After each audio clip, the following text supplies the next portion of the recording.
Okay, time for today's plans.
The curtain falls.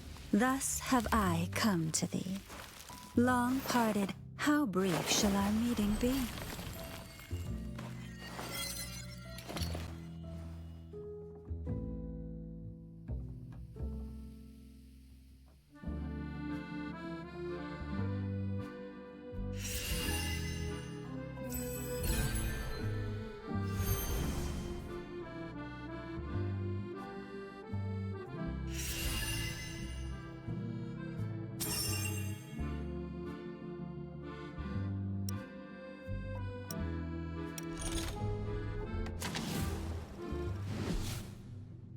Let's cut to the chase before you are silenced for good.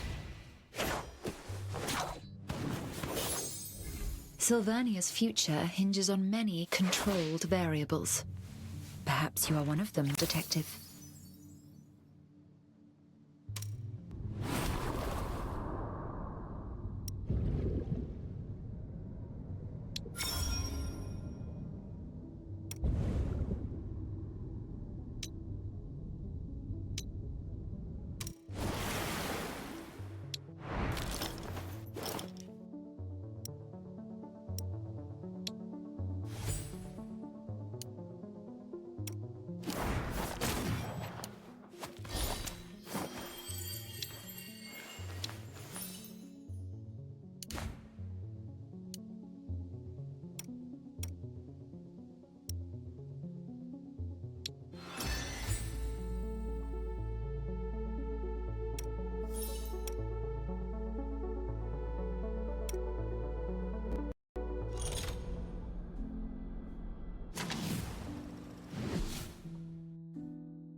Can't do without me?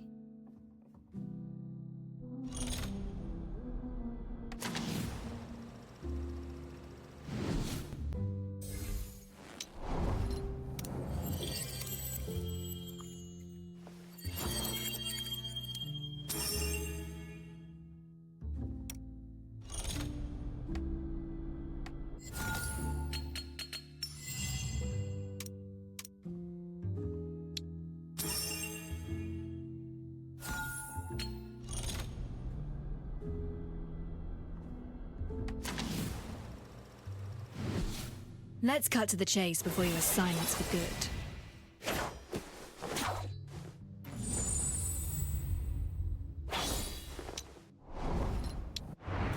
Hidden neath the rosy skirt are white stems you adore.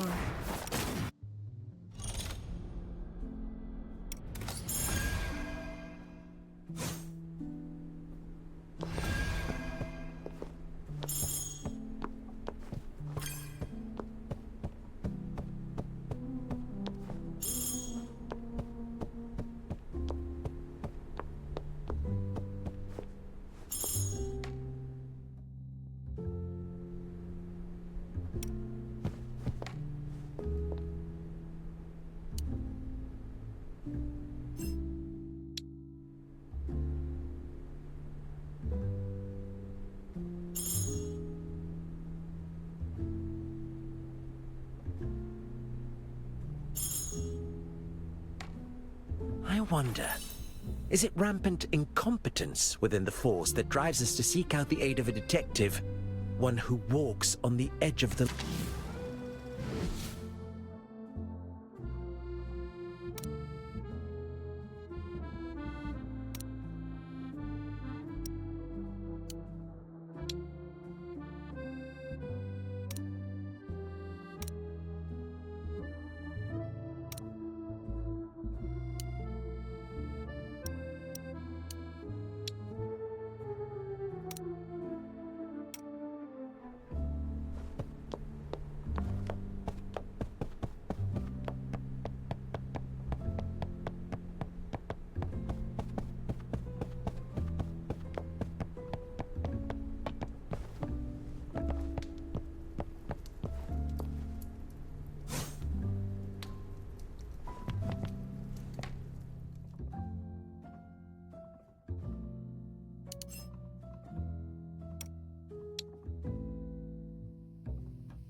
more.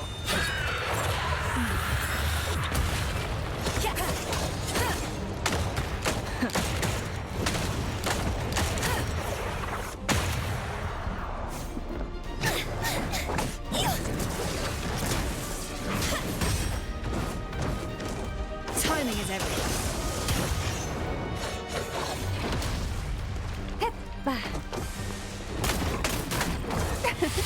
Rain of petals!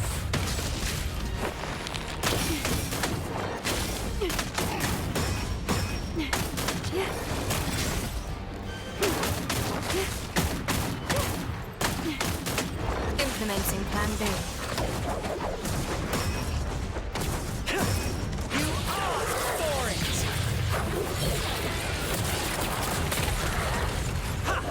Force authorized! Alright, villain. Down you go. Come forth, Royal Lance. Glorious Aglaya.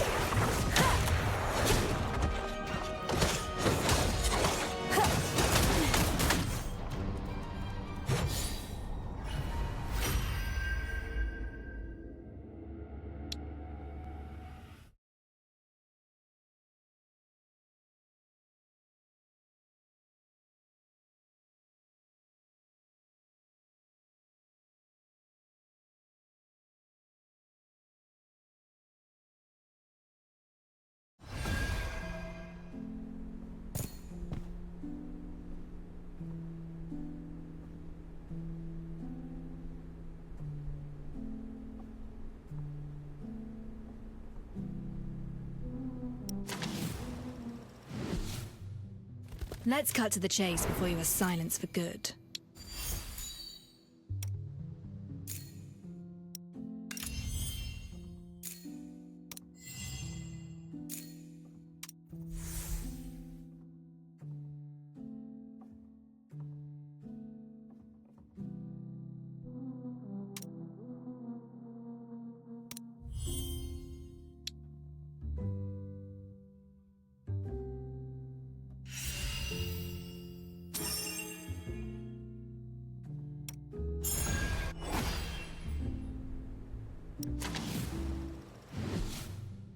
Let's cut to the chase before you are silenced for good.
Hidden beneath the rosy skirt are white stems you adore, furnished with lethal thorns.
A gift that is fitting to my being.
A nice little surprise hidden in the darkness.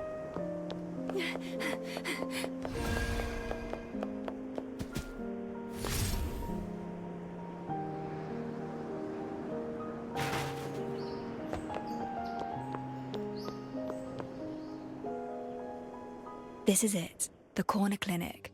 My old friend runs this establishment. We're to examine the remains at a clinic. I thought they were for those needing a physician. She is a physician. Anatomy is her specialty. She knows how to make the dead talk. Will she help? We've known each other since we were children, and our friendship runs deep. She never fails to help me whenever I ask. And let's ask her to change your bandages while we're at it. Oh dear. That's very kind of you, Master Detective, but I can take care of this minor inconvenience on my own. I tend to become quite anxious at clinics. Just the thought of visiting a physician unsettles me. I'm afraid I must take my leave. Good luck with your friend. I shall await you at the office.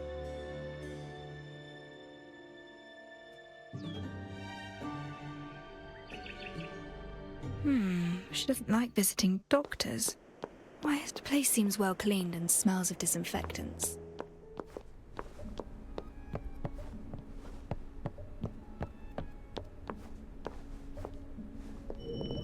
Castor oil, chloroform, benzodiazepines. Half of the vials are empty. Mixed pharmaceutical instruments, prescription orders, signed by Dr. Firtho.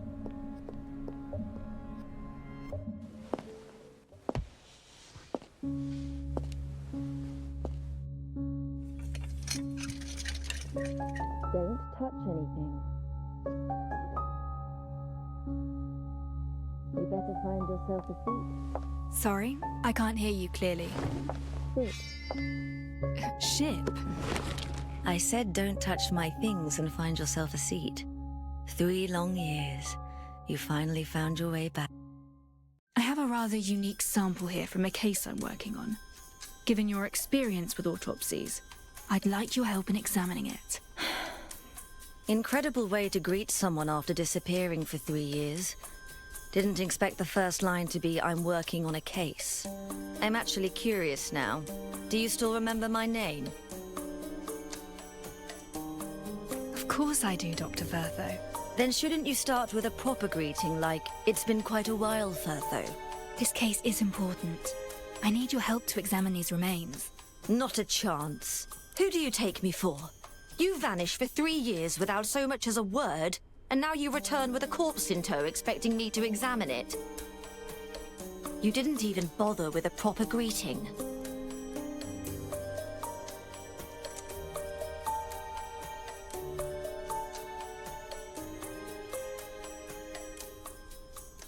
Oh. Well, how are you faring these days? Someone stole my cargo. Yes? A mob of gangsters stole my cargo. Bring me back my cargo, and I'll consider doing that autopsy. What was stolen from you? You owe me an answer. Yes or no? Certainly. I'll go look for it. The gangsters usually loiter around the Day Fairway intersection. Look around the place for clues of their activities. Intersection. Got it. City gangs grew in size these past years. Be careful. Don't let them bring you to my place in a body bag.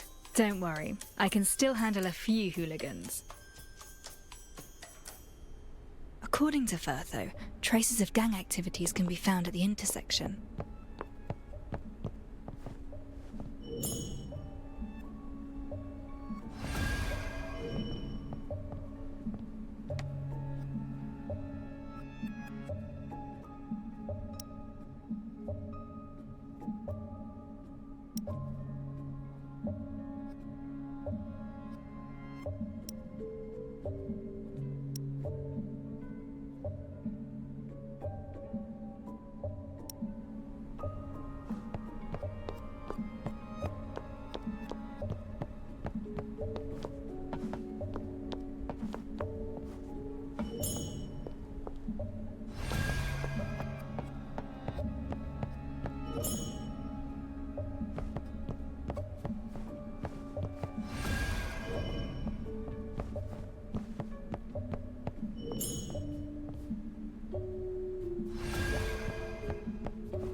What's she doing?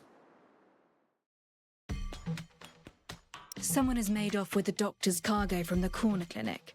Have you seen any sign of it? The corner clinic?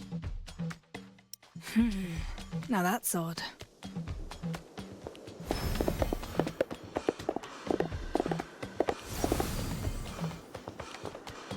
What's your business? Dr. Firtho is missing her cargo. Have you heard anything of it? Firtho! No! Please! Don't take me in! The reactions are rather unexpected. There's another one over there.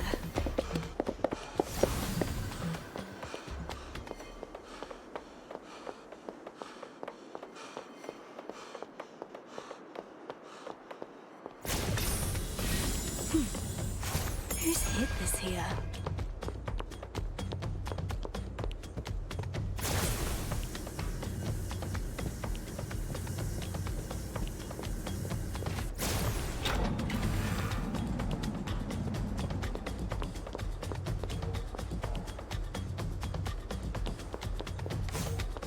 Why are you looking at me funny? A doctor's cargo hat. Doctor? No! No! Firtho seems to have garnered quite a reputation. I'll follow this one to locate the gang's den.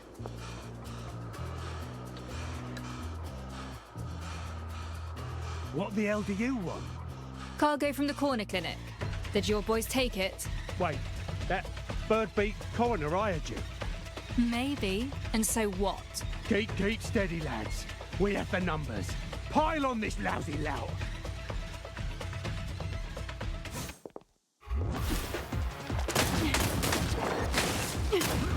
Can't keep up with my steps.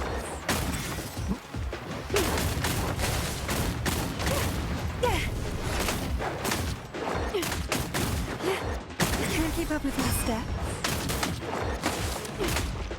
I'll take care of this.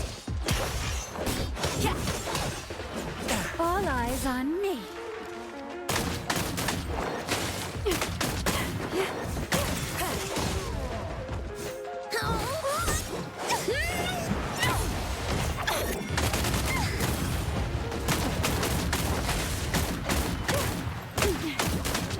Implementing Plan B.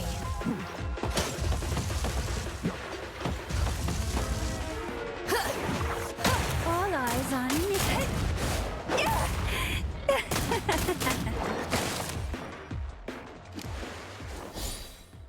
So, we're settling this physically? Should have cut the chatter and gone straight to the fighting instead. We surrender. The cargo's yours. Just take it and leave us. Got a question for you. You stole Firtho's cargo, yet you're so afraid of her. Why? Firtho the doctor. She visits this place every night and nabs one of us. For her experiments. Everyone who came back was a screaming wreck. Their nightmares wouldn't end. We run things round here, and we've a name to uphold. So we made off with her cargo. Thought it had put her in her place. Now we know we stepped on the wrong toes. We'll never touch her property again. Experiments? Regardless, I have the cargo. Time to ask Firtho to help me examine the remains. A gift that is fitting to my being.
Back so soon? Now that's efficient. I'm downstairs. Meet me there.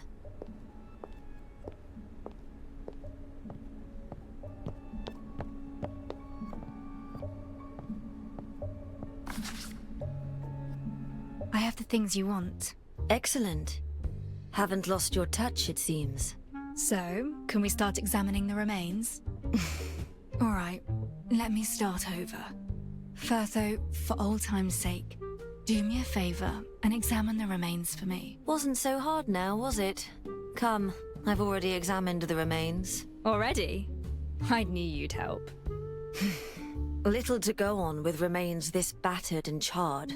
All we have is a piece of the arm and a few soaked photographs. Identifying the victim is virtually impossible with this.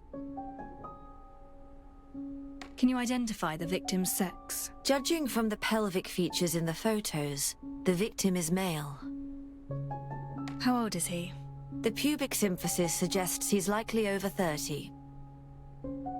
I noticed some foreign matter in the arm. Surgical pins, metal. The victim likely had surgery after fracturing his arm at some point. I found something that might interest you. The cause of death. We found clear signs of arson at the scene. Are you suggesting that wasn't the cause of death? The victim's limbs lay straight in the photographs, rather than bent in a defensive posture. This means that the deceased had no signs of life when the fire started. You're telling me that he was already dead before he was burned? Correct. In summary, the deceased is a male over 30. The cause of death remains unknown, though it was certainly not by burning. An adult male. Grimm's male. But younger. And then there's the fractured left arm. And it wasn't the fire that killed him. Don't worry, my conclusions should be watertight. Unless the Royal Academy and the centuries of knowledge it accrued have all been mistaken. I have faith in your judgment. The rest is detective work. Oh, and I also found a viscous substance on the remains, containing no human tissue. A viscous substance with no human tissue? I found something similar at the crime scene. Can we figure out its purpose or use? It must be identified on a proper laboratory table. Alas, this humble clinic of mine is not furnished for this task. Well, my office is, and it's already unpacked and prepared. I should head back and start the analysis right away. Hold on. take this. What is this? It's from the cargo you retrieved. A special type of stabilizer. It soothes the mind and suppresses recurring nightmares. I specifically formulated this for you, you know. I never mentioned my nightmares. I'm a doctor. I can tell much simply by looking at a patient. For example, the pallor of your face. Much appreciated, then. By the way, the gangsters told me that you were experimenting on them. What exactly is going on? Experiments on living subjects. I don't have time for running those. Many of them were ridden with skin rashes, infected by a highly contagious strain of varicella. Recently, I've been working with the Academy to develop a new kind of serum. It uses weakened pathogens to help the body adapt in advance and build resistance to actual infection. Unfortunately, the only route of administration is via subcutaneous injection. Hence, I had to get hold of a few, restrain them to the bed, and inject them. The good news is that the recent batch proved its worth with an 80% success rate. The spread of the disease has been contained. Oh, is that so? They do not understand the treatment methods you employ. Such actions may cause them to fear you. Why fear me? I'm the one helping them avoid the infectious rash. But you just reminded me how convenient it is to reach them. I have several new medicines, and I do intend to invite them over for a few trials. And they happen to be a most agreeable lot. You will succeed. Now, if I may, I'm taking my leave for my office.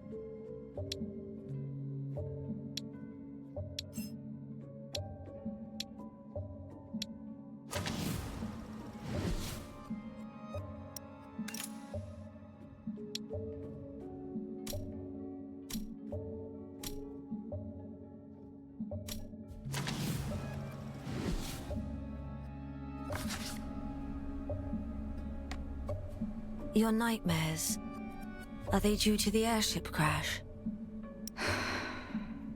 I told you back then, life is what it is, and death comes to us all.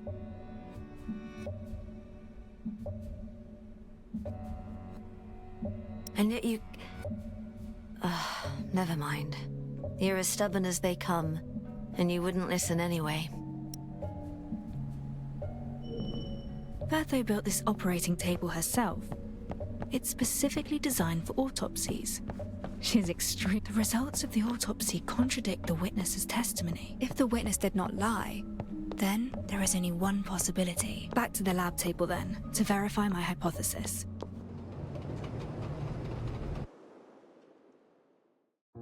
Master Detective, I finally found you! I tried visiting Chief Inspector Lauren, but he wasn't at the constabulary. So I went to the detective's office to look for you, but you weren't there either. Looking for me? Tell me, what's happening?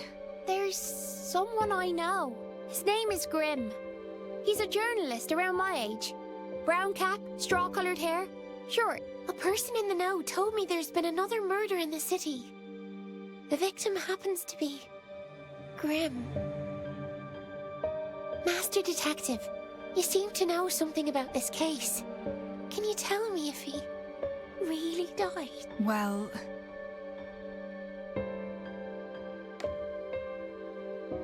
Oh, thank goodness. I knew that cunning dodger wouldn't die so easily. He still owes me plenty of tips. Master Detective, there's something... It could be really important. Just yesterday, Grimm secretly told me that he was investigating a super important case on his own. He even found the key evidence. Key evidence? He didn't tell me what it was. But just yesterday, he told me that he hid it in the safest and most unthinkable place. Master Detective, this is all I know. I hope this tidbit can help you out. If you find the truth, please get it published in the papers.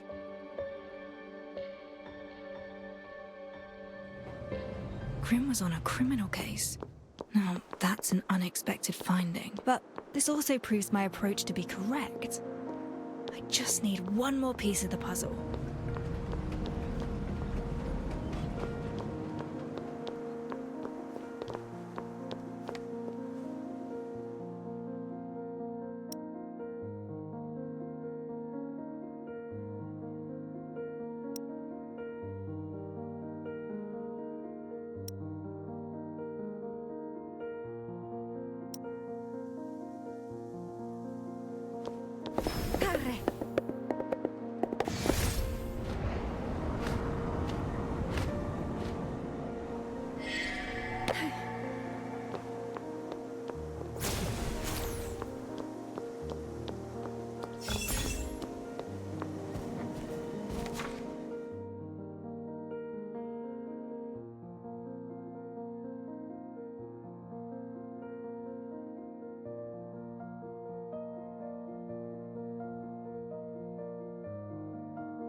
Every time I'm caught in the rain, I can't help but remember the warmth of your chest. Have I grown soft?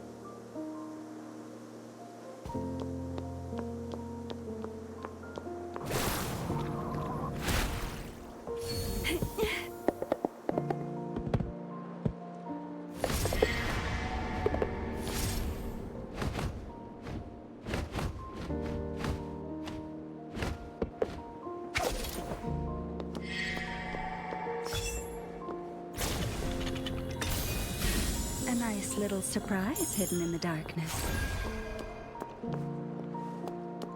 Corre.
mask slipping, isn't it?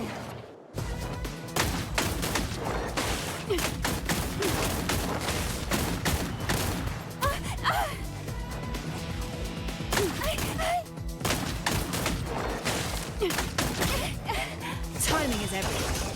Poor little thing. Your role ends here.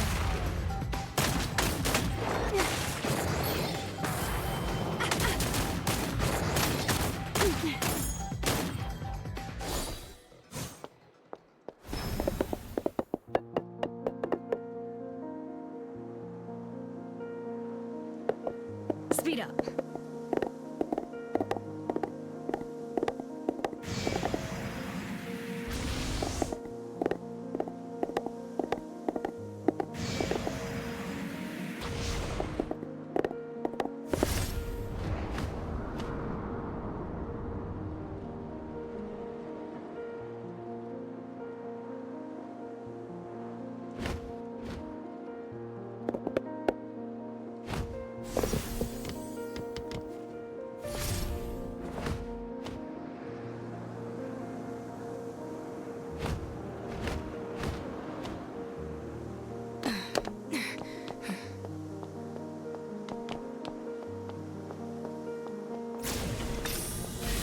Excellent.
That stripy fellow is smart as anything, but the right...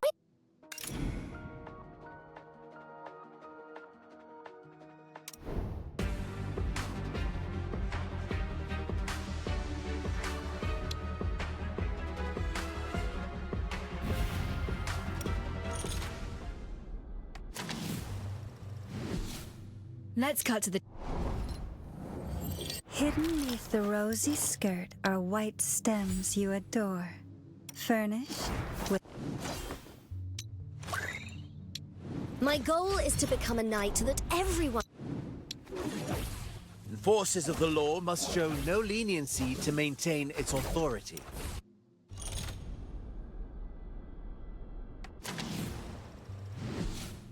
Let's cut to the chase before... Life has not been kind to me. Death, on the other hand, has been a truer friend.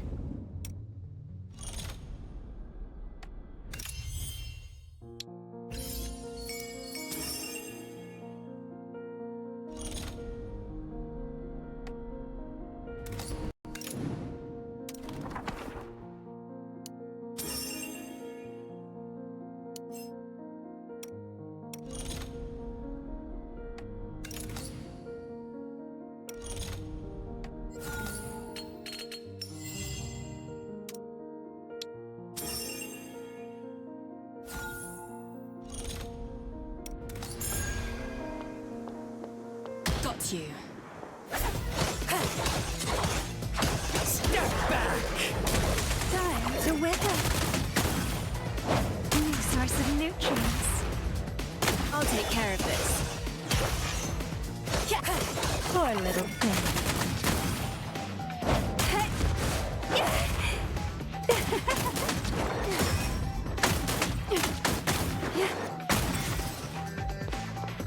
Your role ends here.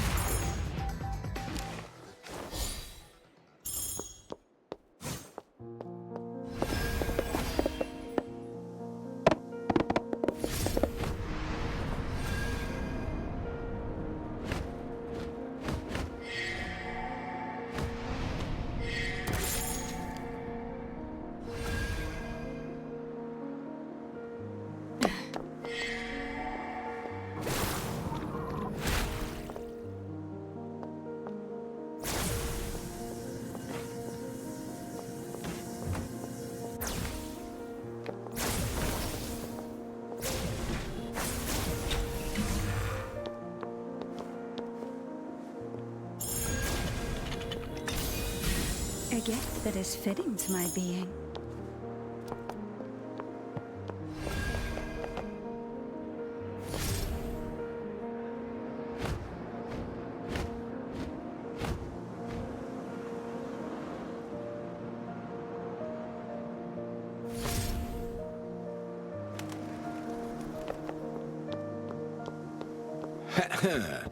I've got more to tell.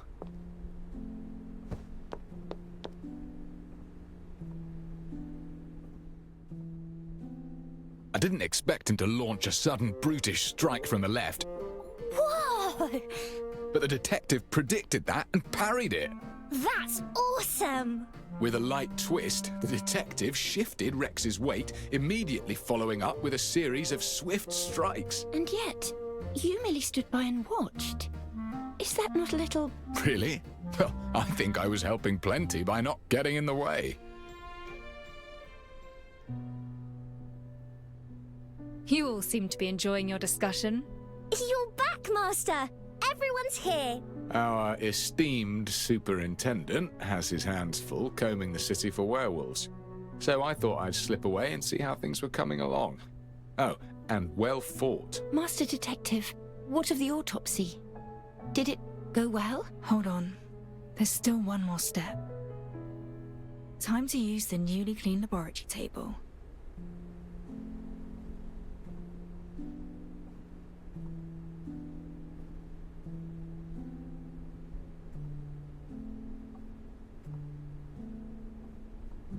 Every time I'm caught in the rain, I can't help but remember the warmth of your chest. Have I grown soft?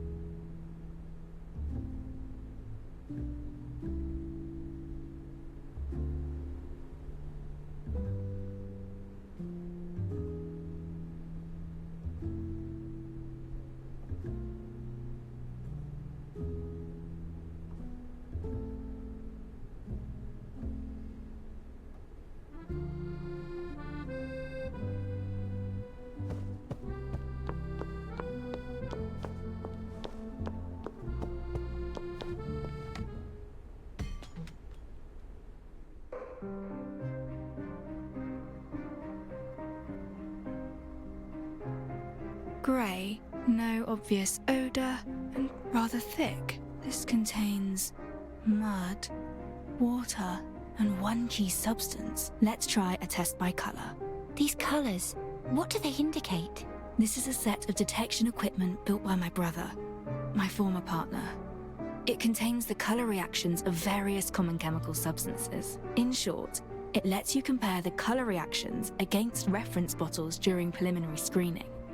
With experience, you can quickly narrow the possibilities without a full analysis for each sample. Impressive device. So, have you managed to identify the substance? A thickening agent. If mixed with mud and water. I see. A fireproofing agent. It can absorb heat and prevent fires from spreading. Fireproof? What does it mean?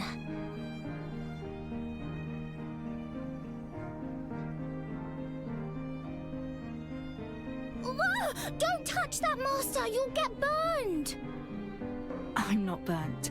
The evaporating water carries away the heat, shielding the skin beneath. This substance works like magic. Does that mean? The truth behind the incident is slowly revealing itself. Technology progresses in leaps and bounds, though it leaves me uneasy. I suppose it is the plight of one versed in it, yet confined to the tedium of office work.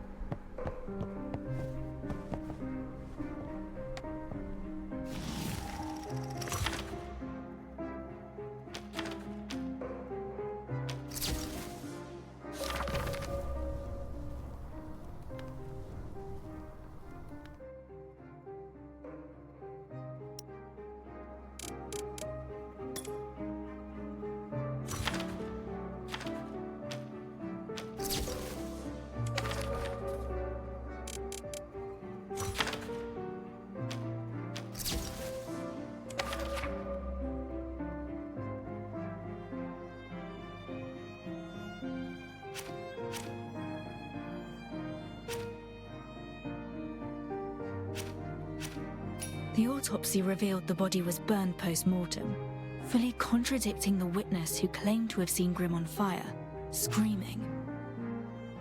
Grim is roughly Pixie's age, yet the autopsy identifies the victim as an adult. The burned body was likely not Grim's. A fireproofing agent was found at the scene. They must have used it to make sure Grim didn't actually burn to death.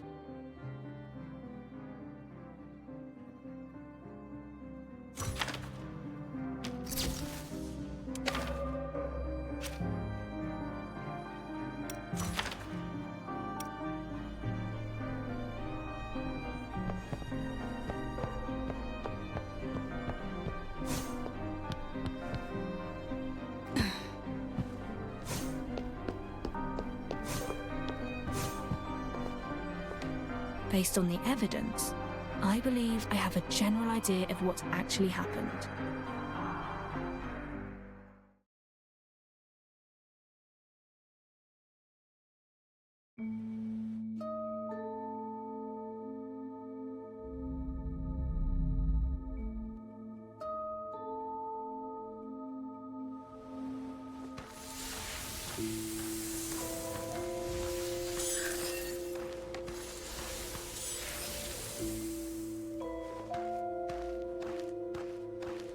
That alleyway is where the incident occurred.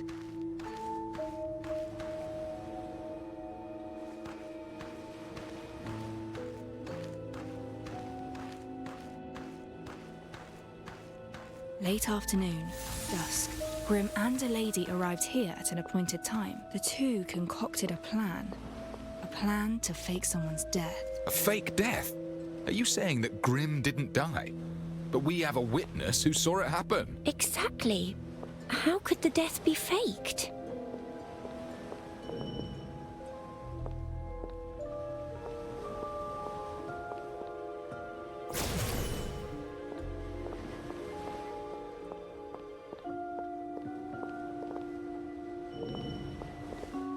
The fireproofing agent can insulate the user against heat.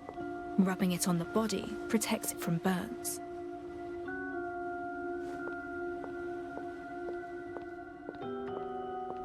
Alcohol is the most easily acquired flammable material.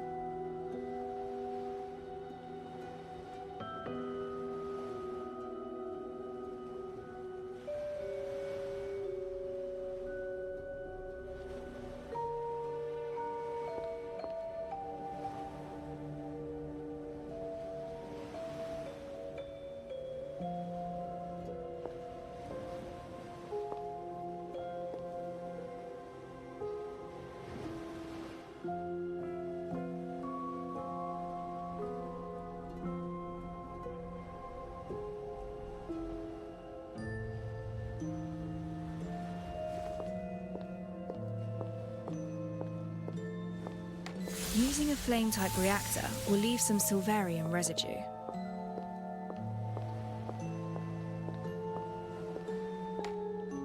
places his camera and hat down by the side, and then applies the fireproofing agent to his entire body. His companion prepares the fuel and ignition device. Whoa! Is he gonna get burnt? No, before that happened, they must...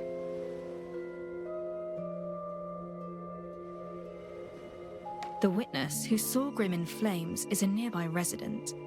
According to his testimony, he would water the flowers every afternoon at that. They timed it precisely, igniting the fire just as the resident appeared.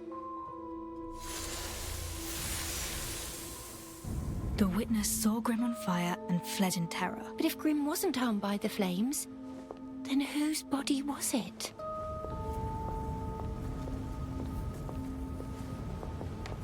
We found a carbonized body at the scene. Forensics revealed him to be a male, at least 30 years of age. At least 30 years of age? That lad's nowhere near that old. Besides, the body was burned post-mortem, charred enough to conceal the victim's true identity. Therefore, the corpse is merely a substitute they prepared in place of Grim.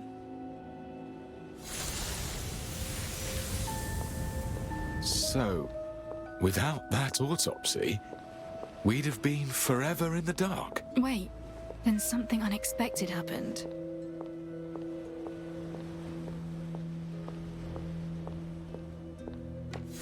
The alleys in high piers see little traffic, but you can never predict when a street kid might wander into one. This discomfort came quickly. Thankfully, I have heard those stabilizers. A street punkster heard something. He entered the alleyway to see what happened. But anyone walking in would see something they weren't supposed to. That's correct. They had already set up a perfect witness to see Grim covered in flames. If this unwanted witness saw Grim moving around after his supposed death, everything they did would be a waste of time. To protect Grim from being discovered, his companion immediately... She had to act. Grim's companion didn't hesitate and charged at the street punk, using herself to block his view and giving Grim a chance to slip away from the other side. And since no one saw Grim after that, everyone assumed he'd burned to death. Nobody found out about the fake death, but the companion paid the price. During the scuffle, she lost a shoe.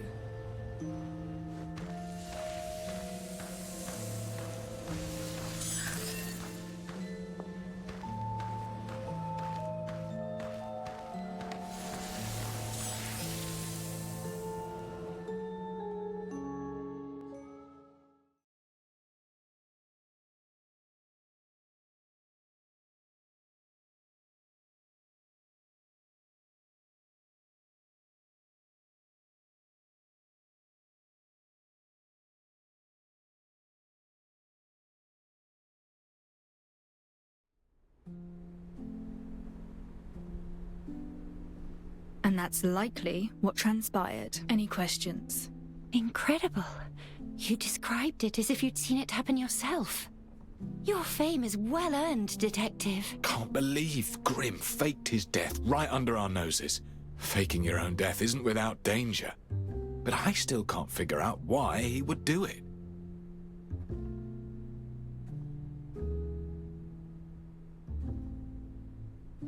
We do not have enough evidence to determine his true motive yet.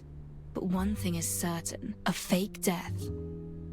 For what purpose? Fraud? No, it aims to convince others of your death.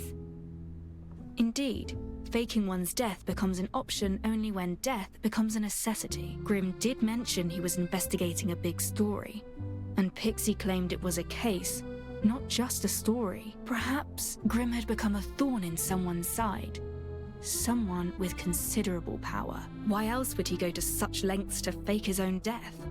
He could have simply hidden away or taken a train out of town. Are you saying that he's being hunted? Then whose body is it? If it wasn't Grim, we still have a murder on our hands. Someone got burned to cinders. Did Grim kill a man and use the victim's body, all to fake his own death so that he could escape?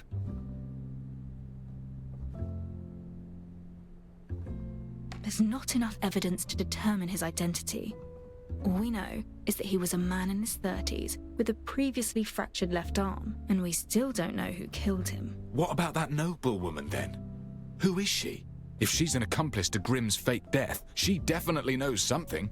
Unfortunately, we know very little about this lady as well. Our only clue is the high-heeled shoe she dropped, which lets us estimate her height. A person's height is about 7 times the length of their feet. Based on the size, she is slightly shorter than 5'3". A needle in the haystack, as it were.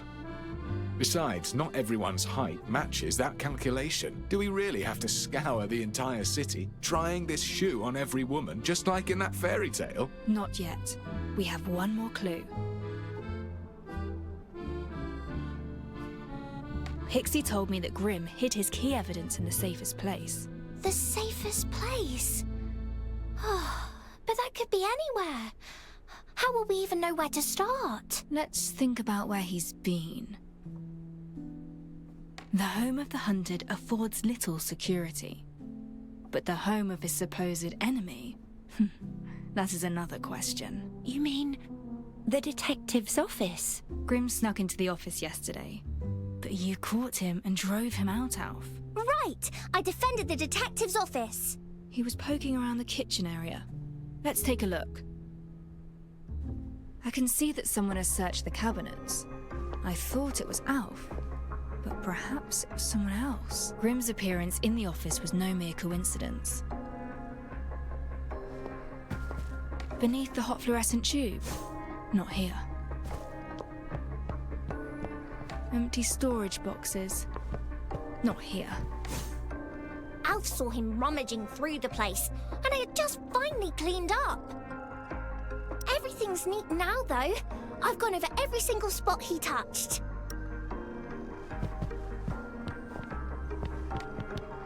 I'm certain Grimm's key evidence is somewhere in this office. Your deduction skills are truly astonishing. Were I Grimm, I'd have left the evidence in your care. Could Grimm's faked death have anything to do with the Nameless Ashes case? The MOs match. Mere coincidence? A cabinet with a musty smell. This isn't it. With Grimm's personality in mind, where would he hide it? The most dangerous place is also the safest place. Found it. Grimm's notebook.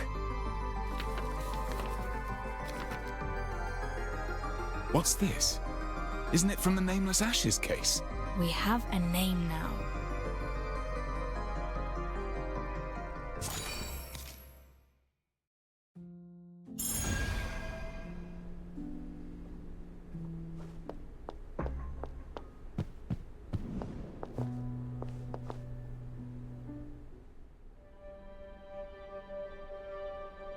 This photo?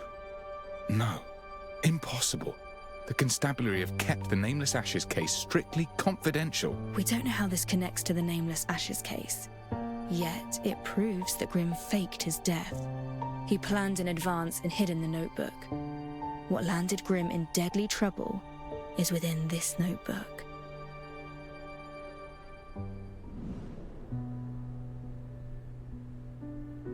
A man dressed in tailored clothing, in what appears to be a coffee house. A man in a flat cap. No other distinguishing features. That alone shows alertness, experience. A stethoscope and a white linen coat that has been washed and starched repeatedly. A licensed physician, no doubt.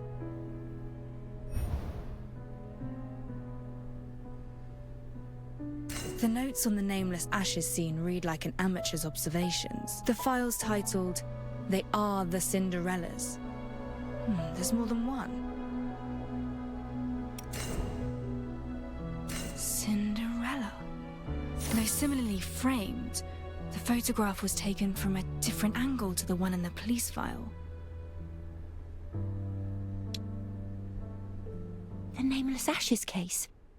That's the case you've been on. I assigned the case and brought you in as an assistant to speed things up. So, give it your best. Yes, sir. I shall certainly do my best. Grim named it the Cinderella's case, and in his notebook he used plural Cinderellas throughout. Plural. So it's about the bodies, I reckon, but why Cinderella? This gruesome scene's got nothing to do with fairy tales, has it? Fairy tale and Cinderella. Once upon a time, there lived a kind-hearted girl, bullied by her cruel sisters and made to clean the hearth each day, her clothes forever stained with cinders. And so, they called her Cinderella. By chance, she was aided by a fairy and turned into a princess for the palace ball. The prince fell instantly in love, but as the clock struck 12, the magic started to fade. In her haste to leave, she left behind one glass slipper. The prince had every woman in the city try on the slipper, desperate to find Cinderella and reunite with her. Wait. Cinderella? And a high-heeled shoe? It's just like the case.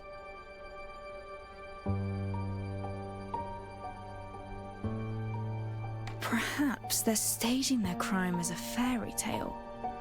But to what end? Coincidence, perhaps? Then how should we proceed?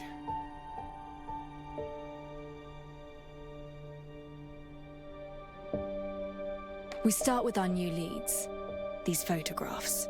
3 of us, 3 photographs. Let's split up to save time. I know that face. From the papers, perhaps. I shall search the constabulary archives and figure out his identity. Very well. Then I'll look for the doctor. I have a doctor friend myself who may have insider information. We've fewer leads on this last photo, but Alf and I shall do our best. How goes it? Any leads?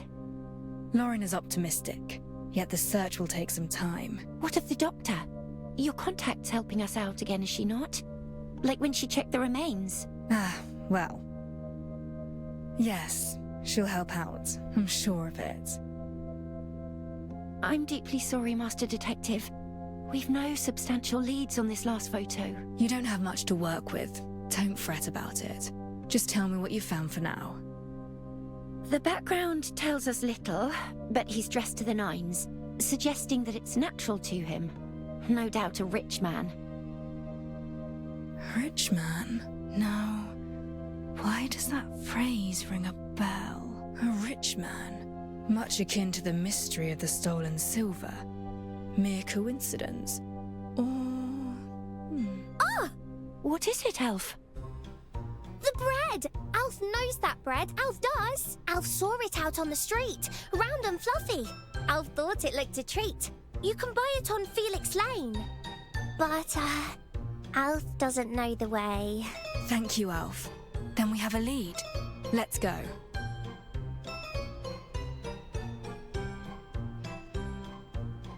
Felix Lane is just south of my office. Shall we? Everything.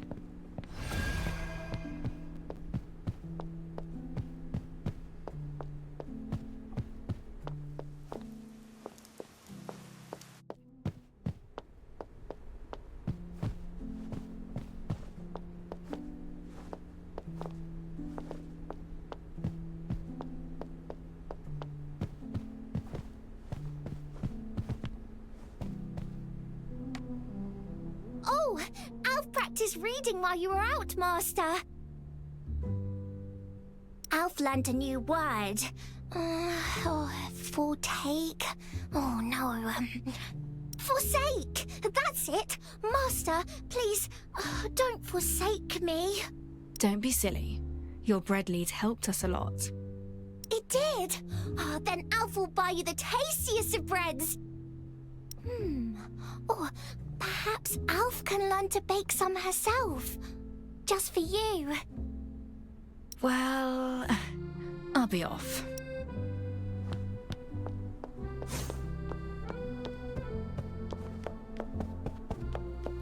Where could Grim be hiding, Detective? Find him, and these mysteries will unravel before us. I've got a feeling that rooting Grim out may not be such a good idea.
Not all are of your stature, my dear patron.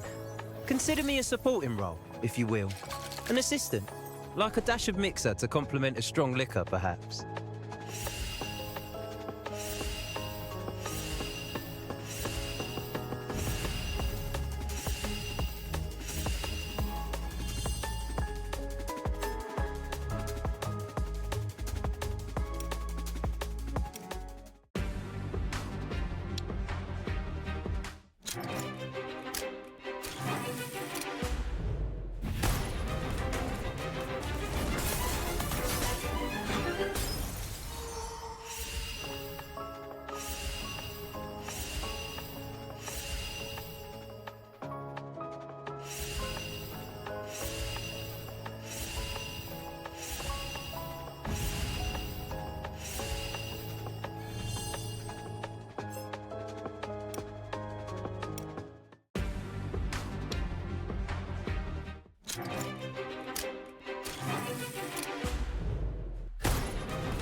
Our first encounter truly felt like something out of a fairy tale. But this time, for our reunion, I want us to face reality together.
Hidden neath the rose.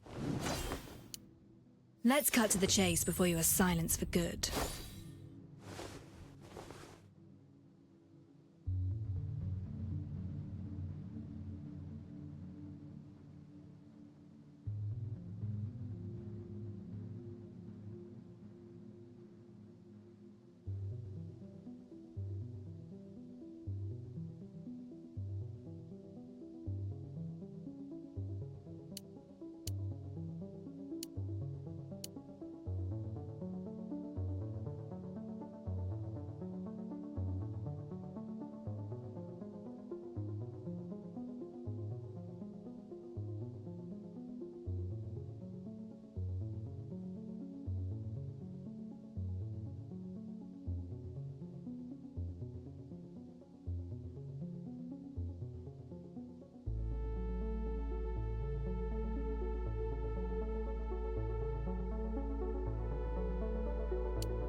People say kabooms bring bad news.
According to my anecdotal evidence, I'm likely to encounter a case if I follow detectives around.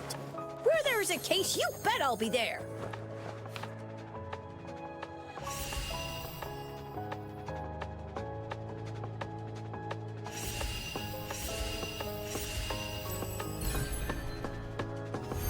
May I ask your wages, Detective? I'd quite like to pay them for you if you'd just stay with me and play.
saw myself in those creatures, existing in a shade between life and unlife.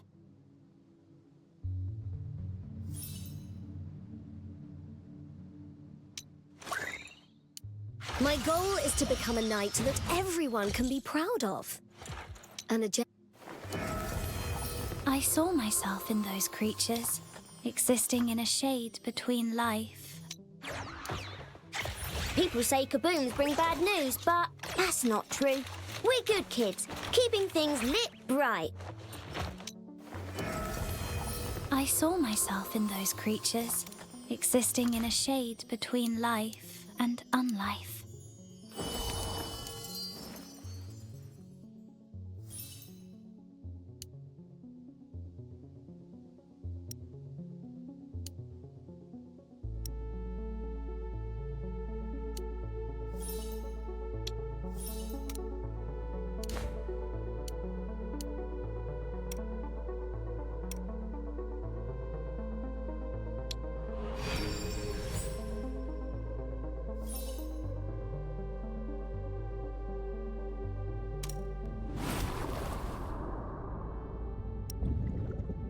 My calling rests neither in the academy nor in a corporation. My dream lies in the research of unknown organisms.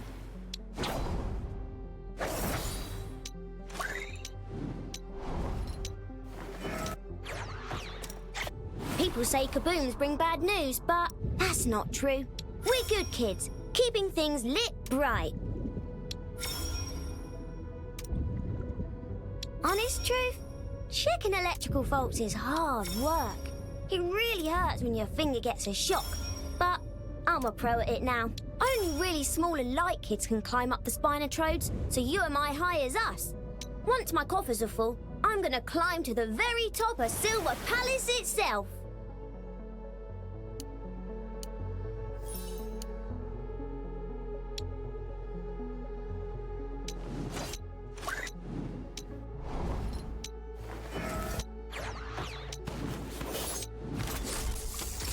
Let's keep those brats in check, and then we'll get to have our vacation in peace. Explosion? Oh, no bombs here, nope. Only flour. Oh, and Alf's flamethrower.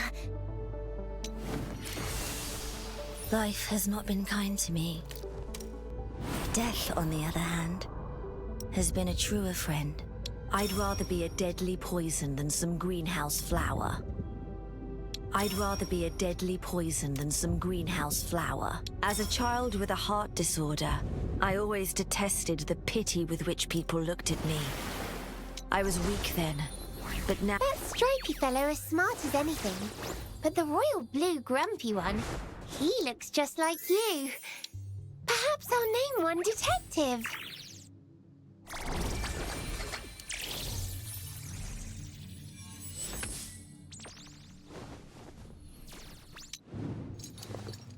Truth and lies, kindness and deceit.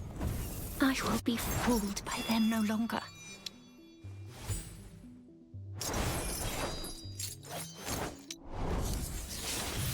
My miss level. A gentleman never tells, I'm afraid.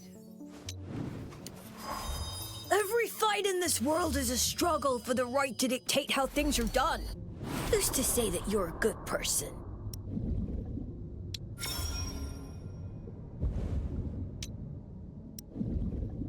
Let's have a little heart-to-heart.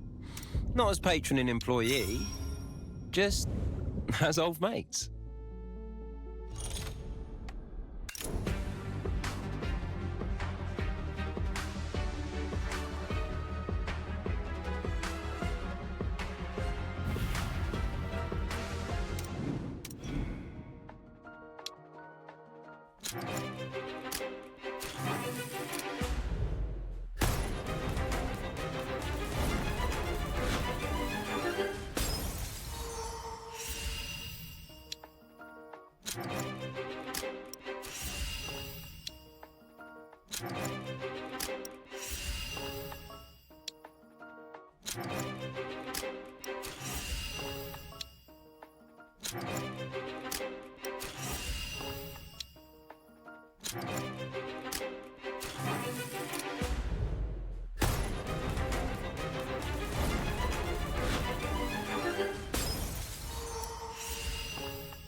How would you like me to face the enemy?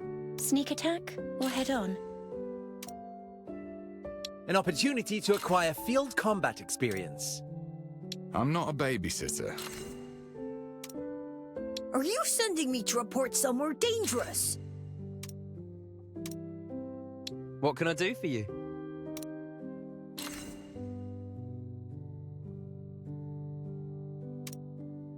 Donut and baguette, come here.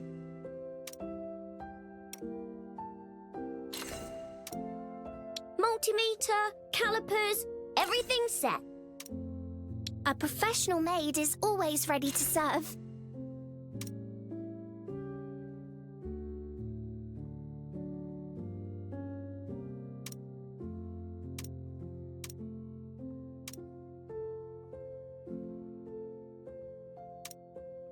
Better hide if you've been naughty.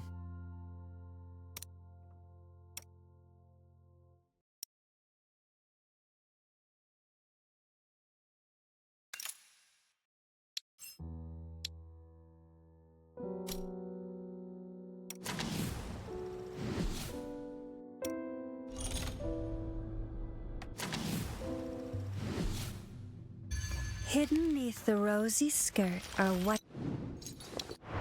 Truth and lies, kindness and deceit. I will be fooled by them no longer. Let's cut to the chase before you are silenced for good. This reflects the infinite expanse of the Mind Palace. Truth and lies, kindness and deceit. I will...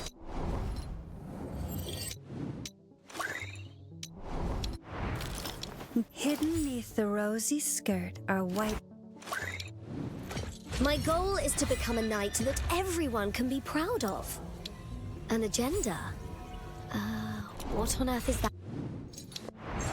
Truth and lies, kindness and deceit. I will be...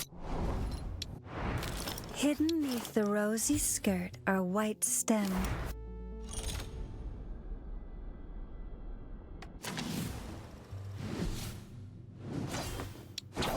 Let's cut to the chase before you are silenced for good.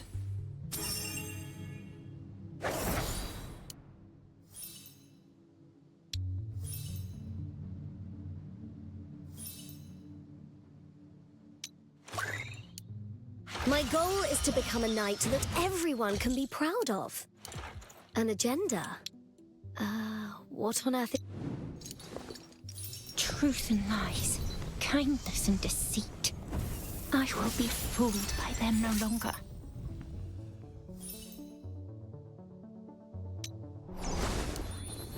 That stripy fellow is smart as anything. But the royal blue grumpy one, he looks just like you. Perhaps I'll name one detective.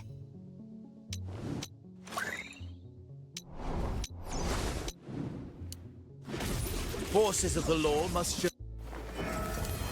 I saw myself in those creatures, existing in a shade between life and unlife.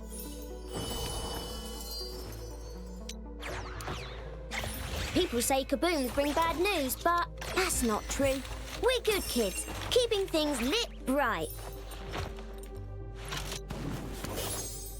Sylvania's future hinges on many controlled variables. Perhaps you are one of them, Detective.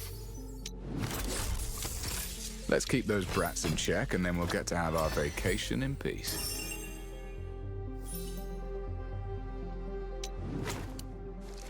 Explosion? Oh, no bombs here, nope. Only flour. Oh, and Alf's flamethrower.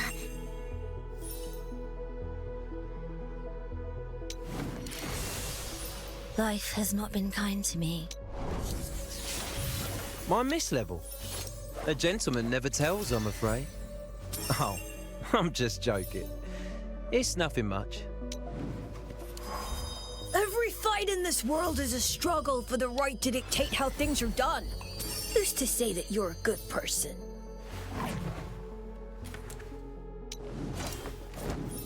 Let's cut to the chase before you are silenced for good.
triangular flag with red and yellow stripes.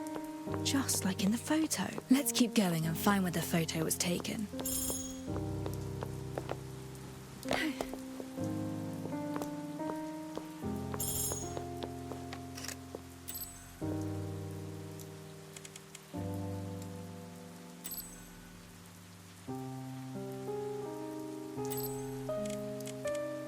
This is the place. We should ask the bakery owner if they've seen the person in the photo.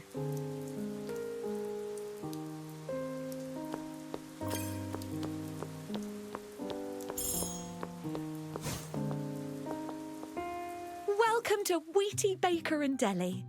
Our goods are as fresh as they come. There you go. We've a nice joyous soda almost ready now. 5 minutes top. Excuse me, miss. Oh, I've seen you in the papers. Detective, yes? Commos is the name. Fancy seeing you in person. Oh, and a friend of yours. You look rather lean. Choose something. It's on the house. That's very kind of you, but we're actually here looking for someone.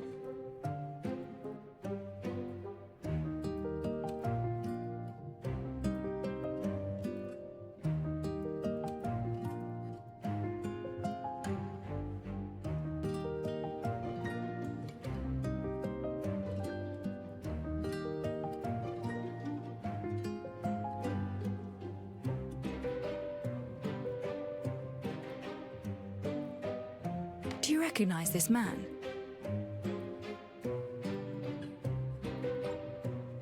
Ah, sure I do. Used to be a regular of mine. Well, I'll be. You forget my name all the time, Mrs. Commos, but you remember him. And here I thought your memory was failing. Well, mainly because a short blonde fellow came looking for him already, you see. Short and blonde? That's likely Grim.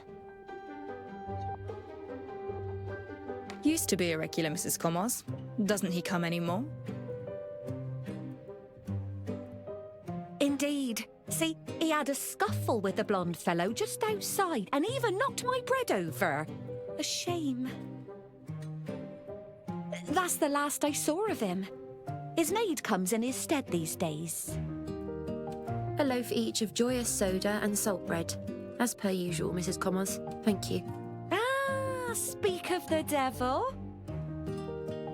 Good day. Might we ask you a few questions, please? Greetings. Mrs. 306 at your service. How may I help you? What does that number mean? 306?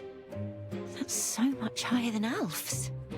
It is a nomenclature indicating completion of over 300 misappraisals, which certifies my professional capabilities. What's salt bread? A local speciality said to invigorate the mind. Try some, if it interests you. I'll pass, thanks. My maid can prepare similar food back home.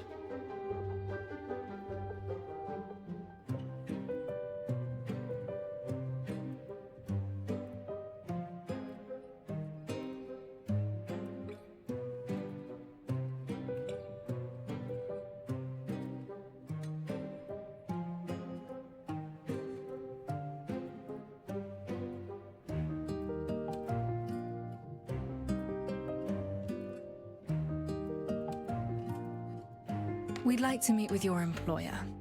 And why, may I ask? He is awfully busy and isn't keen on unannounced visits. We would like to... They've made it quite clear they're not interested.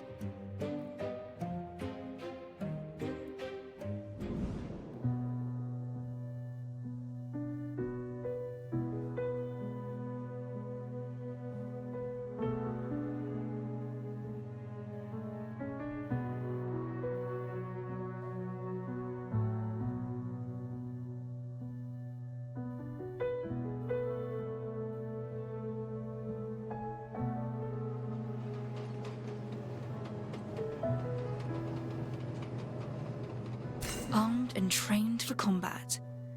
No one would hire someone like that without a good reason. Something must be troubling him. accessories that she's wearing are far from cheap. Hiring her would clearly cost a tidy sum.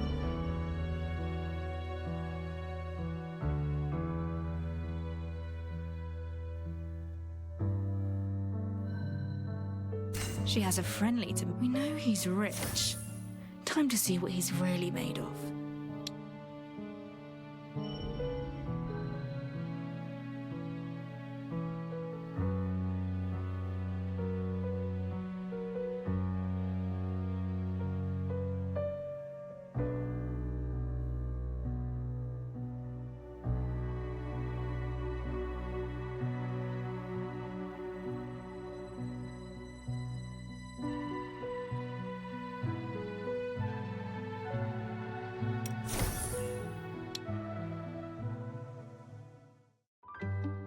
We're here regarding your master's business. His considerable assets have undoubtedly piqued others' interest, and he may well have incurred losses, hence the need for a maid who... But all you can do is react. You cannot guarantee your master's fortune will remain entirely safe. Unless... What if I told you... Huh? Detective's an expert in this field. Act now, and we may protect his finances while reclaiming any loss.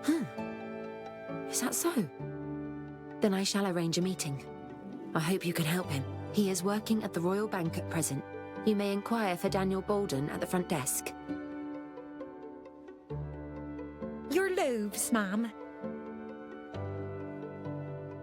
I thought we were done for when she first shut us down. But your quick thinking saved us there, Detective.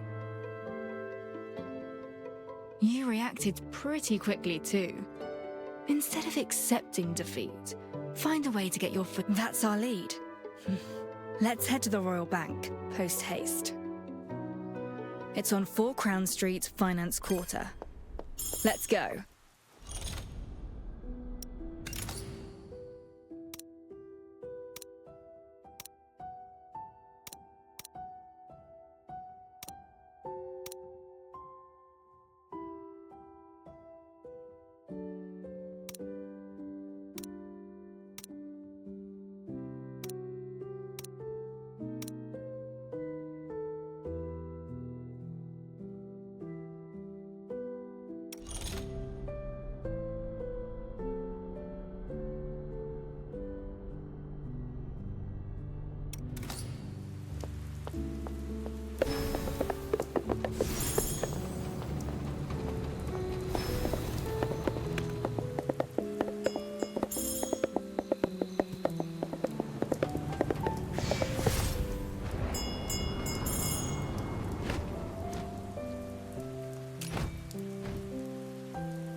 Heavens! 4 Crown Street is so fancy. The latest products. Be that fashion, books, silvercraft gear. It's all sold here first. Quite the 4 Crowns expert, aren't you? It's actually my first time seeing it in person. I'd love to look around it properly. One day, when time allows it.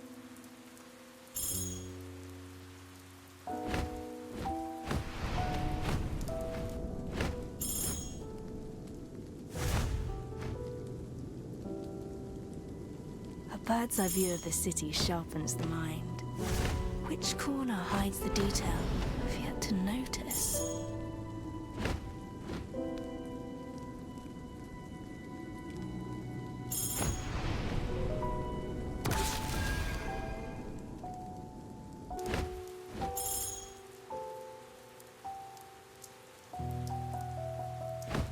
They say thieves have their eye on the royal bank. Not just any thief, the rogue. Something seems to have them all worked up.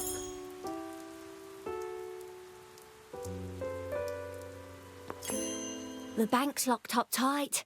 I think the rogue will still make a move. The truth will out. The rogue always sends a taunting warning first. Thief! Hey, mind your own business!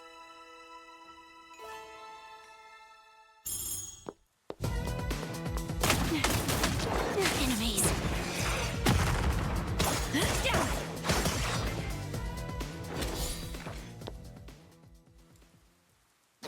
That rogue runs free, while I get cuffed for nicking a few coins!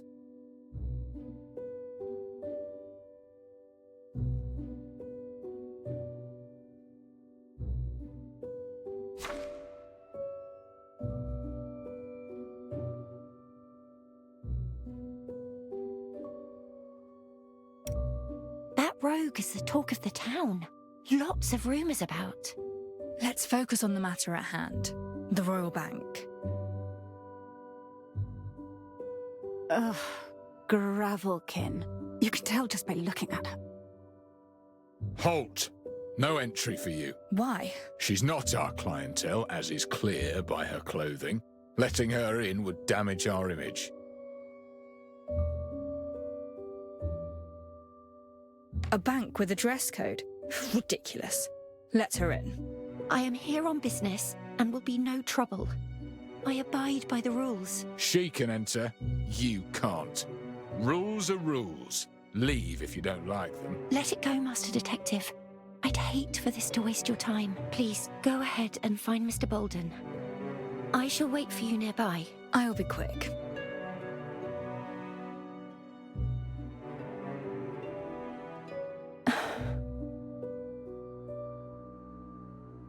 What do I do, little ants?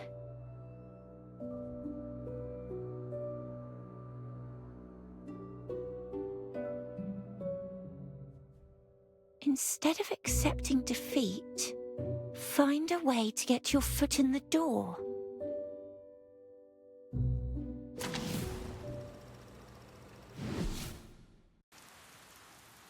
It won't do to waste more time. I must do whatever is in my power. I need to persevere and find a new angle.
Let's update the ledger.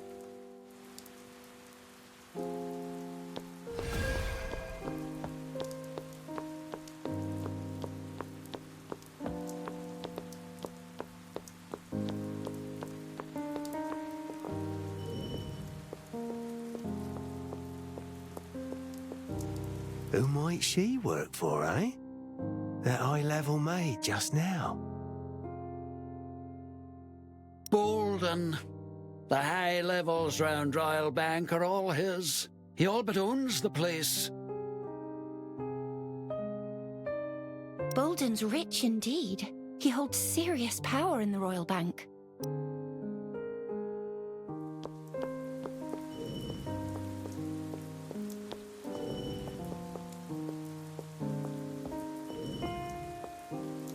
Oh, trust me on this. Bolden's foreign venture has an excellent outlook, with investors who are all recognized members of the nobility. The opportunity won't last. Good things only get snapped up when they're in demand. A 40% profit in merely 3 months. My aunt's already received the first payout. Your aunt got in on it too. That figures. The noble's reputation took a hit from the float parade attack. Everyone's relying on Bolden to set things straight. Act quickly. Entry to this venture is by recommendation only. One keeps the spoils within the circle.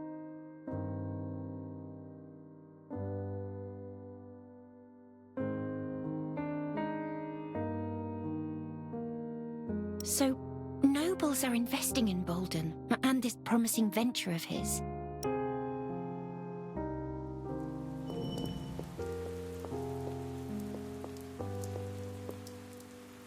My money invested in the float. Gone. I have sufficient funds to get by, but I cannot suffer another loss. Why is Bolden still letting the rogue roam free, That blasted thief. Thought he only went for art pieces, not money. If art theft is his modus operandi, then what's with all this talk of him targeting the Royal Bank? It doesn't fit his usual pattern. This man reading the newspaper might know more than he lets on. Perhaps I can get something out of him. Do excuse me, sir. May I ask you something? What are Gravelkin's stray doing here on Frocrown Street, Keep your distance, wretch. My acquaintance and I can help you, sir. If you tell me a few things first, that is. You? But you've hardly 10 ounces to your name. And you don't know what's troubling me either. Oh, but I do. You invested in the Queen's parade float and suffered severe losses when it was attacked. So you poured the rest of your riches into Mr. Bolden's project. A safe bet. Until the rogue rumors began, that is.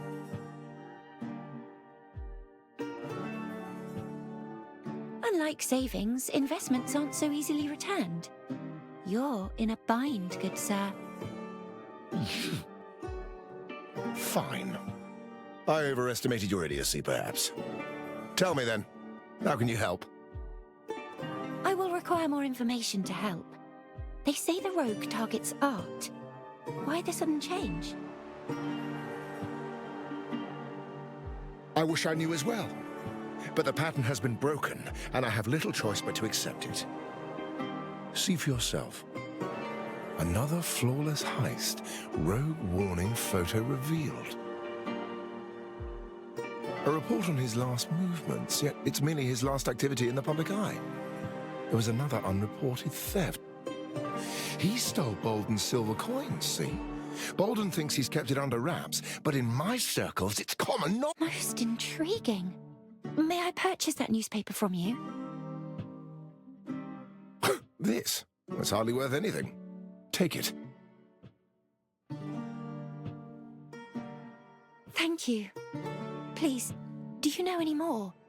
Such as... No beggars allowed here. Come. What? No, Oi! Got a gravelkin whelp bothering our clients. Take her into custody. Hey? Look alive, you're police, so start policing, will you? What's this racket? Ah, perfect. It's this girl, you see, Superintendent. Put her into custody. And why must she be in police custody? Well, she's a nuisance, a public nuisance. By law, it is vandalism, unlicensed construction, or advertising and the like that fall under public nuisance. I've not seen her do either.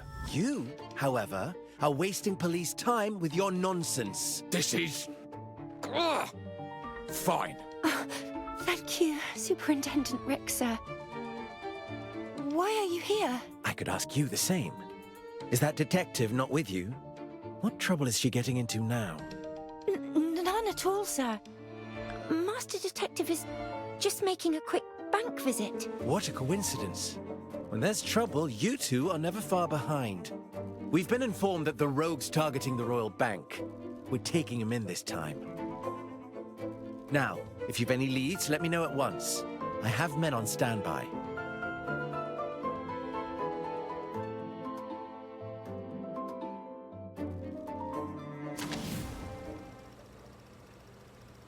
We've no way of knowing if the rogue's connected to the case. The devil's in the details, as always. I must find some way to learn what the The rogue will release a statement first, as he has in past incidents. That is merely a means to divert attention. Do not let him fool you. Focus on his past behavior. Take the 6th case, the suit theft, for example. Photographs and past case files on the rogue. And his statement. Huh? That seal, it's...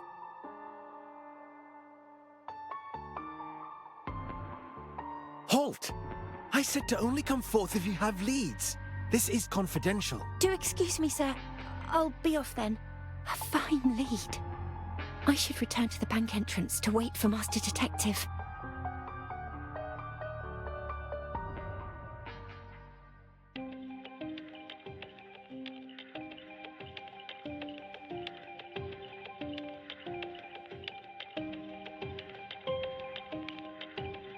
Good day. With what may I assist you? Ounce deposits? Bill repayment? Loans? I'm actually looking for a Daniel Bolden. Another of Mr. Bolden's clients? Counter 1 to your left, please. Fill in your details and join the queue. Counter 1. Very well.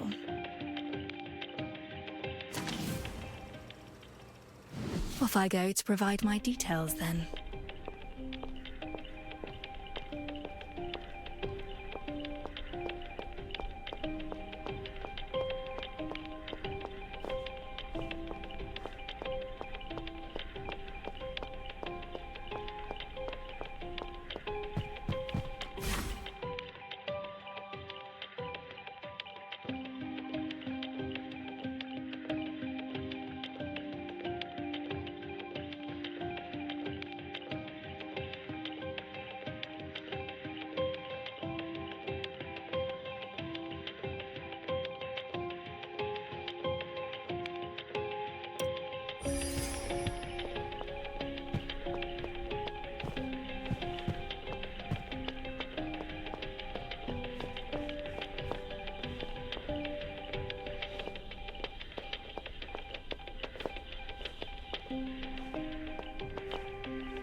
Good day. I'd like to check in. I'm here for Daniel Bolden. I see. First time here? Have you registered your credit standing?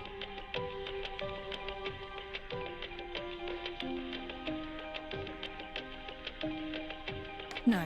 How do I start? Proceed to counter 3 to process your credit standing, then rejoin the queue. Counter 3. Process my credit standing. All right.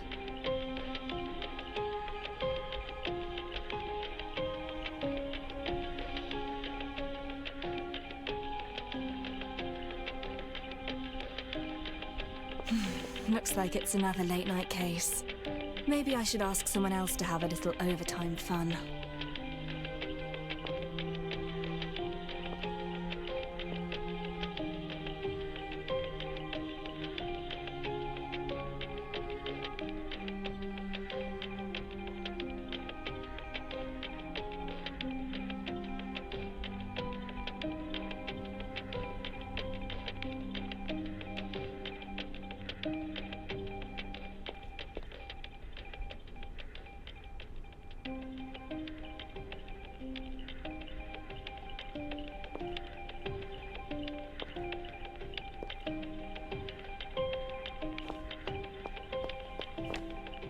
I'm here for Daniel Bolden, and I need my credit standing processed. Mr. Bolden is in high demand lately. Are you another investor? Oh, do you have your signed confidentiality clause for the credit check? And we'll also need proof of residence, lineage records, loan history. To submit those, proceed to counters 4, lounge 8, then VIP suite 5.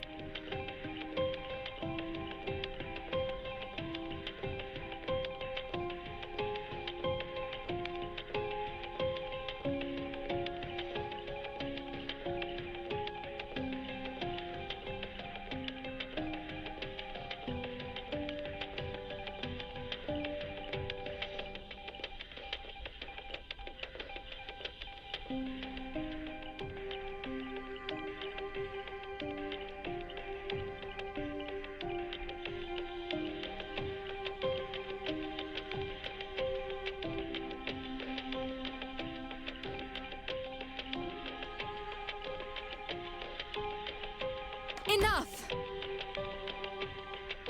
Daniel Bolden, VIP Suite 2. Oh, have you changed your mind, ma'am? Ah, we meet again. The Master is receiving visitors. Follow me. You have wasted my time. My apologies.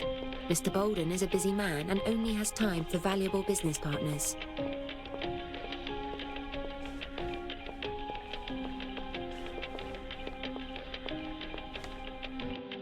A pleasure doing business, Mr. Bolden. Couldn't do it without you. It's all thanks to your masterful strategy. Everyone knows that under the United mining industry, your factory is the true engine of profit. Collaborating with you offers truly splendid prospects, Mr. Vorsh. That tall, lean man is Bolden. The other must be his business associate, Vorsh, the owner of United Momentum Works. Miss Detective, Mr. Bolden's current meeting will conclude shortly. Please wait. Bolden certainly seems to be in high demand these days. The papers on his desk are nearly spilling onto the floor, and even the coffee table for visitors is stacked full. While they're still talking, it's the perfect chance to take a look around.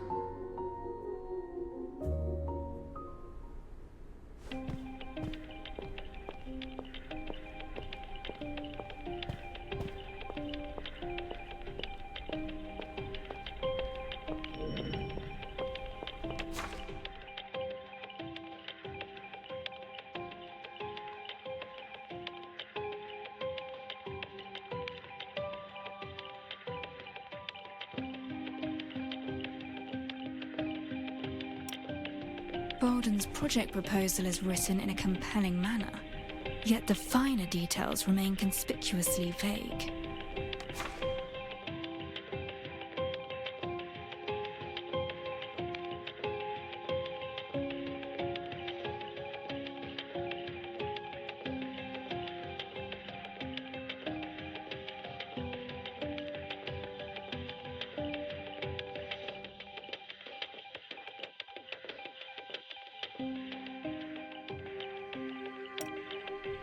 Unconditional compliance as per guidelines. These maids sound more like mercenaries.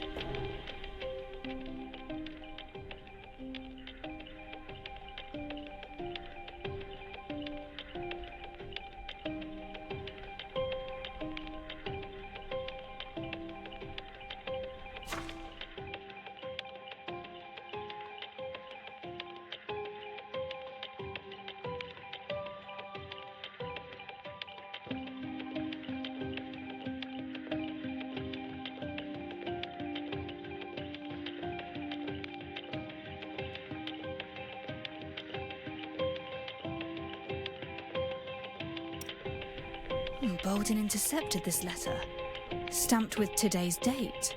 Extra railway services as of late.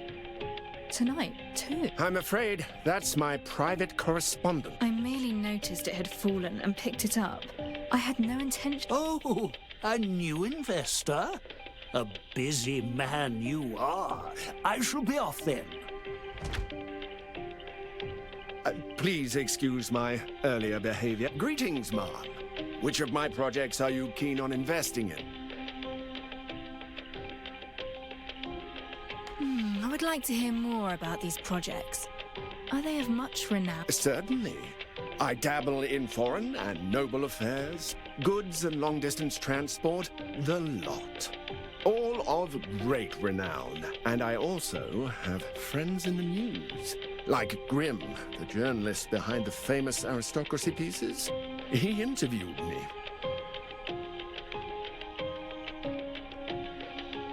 Grimm was murdered. After interviewing you, as it happens. Excuse me? Ah, wait. I see now. You're a detective. How awful. I don't know what you're trying to suggest, but working the streets like he did is unsafe to begin with. He sought information from me after my antique silver coins were stolen. That's all. I hear they were stolen by the Rogue. I have my ways, and I've no need for Father, it's from the Rogue. He's striking the bank this very night.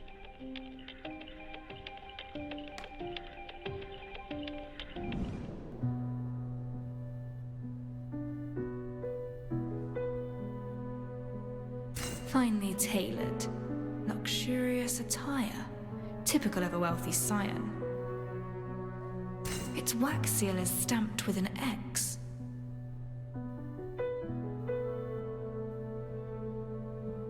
His face is beaming with excitement, as if he were about to embark on a long-awaited adventure.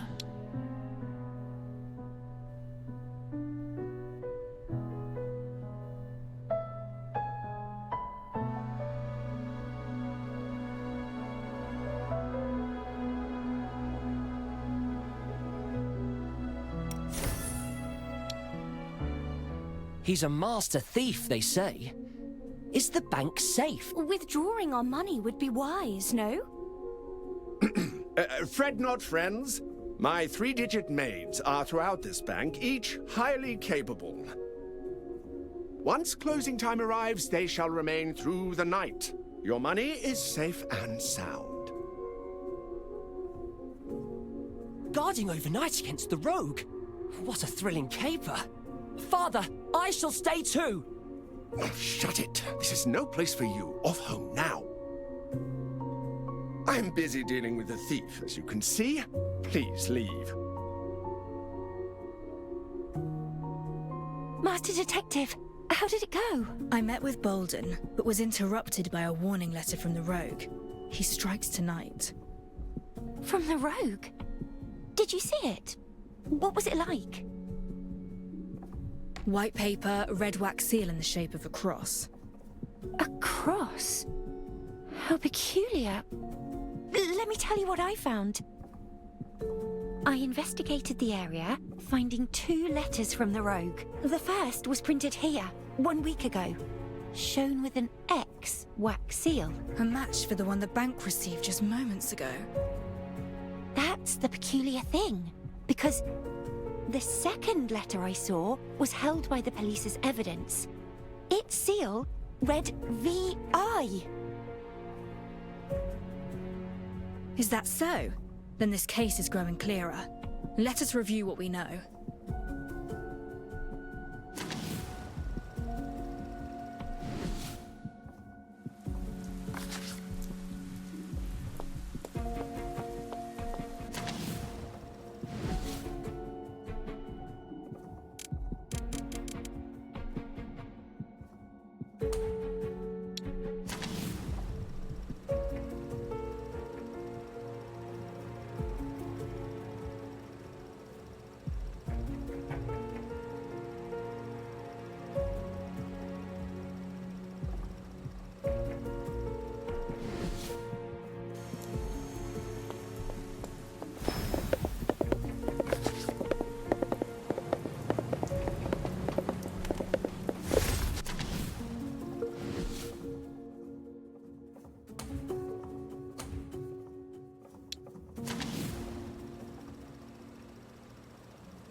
Bolden ordered the railway to add outbound services tonight, for reasons unknown.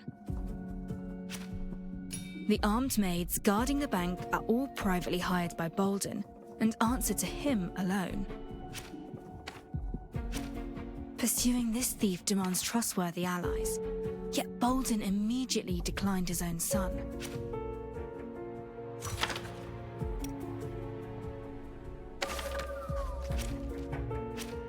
The thief's letter warns that he shall strike the bank tonight. Its ex-wax sealer's direct match for that in the newspaper. While the letter held by the police was marked VI, the one delivered to the bank read X, just like the newspaper. Why is that?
You.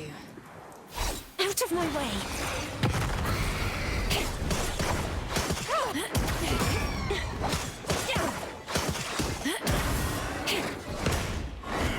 Simple.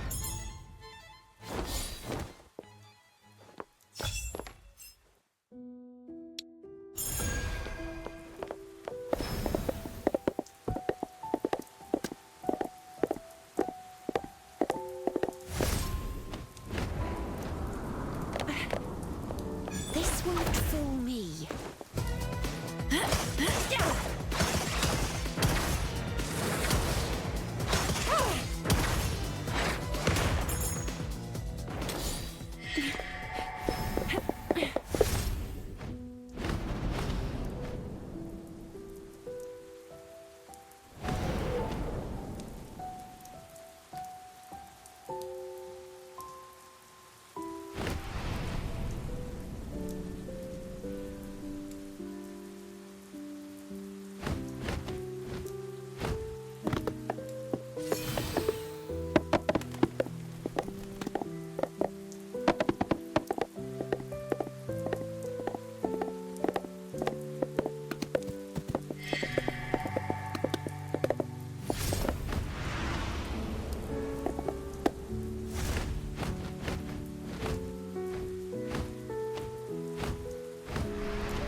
A fine steed is like revenge. The faster, the better.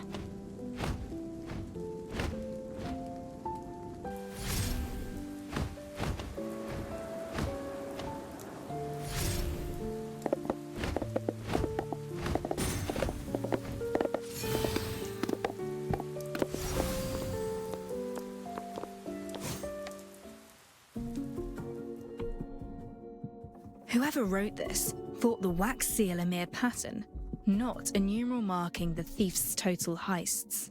They merely copied the seal pictured in the paper. We know the thief sent 10 such letters at least.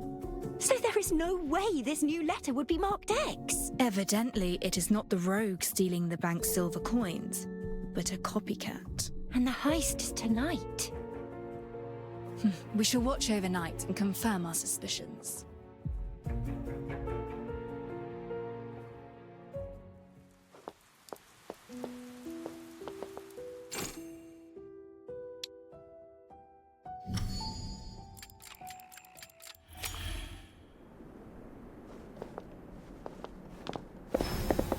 Speed up.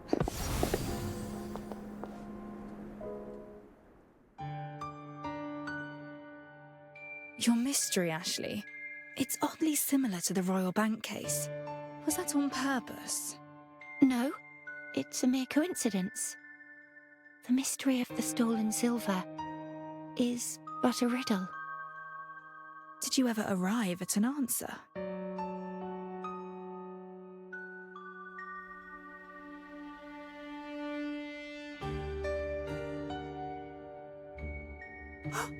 That's a Royal Bank safe! Alert the constabulary. Where are you headed at this hour? You? Our apologies, but as Miss Maids, we have but one duty: to obey.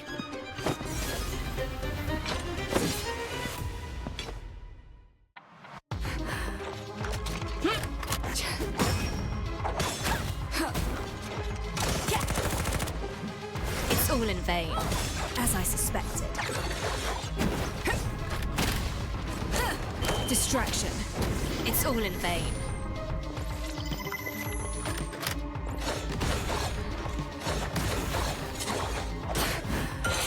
Reset the board.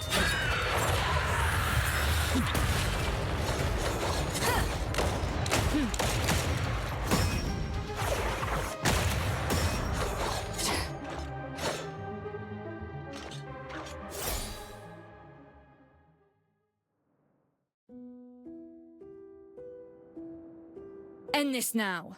Bolden hires you, but you need not break the law for him. Where is he? Detectives. Portents of trouble. Fine, fine. How much do you want? Name your price. 50%. I'll give you half of tonight's takings. Consider it a token of goodwill. It's all... I've sent the police away, and these maids are under my employ. This is between us alone.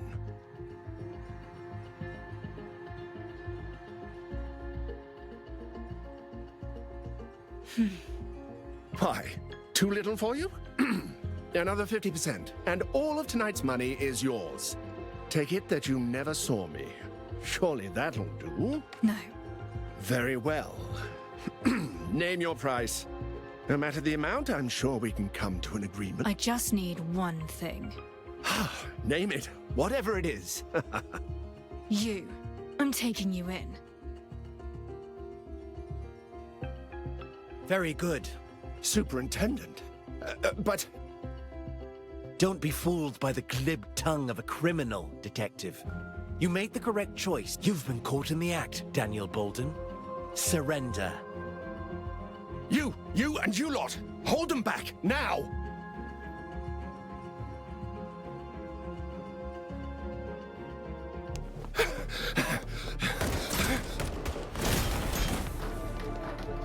After him!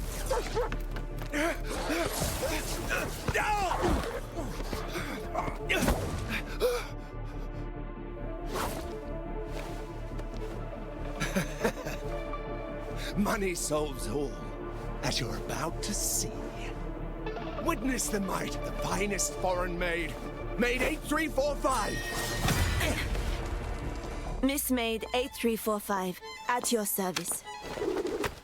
I humbly present an imperfect ancient blade style. I welcome your guidance.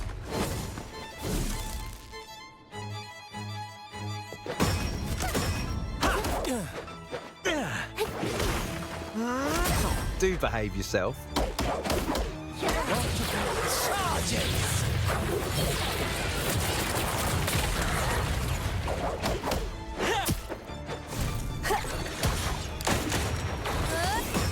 Your orders? I'll handle it.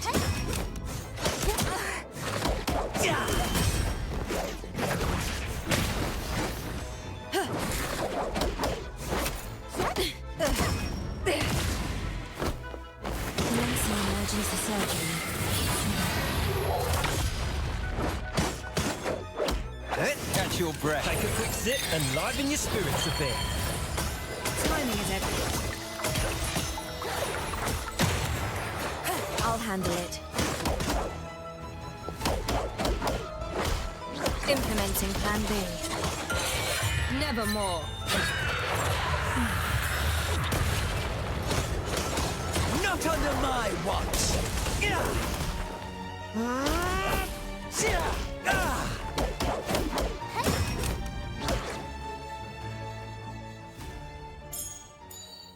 I am outclassed. I concede. A 4-digit maid does not accept defeat! Unacceptable! Hey, stay back, you! This is for the project. An overseas venture. It concerns silver. Those assets in the vault are mine. I'm simply moving them. And who are you to stop me? Your project hardly calls for constant shipments of Silverium goods. And no serious businessman... No, you're wrong. I've delivered returns. The nobles trust me because they've seen real profits. So long as new funds keep coming in, the cash flow sustains itself, and the illusion persists. Yet the bubble was bound to burst.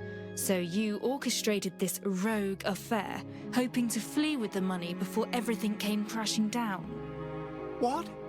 The project's a sham! I'm done with this. To think we put our trust in you! You scoundrel! Smuggling Silverium goods is a major offense. Bolden shall pay for his crime. Our deepest apologies. This shan't happen again. We shall double our security measures. Detective, I thank you on behalf of the River Constabulary.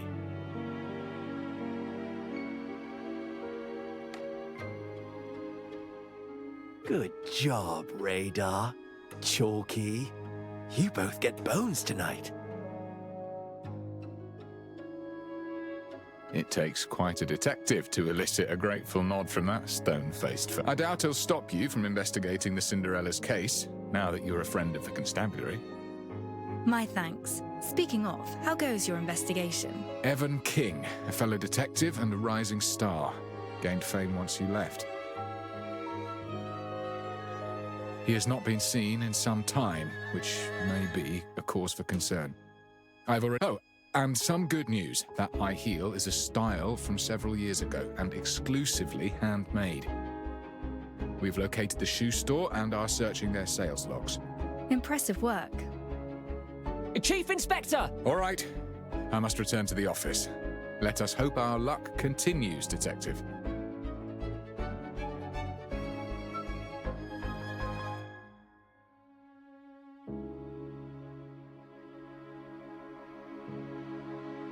Ashley, you seem in high spirits.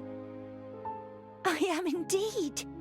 You're absolutely trustworthy. Thanks to you, we're that much closer to the truth.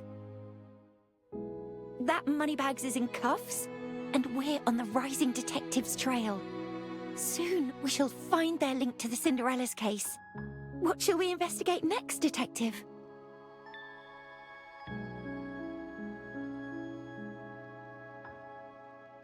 Hold your horses. First, we've something more important to do.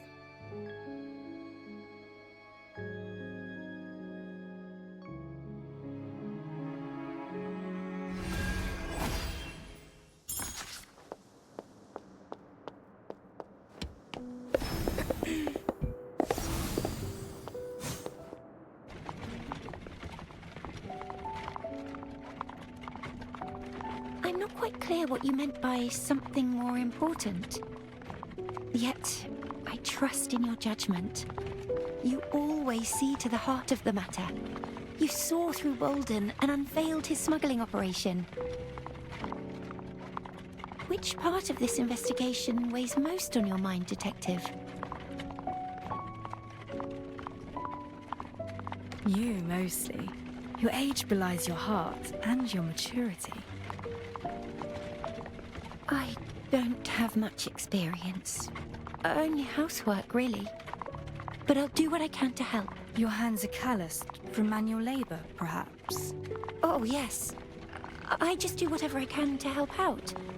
Nothing worth mentioning.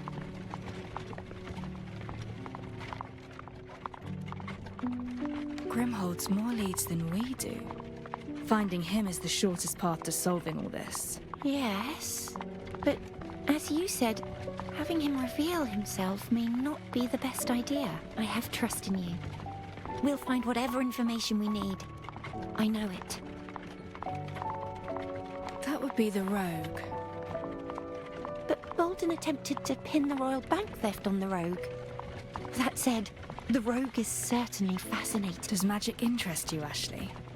A little, I suppose. I only know it from books. But to see it in a rabbit in a hat, flowers appearing from nowhere, it is all quite magical. I do not know where this investigation will lead us. For now, let's rest. Right. We've been running across the whole city. I want to rest, but knowing all that remains unsolved, it leaves me feeling uneasy. Oh, maybe we could circle back to the mystery of the stolen silver. Any new ideas? Well, first, you never answered me. What is this riddle about, really? It's just a riddle, that's all. In any case, perhaps you might try your hand at it first. I think I might have a new theory. The silver theft was orchestrated by the rich man himself. The safe had a secret compartment, and he pretended to deposit the silver inside the safe, when in fact, he placed it in the compartment. No one suspected anything, given the depth of the safe's door. When he next opened the safe, the compartment was closed, and his silver coins were nowhere to be found. So everyone thought it was going into the safe, but it was actually going into the compartment. What a clever gadget! Did you get the inspiration from the royal bank theft? With Bolden pocketing the silver coins stored in the bank? But if the coins had been in the secret compartment all along, then the shavings inside the safe doesn't make sense. So that can't be the right answer either. A wonderful idea, Master Detective. But I'm afraid... It's clear this is more than a mere word game.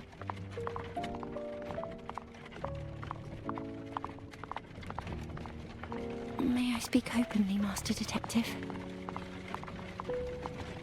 It's up to you. Everyone's got their secrets after all. I haven't told you why I took on this case either. You're my employer, though. You're within your rights to keep things from me.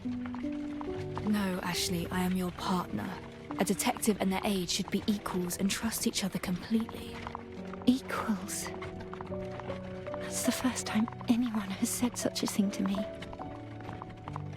Maybe if I had met you earlier, then... perhaps I wouldn't be who I am now. We are from two different worlds, Detective.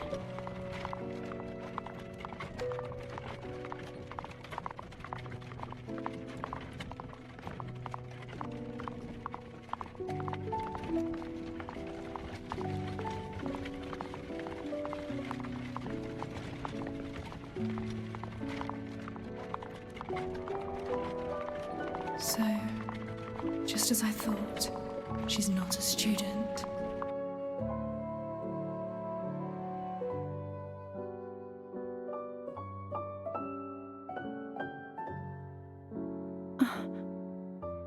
What is this place?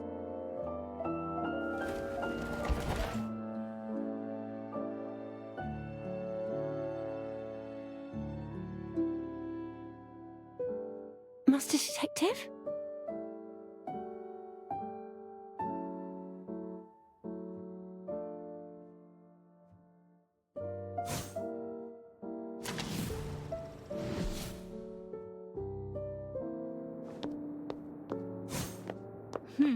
This shop will do nicely. This is Quadric Emporium, is it not? It's like a dream. Friends once told me it's the greatest place in the world. A place with everything you could think of.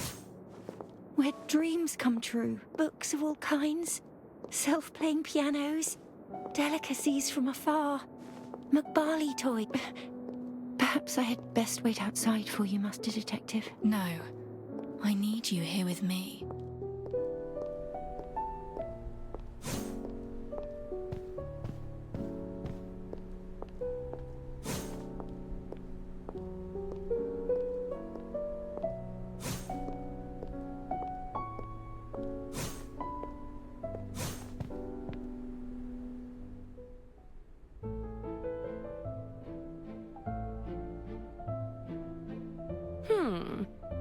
this? I'd like the best clothes you have, in her measurements, if you don't mind. Very well. Please follow me. Are any of these to your liking? This piece features intricate embroidery with imported Oria Regio jewels, truly fitting of a sophisticated lady. This one is a firm favorite among house flora nobility.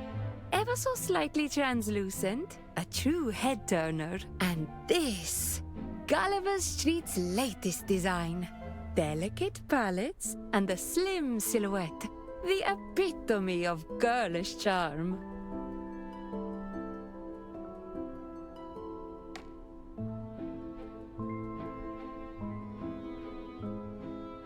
All right. I see this one's caught your eye. Would you prefer this piece? Huh? Oh, well, it just reminds me of something that friends of mine sewed once. That? It's been out of season for ages. Popular in its time, yes, but too drab for today's crowd. Hardly worth the price. Shall I pick out some others? No, just bring that one over. At least try it on to see how it fits. Master Detective, why are you doing all this?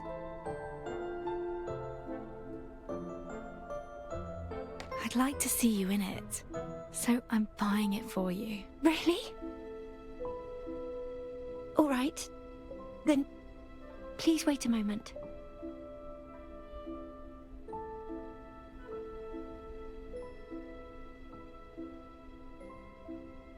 Accessories next. I should head to a specialty jewelry shop. The first floor will have some.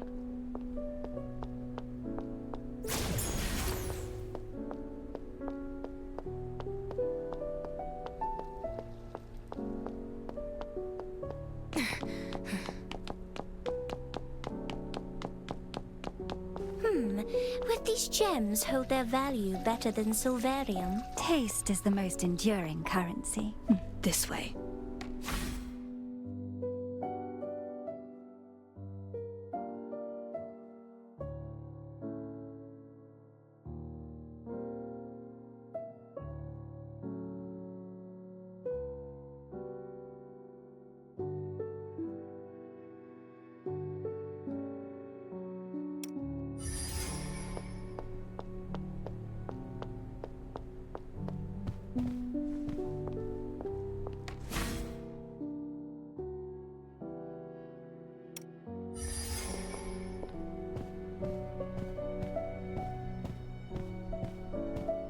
Welcome to Hearts and Arrows. How may I help you today? I'd like to browse your jewelry.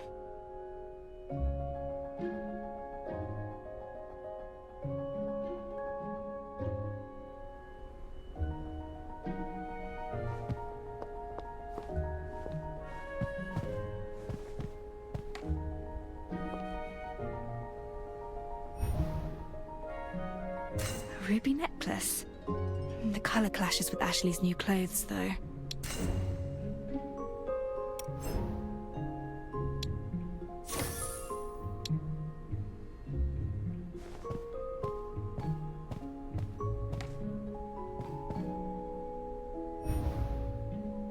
Oh, a sapphire tiara.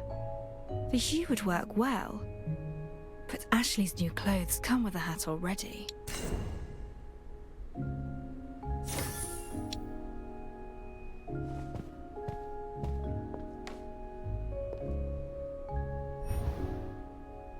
Colouring is perfect for Ashley. It would suit her well. Very nice. We hope to see you again. I should head back.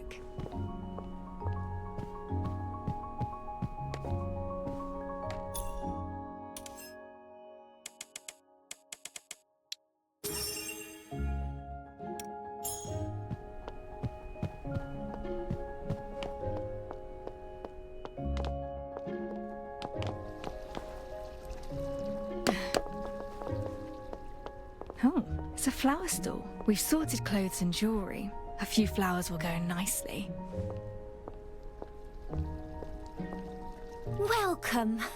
Oh, Detective. Bryony's the name. From the Hypnos Garden. Just opposite the detective's office. Remember me? Sure. It's been too long. Welcome back. Looking for flowers? Oh, for a date, perhaps? Yes, it's a surprise for her. Then you've come to the right place. I've helped out countless couples. Spoilt for choice? Why don't you describe the lucky lady's personality and I'll recommend some to you? She's very kind-hearted. Has a lot of empathy for others. A kind soul, eh? Just as I'd expect of your friend. I have just the thing. Camellias. Symbolic of modesty, ideals, and of course, an unwavering spirit. They complement almost any colour outfit too. A fine choice. My thanks. They'll suit her well. I think so too. In fact, have them for free. Consider it a welcome home gift. Oh, no, just take them. I must attend to my customers. Until next time, Detective. Hello there. We'd like some flowers. Are you sure? We've plans for 11. Won't they get squished along the way? The event over at Toroid Spine? Oh, don't you worry. I'll package them well for you.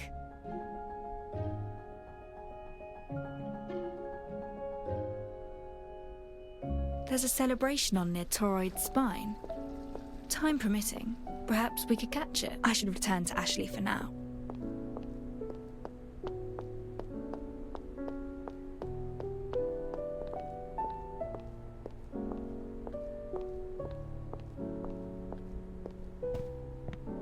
Greetings. Your friend's all dressed and ready. She remains in the changing room, though.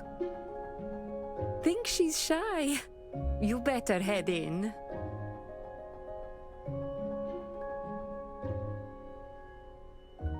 An accessory to match, and some flowers for you. Detective, I'm not too sure this suits me. It's all right. Why don't you come out? If you say so.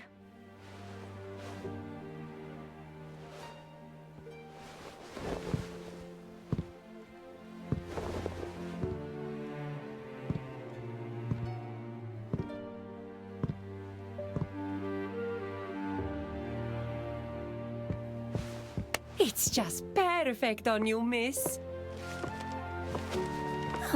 Isn't that the poor girl from earlier?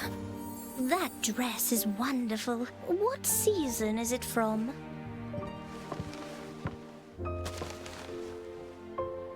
See? If you like it, it'll suit you just fine. I dreamed of visiting this place, buying clothes, but never expected it to actually happen. Thank you, Master Detective.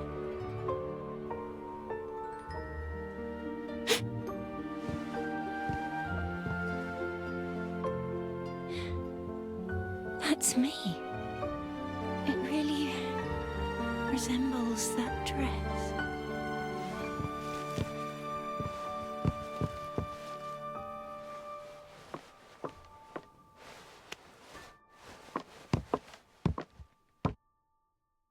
I'd like to make another stop. Have you heard of Toroid Spine? I've read about it. A colossal reactor that attracts the Argent Strand, regulating its flows. I presume you're not taking me to learn about the physics of it all, though.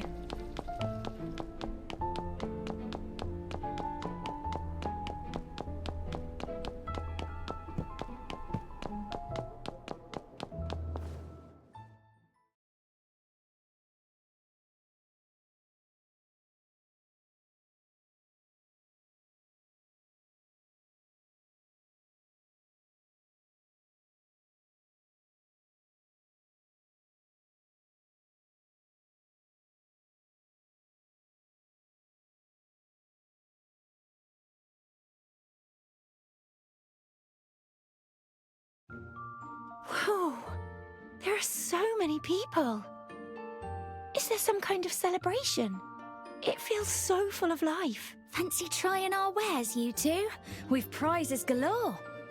Welcome to the Toroid Spine Trade Fair. We're showcasing the latest Emporium goods. A chance to try before you buy. You won't want to miss this.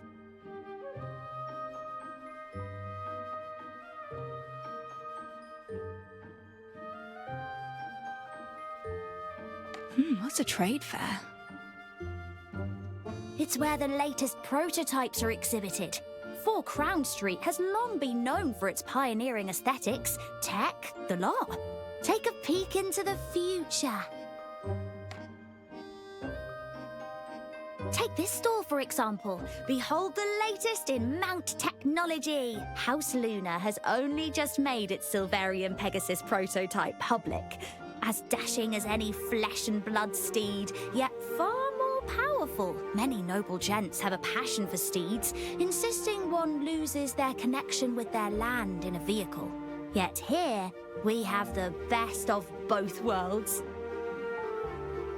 I actually have a mount just like it. Good heavens! If so, you must be special indeed. They're beyond the reach of most. I hear they're even capable of flight.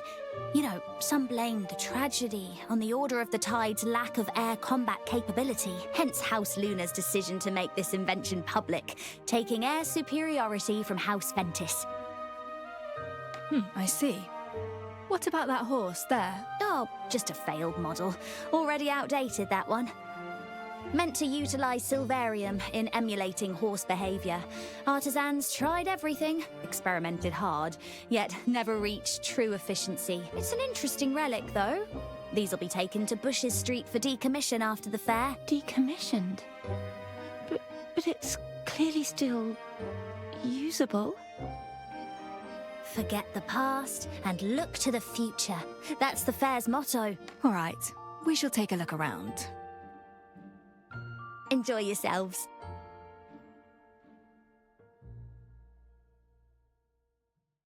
Fancy giving those a go? Me? I've never tried these before. I'll just watch you play.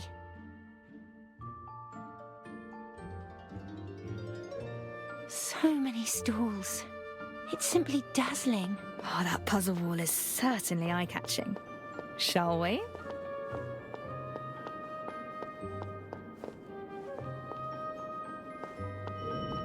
Ice cream? I recall that even plain ice cubes were a rare luxury when I was younger. Today, with the mass production of Glacie's reactors, ice cream of all kinds can be found anywhere.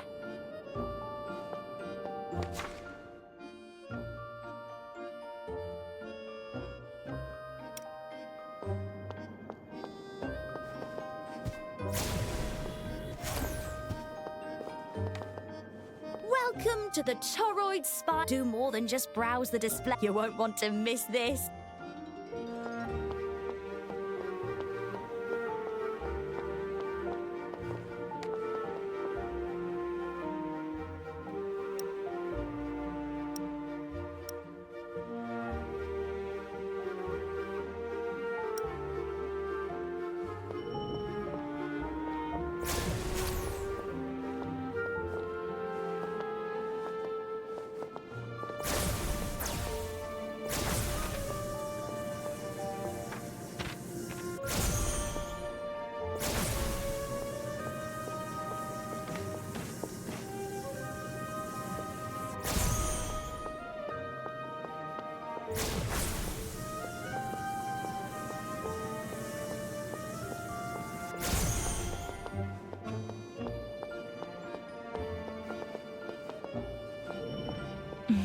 Smells wonderful.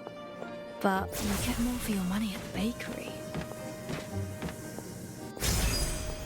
The Fullman reactor you just used was invented early on in Silverium tech development. It remains stable to this day. UMI recently came out with the Fresnel reactor, renowned for its stability. Which is the more reliable, I wonder? You got the hang of it in no time, Detective. All thanks to your explanations, Ashley.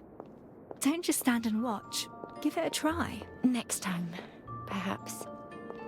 Oh, a bookstall. I was wondering, might we take a look?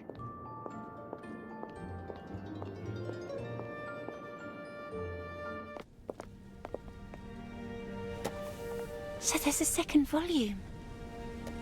Ashley. Yes? Magic. Look over there.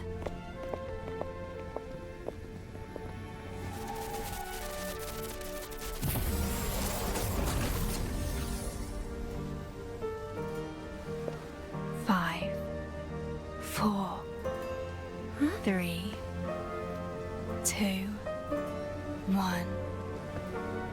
Torrid spines teeming with power, attracting swathes of Silverillia. Every now and then, as the Argent Strand flows hit a peak, a wondrous braid of Silverillia will emerge around the Torrid spine.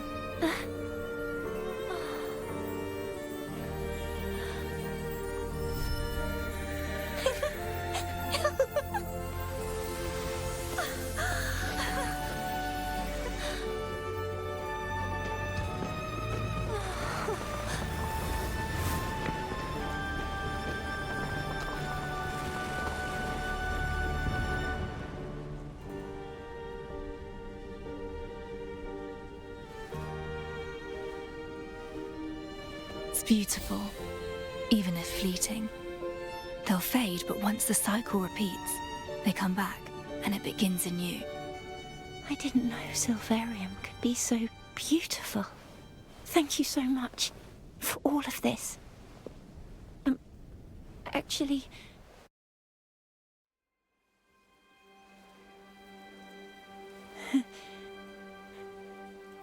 Actually, about the mystery of the stolen silver, the truth behind it. Master Detective? What's wrong? Detective!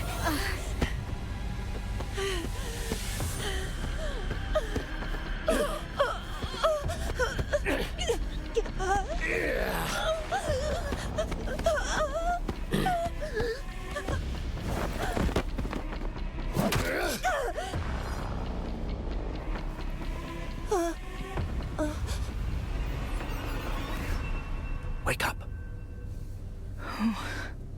Wake up. I think I saw. It's dangerous to be trapped in another's dream. The truth you seek is but a shattered mirror, each shard jagged and sharp. Reach for it too eagerly and you'll hurt yourself. I'll be waiting at the end of the truth.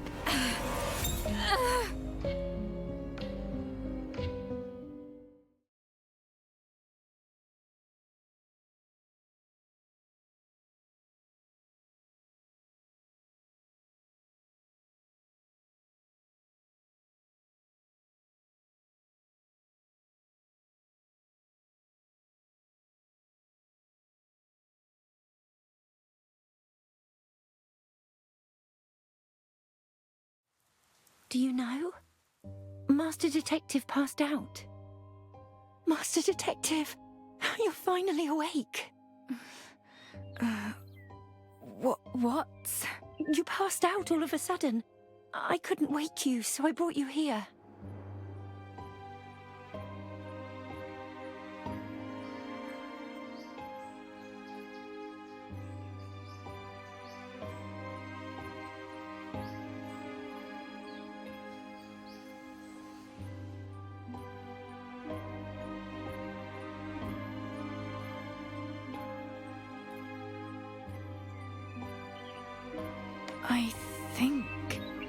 I think I had a nightmare.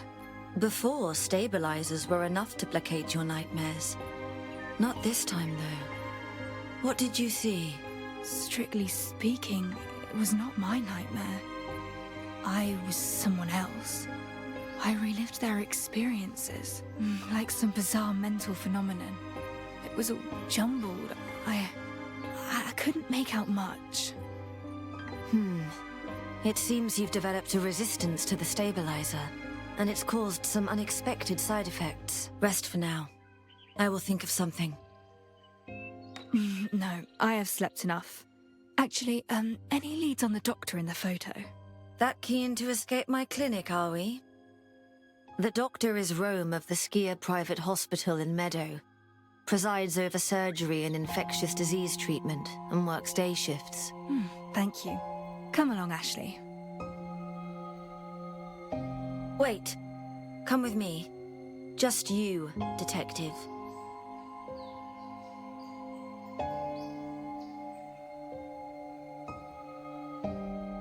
Who is she? My assistant. A very capable one at that. You've an assistant now. Where did you find her? I put out a request for one. Why? Why? Do you know her well? Her background? Experience and motivation for serving as your assistant? Yes. Yes isn't enough of an answer. You've seen her bandaged hands. She claims she hurt herself doing manual labor, then that they're old scars. Doesn't stick to her story and won't let me see. Strange, don't you think? It is a little odd, but don't worry. I have it under control. Do you now? You know best. I know what you're getting at, but I trust her. Then so be it. Before you check out, answer me one thing. What? Why did you put a request out for an assistant? Ask Lauren. It was his idea. You know, I'm willing to make concessions if it serves the case. I'm quite aware of what an assistant does, but why not use somebody you already know? I considered it. Of those I know, Lauren's busy with police work and doesn't have the time. Grimm's a little too high profile. We just wouldn't work well together. Who else? The voice-pipe barrister. She's lacking the skills needed. No, don't you see what I'm... Oh, forget it. Just go.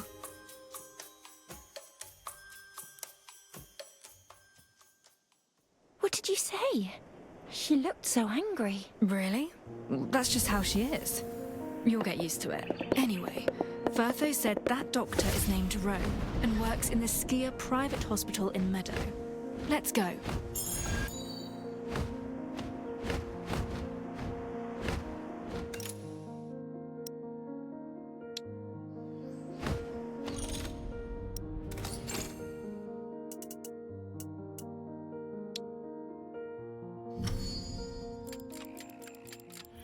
The detail I've yet to notice.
You sow.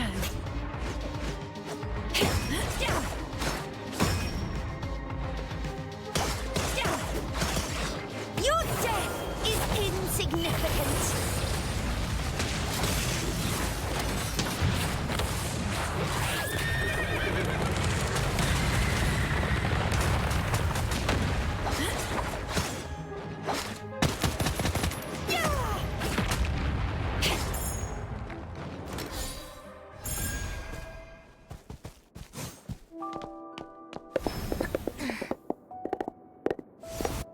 We're here. Skier Private Hospital. Oh, Ashley. Must be something I ate. You clutched at your chest. Are you sure that's all it is? I'm still not too fond of hospitals. I'm fine. We should look for Dr. Rome. Wait, you should rest a while. I have something I need to do.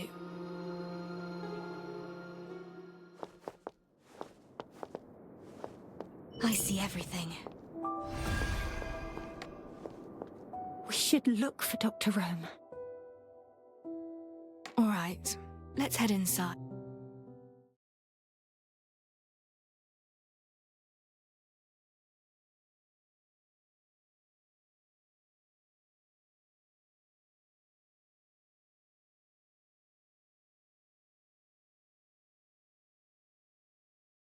Dr. Rome could be in any one of the offices, Detective. Indeed.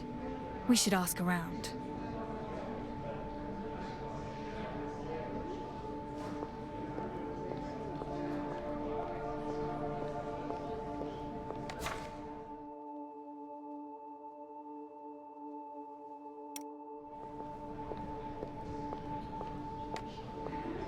I can't afford this. Those private clinics' medicines are so pricey and never even work anyway. Dr. Rome's not like the others. Don't know what us poor folk would do without him.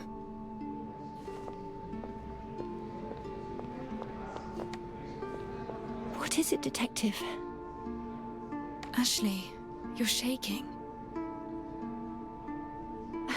I'm fine, just weary. Let me just rest here a while. I'm sorry I can't help you investigate further.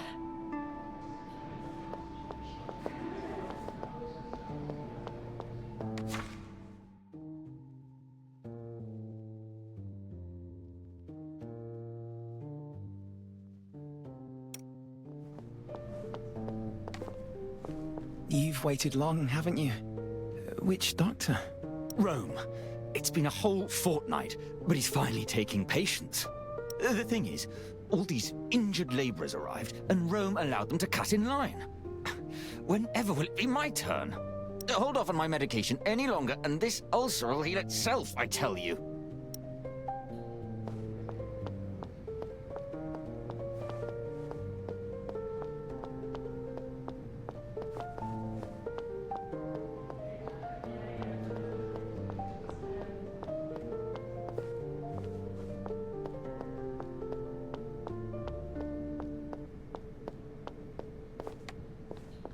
I've hardly seen Dr. Rome at all as of late. He vanishes, we pick up the slack. I've had nary a hot meal in 2 weeks. Don't worry, he's here today. We shall have this patient build-up dealt with in no time.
Hogwash. He's yet to see a single one. No sense of duty, that man.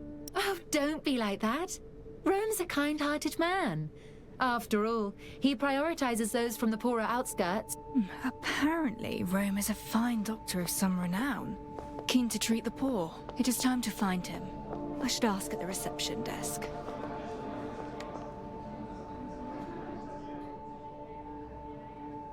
We would like an appointment with Dr. Rome. Apologies, but Dr. Rome's schedule is full for today. Come back tomorrow. No, listen, I'm a labourer from out of town. I need his help, please. All right then. Head upstairs and wait by his office for a moment. Thank you.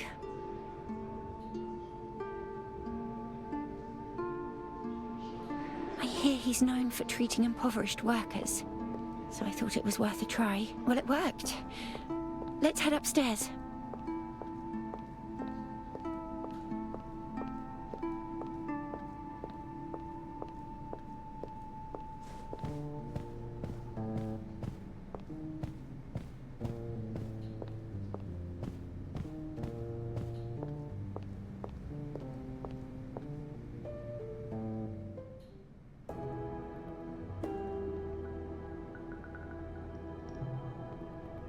Ashley?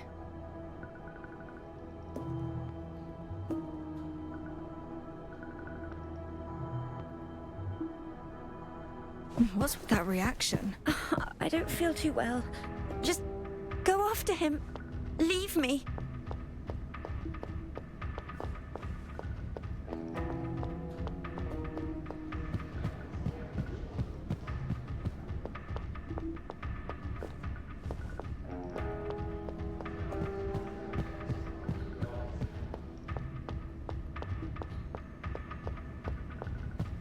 Rome's reaction is most bizarre.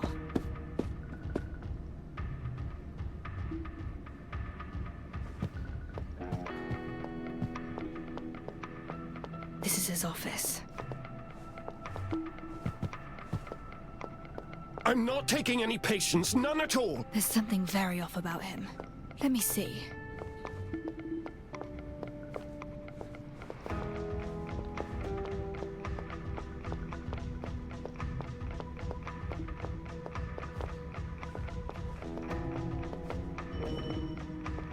Atropine, tourniquets, syringes. Rome's treatment seems to rely primarily on subcutaneous injections. Huh? A flash from the window.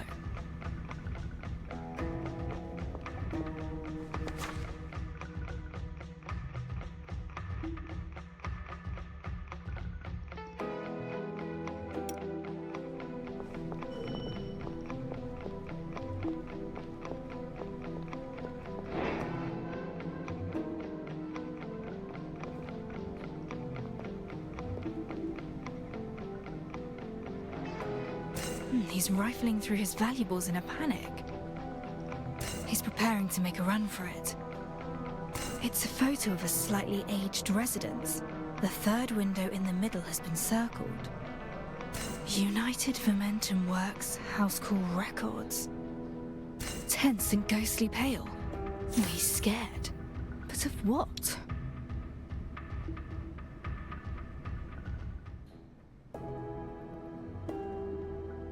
Why are you running? Where are you going? Unhand me, or I'll end up dead. Anyone who gets tangled up in this, they're finished, just like Grimm. What exactly do you mean by this? It's too late now. I must get to the bridge headquarters shelter. She cannot find me. Yes, the shelter. Safe house.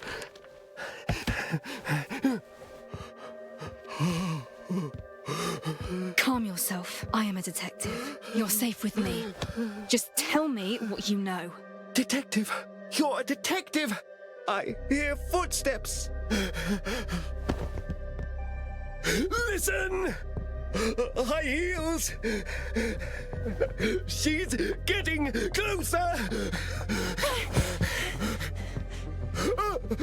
You!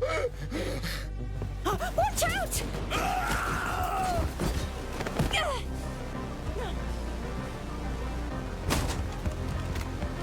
Run!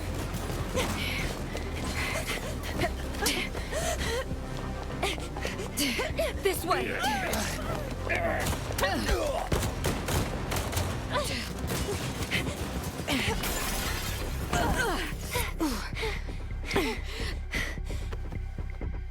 That way!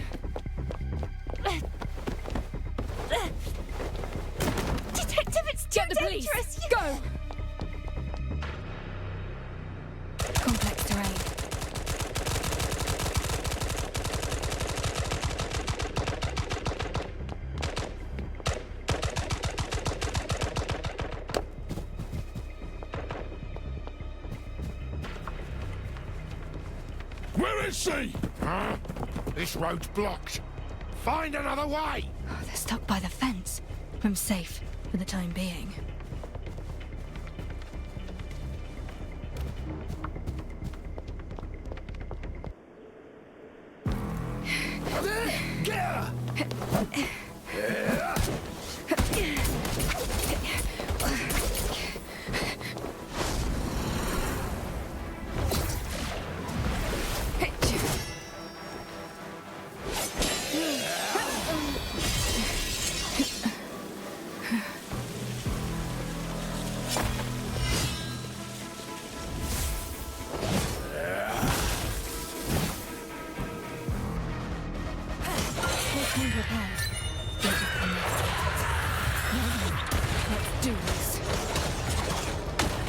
Distraction.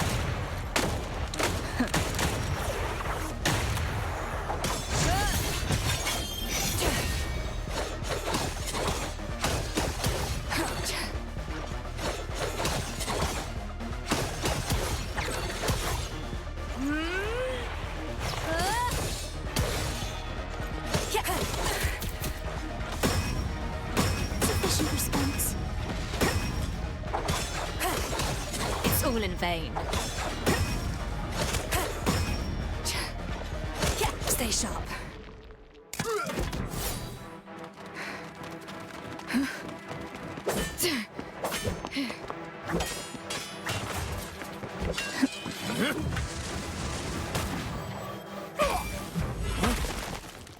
Just in time.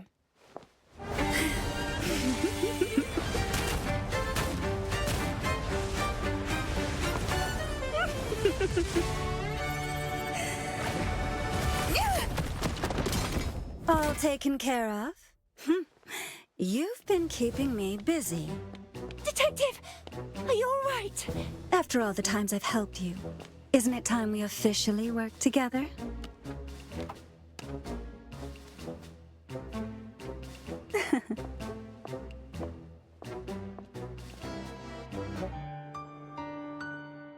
Did you loot her here? I alerted the constabulary, but feared they wouldn't make it in time, so...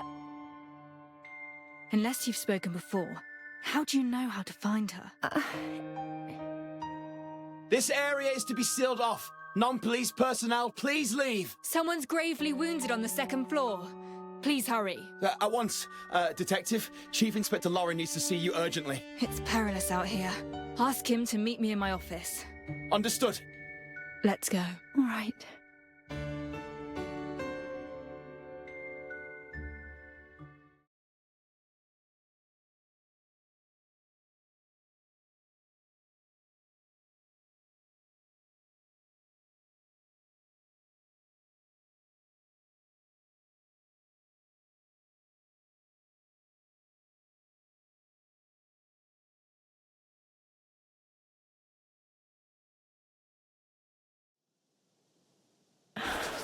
It would be unwise to linger.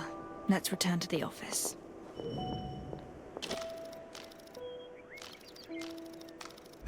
Got you. Enemies.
was worried sick.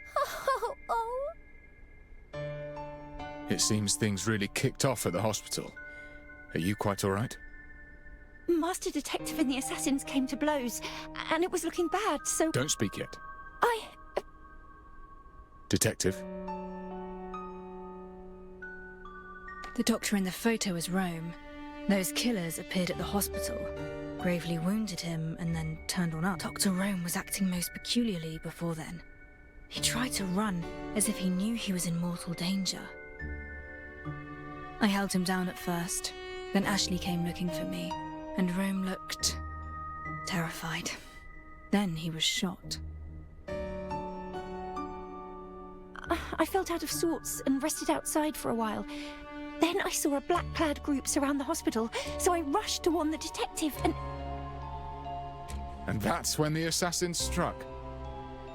Rome knew something of value, but I'm afraid we'll never know what it was. I've just received word that he's dead.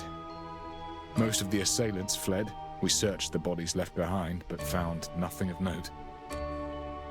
So why were you so eager to see me? We had decided that the mysterious noblewoman who'd lost a shoe in the Grimm case was our main suspect. So we investigated the shoe store and traced back who bought those high. Progress has been made. Although we're yet to locate the buyer, we found an employee who'd serviced the same model of high heels. According to them, the shoes belonged to a blue-haired woman. Blue hair? Huh? And as it happens, after the blue-haired woman left, a man in a suit arrived and inquired as to her whereabouts. Your assailants earlier also wore suits, did they not, Detective? You recruited a helping hand in the interests of safety. That may have backfired. I knew you were hiding something, but I left it alone as you've been genuinely helping Detective. But the hair colour, the killers in suit, Rome's behaviour, and the fact he was silenced like that. And your reaction to the body. That wasn't the look of someone seeing... I didn't kill Rome. Perhaps not. But you are privy to case information that could be shared with those killers, enabling the murder. Seeking work as an assistant, cozying up to the detective. You planned this.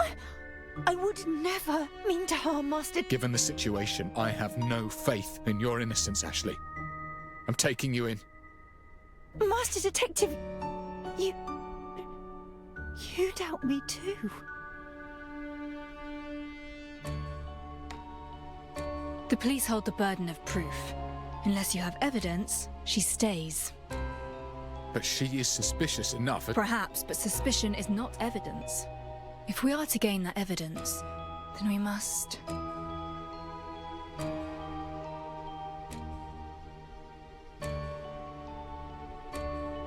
The punkster clashed with that mysterious lady at the scene of Grimm's case. He can identify whether she and Ashley are one and the same. But Ashley was there during his questioning, yet he never accused her. Stated it was too dark to make out any features. That only leaves the lost shoe.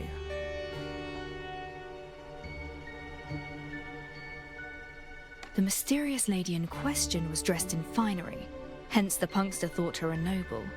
If Ashley had bought such clothing, then we have our evidence. That said, there was no full account of her clothing or hard evidence, and there's an apparel shop around every corner. We can't ask them all. The shoe left at the scene of Grimm's fake death was none. If the shoe fits, then Ashley is the mysterious lady. Isn't this just like the Cinderella tale? Ashley, try it on.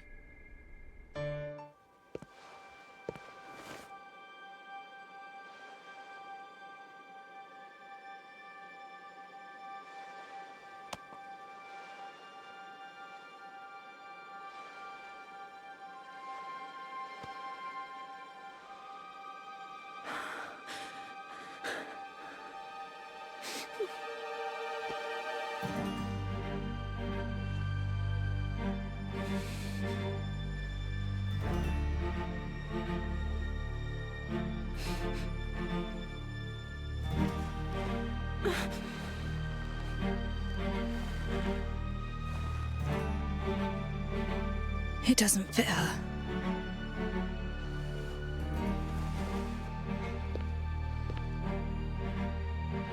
She's not the Cinderella you're after. Wait. Regardless of whether or not she's that mysterious lady, you can't deny she's suspicious. There have already been casualties, Detective. We cannot risk your safety when we don't know the facts. Chief Inspector, we agreed she's not a suspect unless evidence proves otherwise. We must stand united, or else the enemy will tear us apart. But...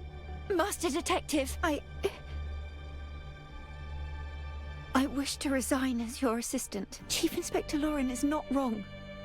I am dangerous, and you should steer clear of me. Your suspicions are understandable. There's much I've kept hidden that I can't tell you. Not yet. I suppose my trial period's over, and I was found wanting. Enough of that for now. Ashley, you look unwell.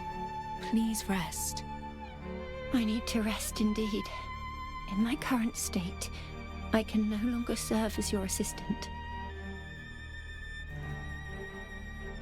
But where will you go?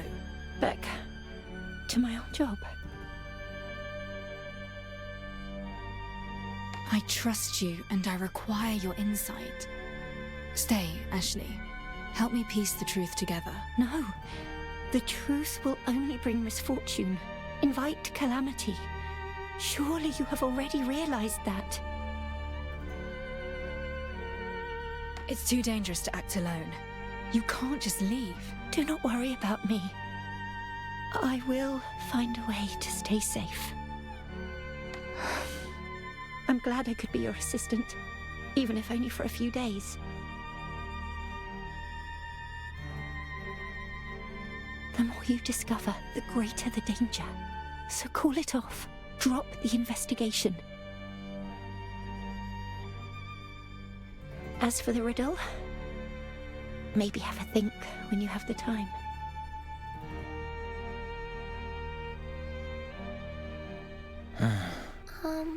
Where will she go, Master? Just like that, she's gone.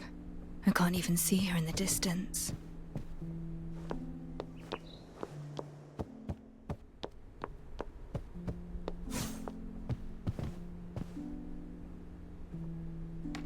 The Sylvania Observer. Mostly just finance news again this week. The Weekly Review mentions many new romantic novels, none of which interest me. Young Voices. The headline reads, Scientific Miracle. Royal Scholar unveils method of creating vampires. The Royal Academy has discovered that not only may vampires have existed throughout history, but they could potentially be created from humans. Vampire rumors were widespread during the reign of Queen Mary, it's true. Yet a lack of historical evidence means they remain mere rumors. If a scholar has uncovered evidence of their origins, then that's clear proof of the bloodsuckers' activity here in Sylvania. Creatures of legend here in the present day. If the Royal Academy can actually prove it, well, it'll be most impressive indeed. Vanilla. A chocolatey aroma. And a hint of something else, too. I'd wager Alf's cooked up a novel dish in the kitchen again. I'd better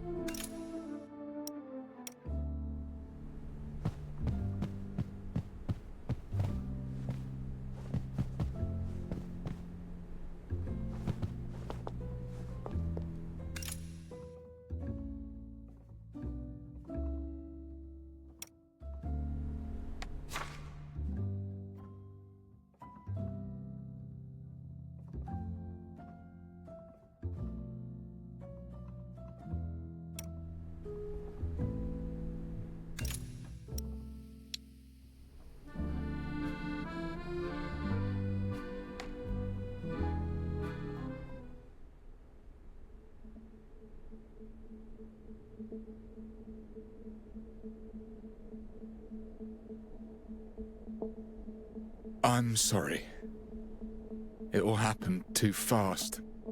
Perhaps I was wrong in the first place to have you seek an assistant on short notice. There is much more to this case than I had imagined, Detective.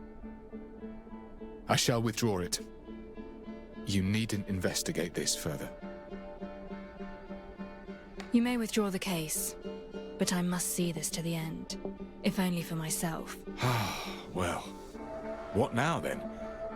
She wasn't the suspect, yet refused to elaborate further. We've no leads. That leaves us with but one avenue to take.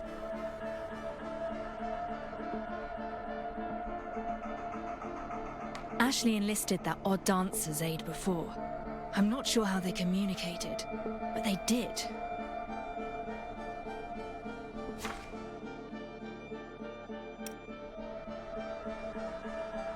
An invite to the boutique quarter ballroom. What has that got to do with anything? It's a hint left to me by a mysterious informant. It's time I sought her out.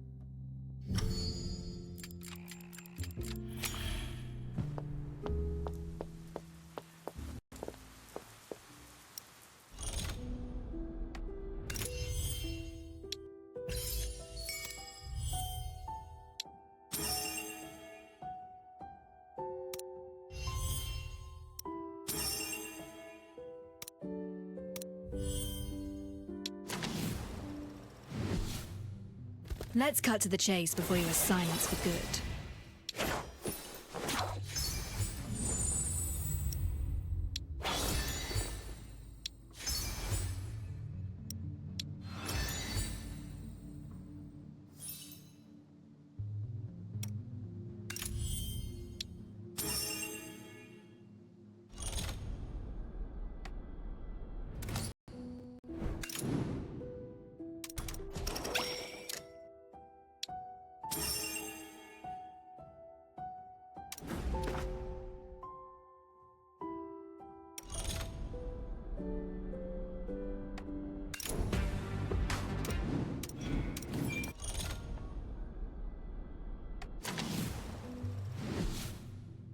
Let's cut to the chase before you are silenced for good.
Bird's eye view of the city sharpens the mind.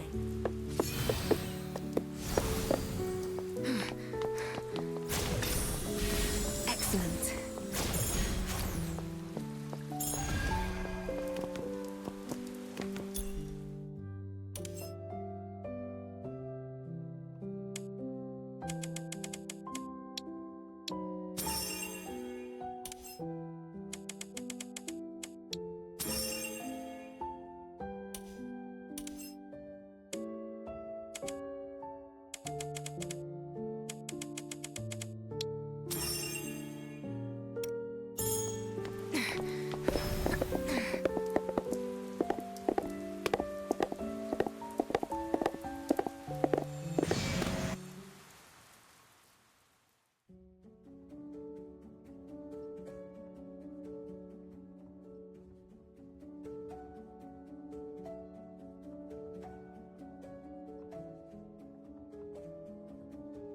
It's here.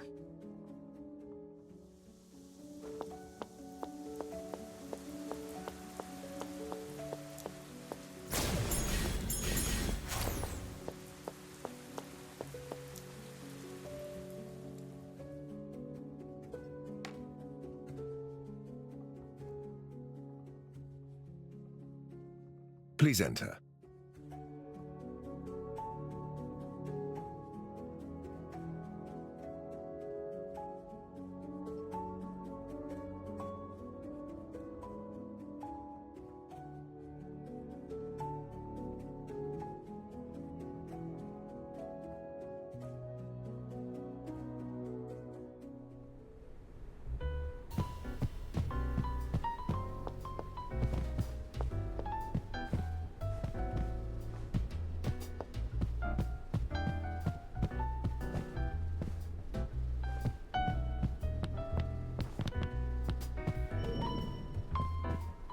And?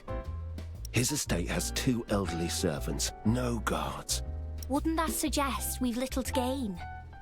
He's a duke with a considerable inheritance. It'll be worth it. All you need to do is hang in there a little longer. Easy for you to say. I'm the one who has to accompany him back. That leering, sleazy mull of his. Pipe down. We're being watched. Planning some kind of Red Rose was here moments ago. She can't have gone far. I need somewhere with good visibility. I'll track her down by her red dress.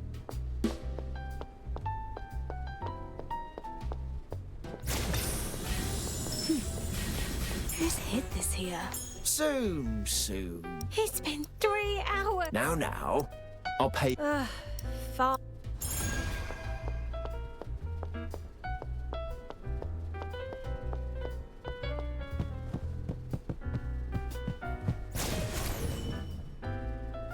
It would seem UMI has had its work cut out as of late. An understatement.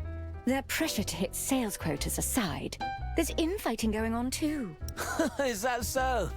Those newcomers looked down on the old blood years ago. Well, looks like we've had the last laugh after all. They're new money. What do you expect? Ready your wallet. Their stocks will plummet, and we'll swoop. Well, gladly, Mrs. Ramon. Here's to a brighter, wealthier future. Well, that wasn't Red Rose.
Okay, time for today's plans.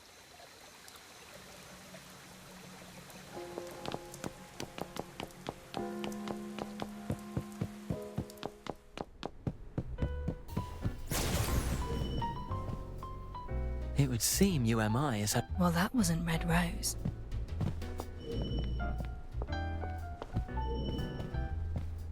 And? Planning some kind of scam, no doubt. I should alert the victim to be, but not right now.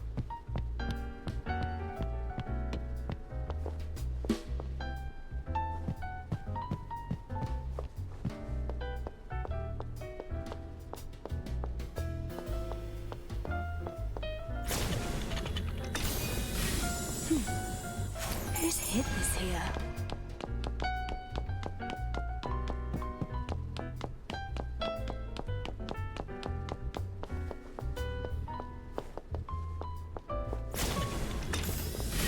Excellent. Ha! A detestable journal. Which one? The little rat who exposed... Oh, what I'm saying is, to whomever it was that snuffed him out,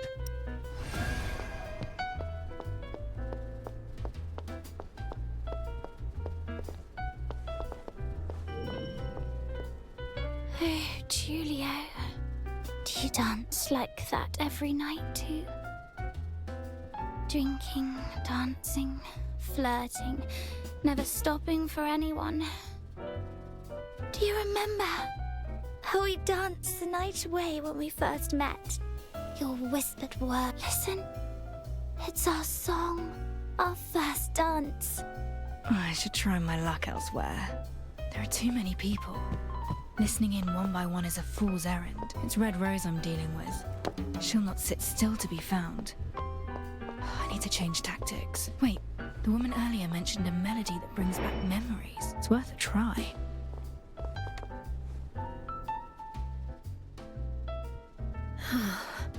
Yes? Can I help you? You seem exhausted. Should I take over for a song or two? You're serious? You can play the piano? Not a whole evening's repertoire like you, but I'll have no trouble with a few pieces I know well. Please, have a seat.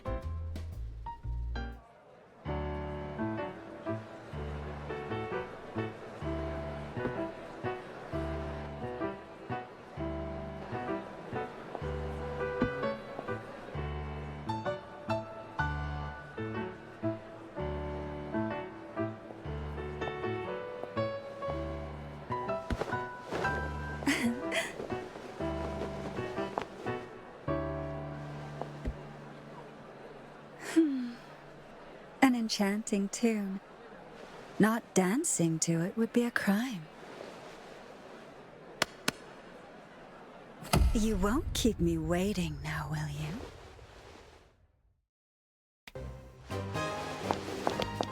And what dance do you have in mind? Instead of trite questions, why not just follow the instinct of your body?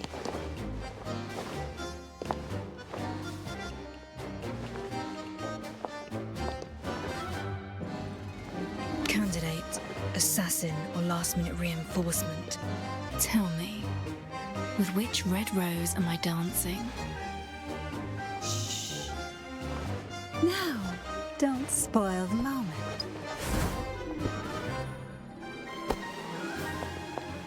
What you should be concerned with is how this dance of ours will end.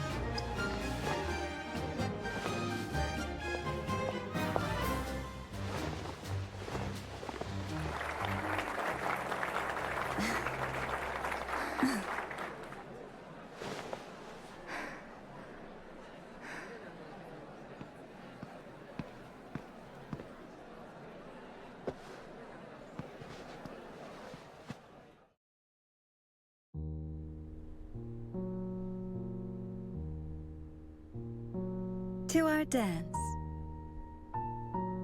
To our dance.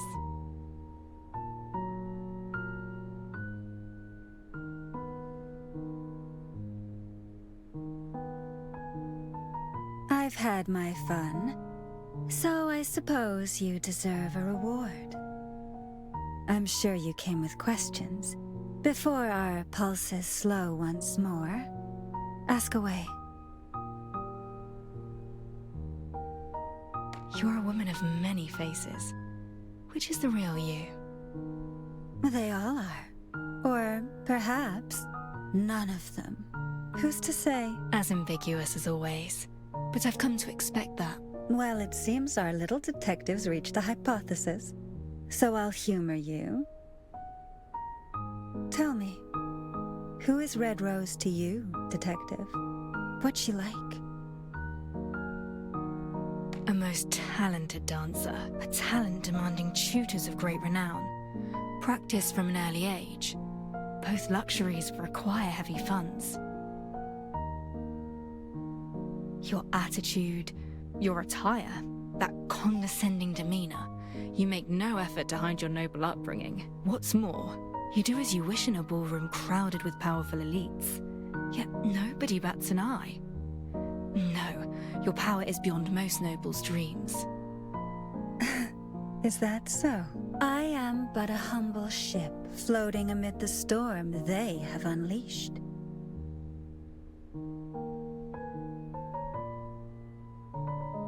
Just what is this place anyway? I'm aware it's a noble ballroom, but I believe there's more than meets the eye. What you see is what you get, cariño. The Midsummer Night's Ballroom is what you wish it to be, what you want to gain from it. What's your connection to House Flora? You seem to be working in the shadows for a certain noble house. Or perhaps you're a high-ranking noble yourself. Rumors abound that House Flora grants flower-related titles to its esteemed members. Titles like Red Rose. You seem quite knowledgeable in Flora's affairs. The affairs of Sylvania and its power structures may be beyond my reach, but I know a little of them. Few noble families would shelter one as reckless and indulgent as you in their ranks. But Flora might. Oh, do excuse me, detective. I mean no offense, it's just that serious gleam in your eyes as you state your case. It reminds me of something. You don't like serious people? On the contrary, I find it most endearing.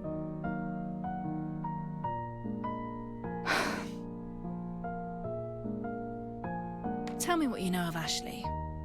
Now that's more like it, detective. I was starting to think you'd never stop asking about me. I know little of the girl, however. If you wish to learn of her past, her upbringing, then I'll have to disappoint you. You see, I've never cared much for identity. I think it's a boring construct. Such things are tools to be used when it's convenient, when it interests me to do so.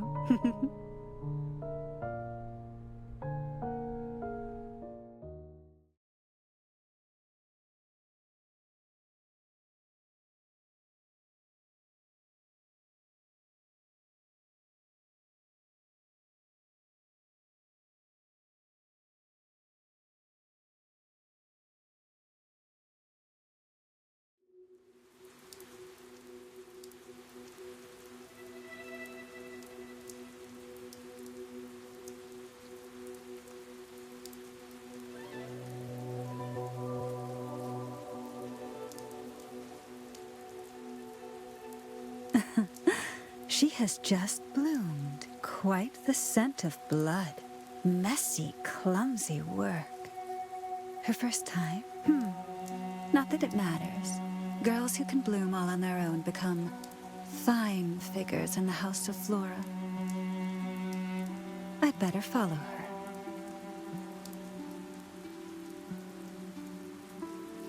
Yes, but no closer. Best to give her space. One ought not startle a frightened fledgling. It wouldn't end well. Poor girl. Who plucked you out and cut you down, my little flower? Don't you worry. Soon you shall flourish in our soil, little one.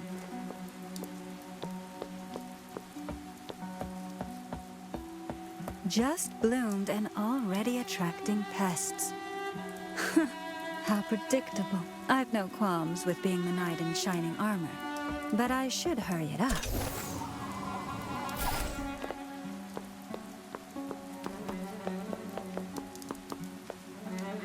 All alone at this hour, girl?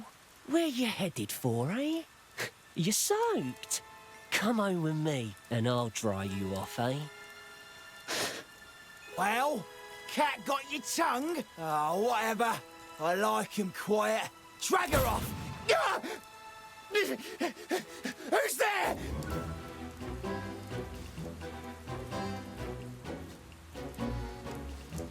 Gentlemen, I have found her first.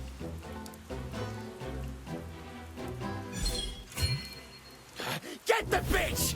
Watch it! She's got a gun! You all have 2 left feet.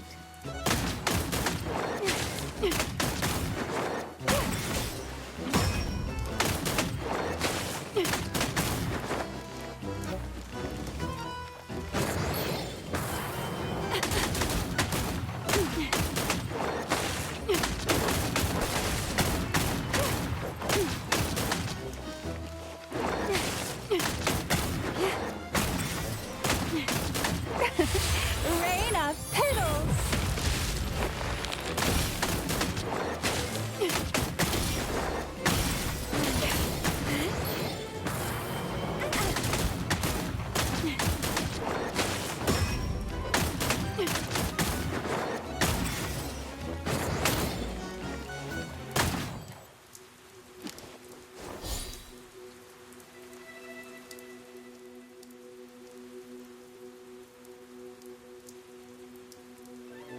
Why don't you come with me?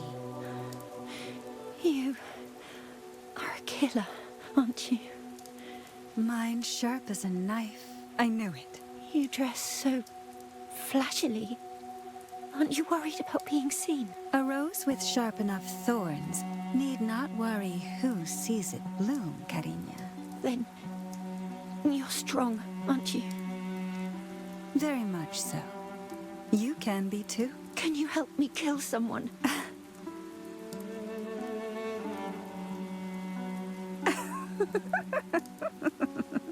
Oh, what a response. You know, I've taken many in before, and no 2 react quite the same. But that's a first. Can you? If I felt like it. Who? Someone important. A celebrity? Or a noble, perhaps? For the right price, even the Queen isn't out of the question. No. He's with you, am I? The United mining industry. It can be done, but it won't be cheap. I have no money, but I'll give you anything. I would never charge someone in such dire straits. Neither would I put my trust in their promises. However, I like that look in your eye. If one day this line of work appeals to you, or you get the money, come and find me here.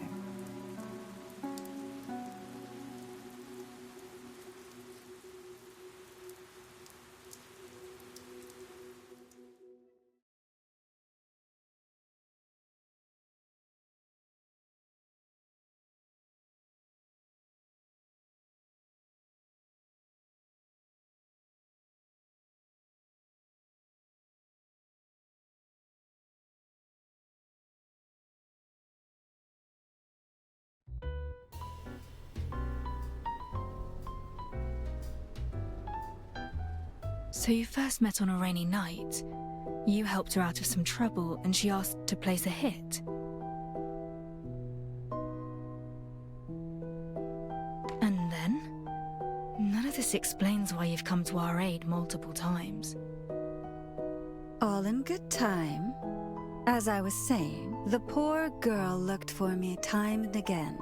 Yet, things didn't pan out as I'd hoped, and she refused my invitation. She saved up money, somehow. Not enough for a high-profile hit, but more than enough for a few odd jobs. odd jobs. So every time you show up, it's because... Oh, like capturing a nameless clerk? Or coming to a certain detective's rescue when needed? That kind of thing. And she did this why? Why? I never asked. In my line of work, curiosity kills the cat, as it were. She paid for my help, and the job happened to suit my taste. A fine deal is all it was. At least tell me where you first met her.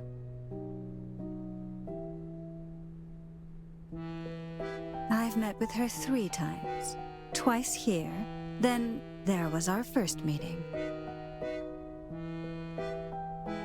In Bridgehead. Bridgehead? Can you be a little more specific? Oh, come on. It's been a while. I can't recall every detail.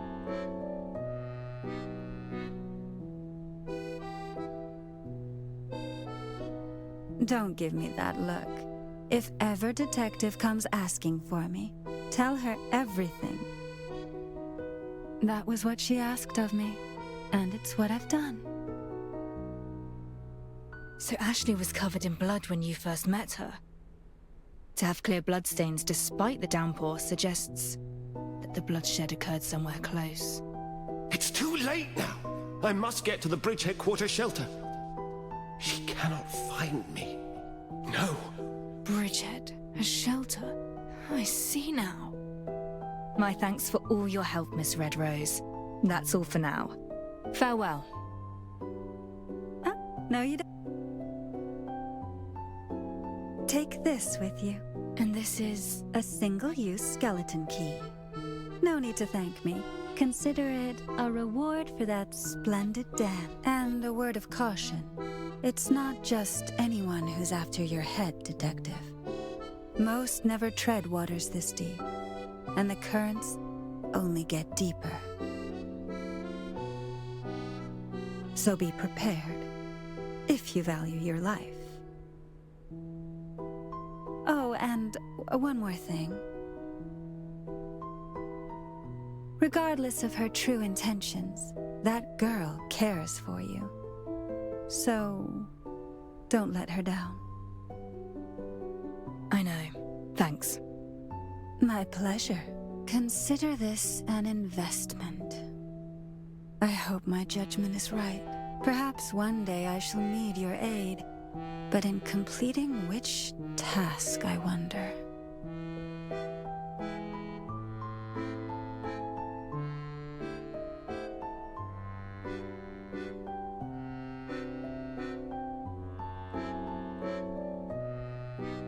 Red Rose and Ashley first met at Bridgehead. As it happens, Ro mentioned a safe house there. That's no coincidence. I'm hardly familiar with the area. Scouring a place that size for a shelter with nothing but a picture will take too long. As I recall, there's a clock tower to the east. It'll afford me a good view to find a lead. That's where I'll start.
The latest silvercraft saved me a lot of time.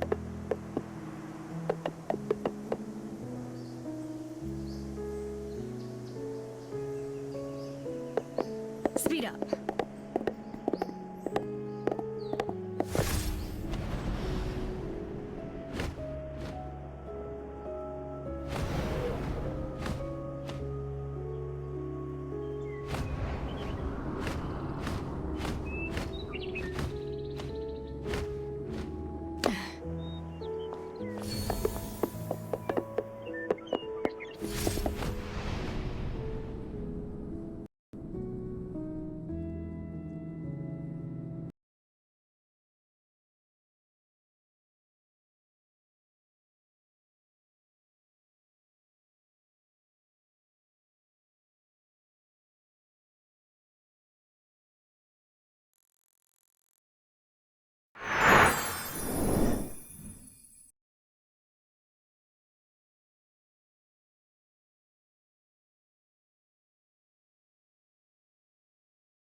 Okay, time for today's plans.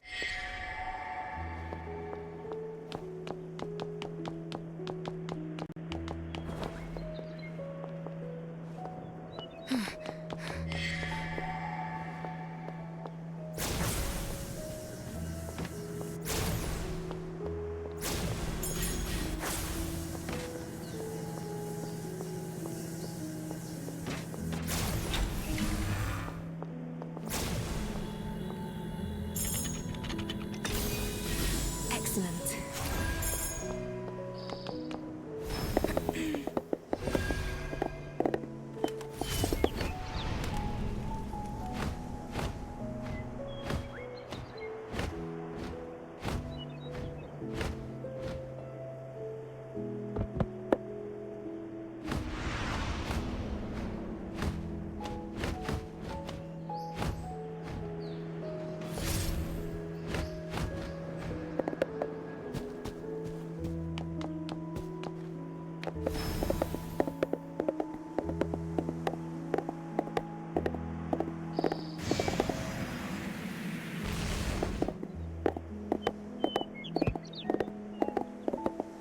Speed up.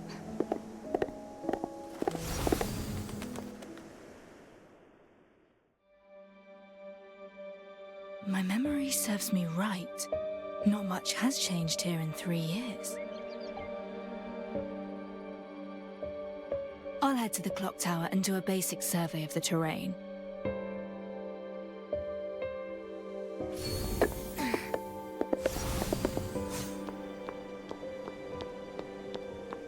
This won't fool me.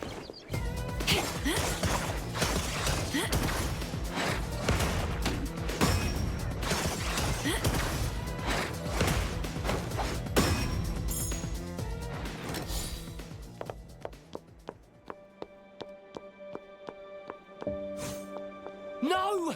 Please don't! Here, You're behind on protection money, eh, Miss Luger? Please, sir. My husband had an accident at the factory. We've not a dram to spare. He can't even get out of bed without help. We need my earnings. Have mercy.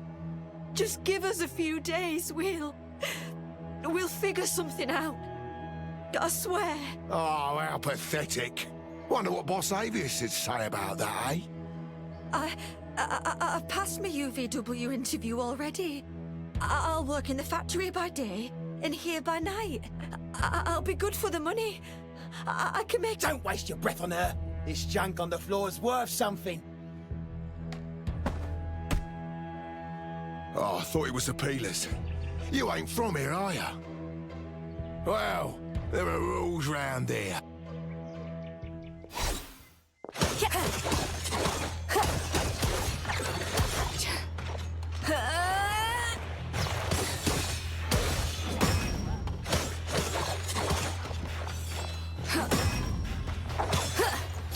It's all in vain.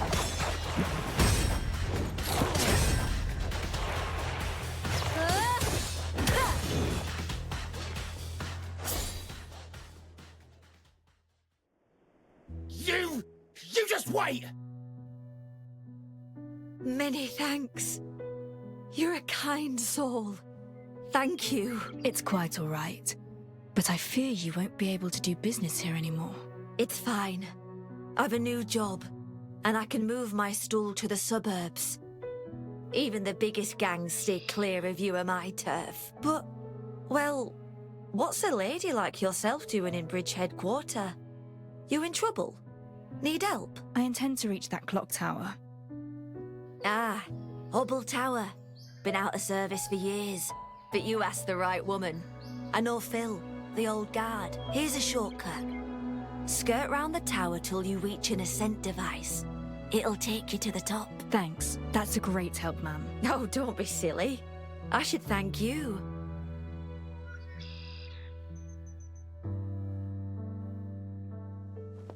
There's a shortcut behind the tower. I should look for some kind of silvarium apparatus.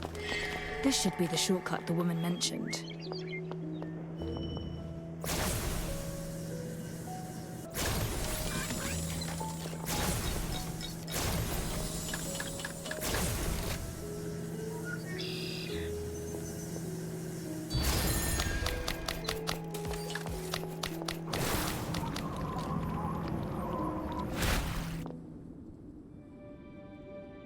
To the south of the UMI factories.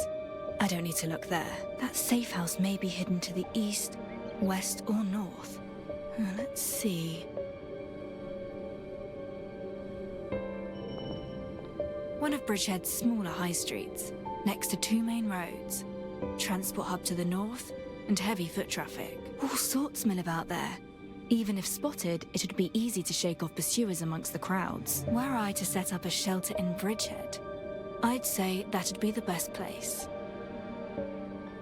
It would make sense to search that area first, then.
Who's hid this here?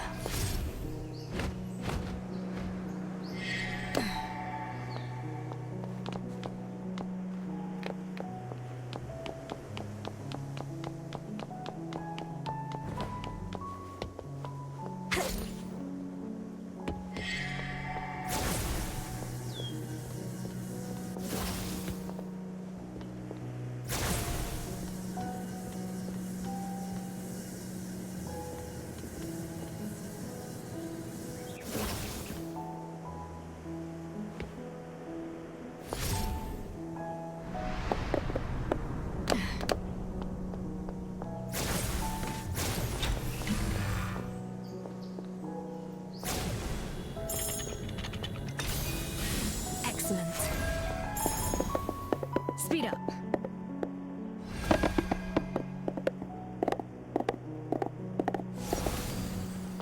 Rome safe house. Enemies! Give up already!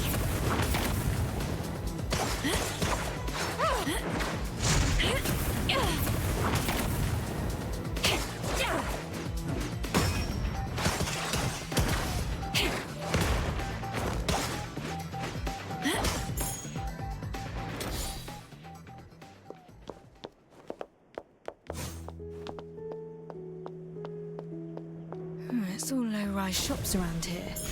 No tall buildings. Not like the photo at all. This area is decent, but too out in the open. I fear it'd make for a poor safe house location. Out of my way! Poor little thing. Enemies!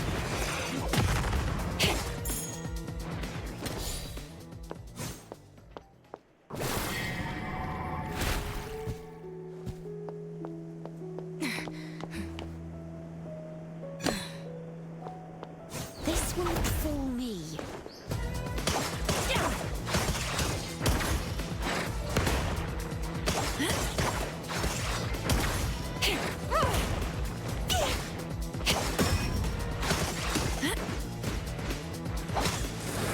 Time to wither.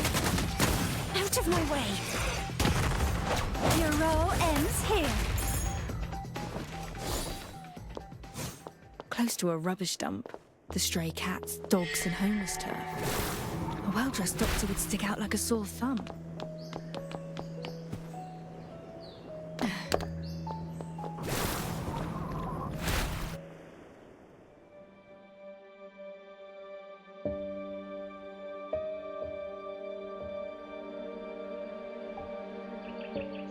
This office building's in a decent spot.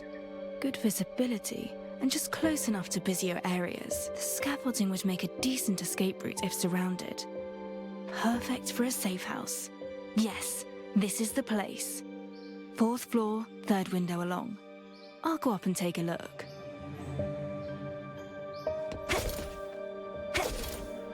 The air's heavy and stale. There's thick dust upon the handle. And no bills in the letterbox. It appears nobody has lived here in some time. A cane, woman's footwear, and what smells like stew. It seems an elderly lady lives here. I should leave her in peace.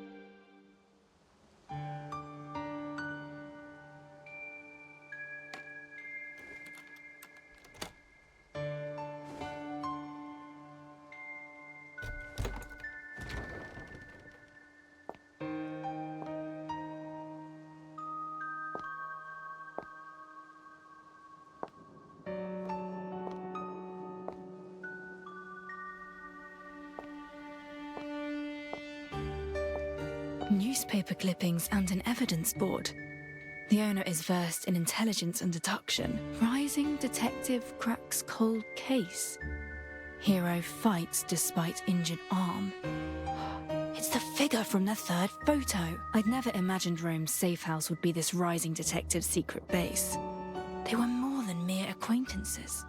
Well, Mr. Evan King, a pleasure. As a fellow detective, I'll need to inspect your office. I'm sure you won't mind. Not anymore.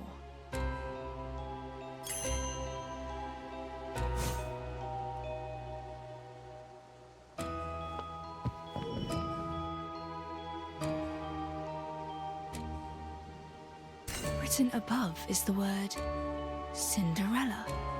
We are investigating the same case. Looks like the outside of some abandoned factory. The photo's annotated, escaped, burned to death, bodies cleared, unidentifiable, remains dealt with, relatives silenced. It seems the commission he received was completely different. It's a woman in labourer attire. The photo has been crossed out. Another one. Escaped, presumed burnt to death. No body found. Sadly, the photo's been burnt.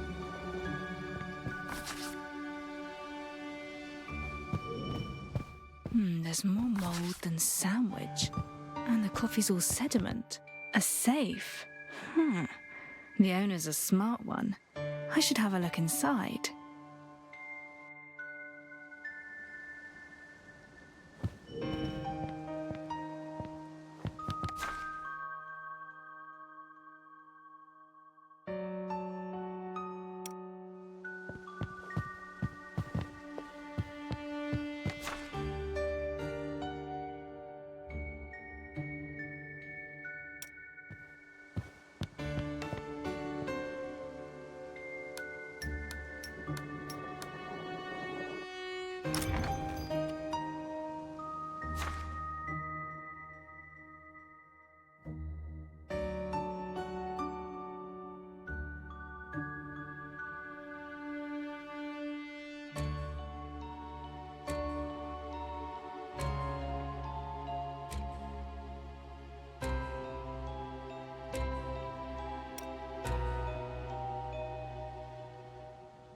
A royal bank check. The totals as written. Both the check and letter are in United Momentum Works' name.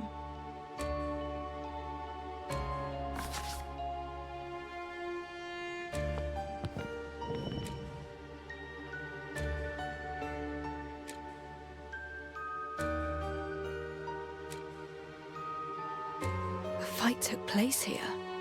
Someone was shoved and pinned here, their heads smashing into the wall. Judging from their height, that someone wasn't Evan. The victim struggled hard, leaving scratches along the wall and furniture. Evan was trying to strangle them, but... There's a large splatter of blood. Evan bit off more than he could chew. He was stabbed. From the pattern and scale of this bloodstain, I'd wager his carotid was severed. Evan lost too much blood, couldn't fight back, and soon collapsed. But what of the weapon?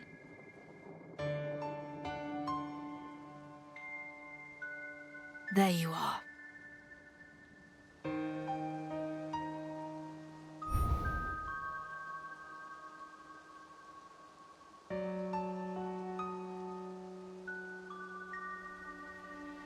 The engraving reads E.K., Evan King's initials, just like those on the knife he's seen carrying in news photos. The murder weapon was his own dagger. The bloodstains along its edge had been dry for a while. It wasn't tampered with, just discarded at the scene. The killer used Evan's dagger against him, didn't think to deal with the murder weapon, and just ran. Evan launched the attack, but the victim retaliated using Evan's dagger. Shaken, they fled the scene. It wasn't premeditated, but a murder made in self-defense.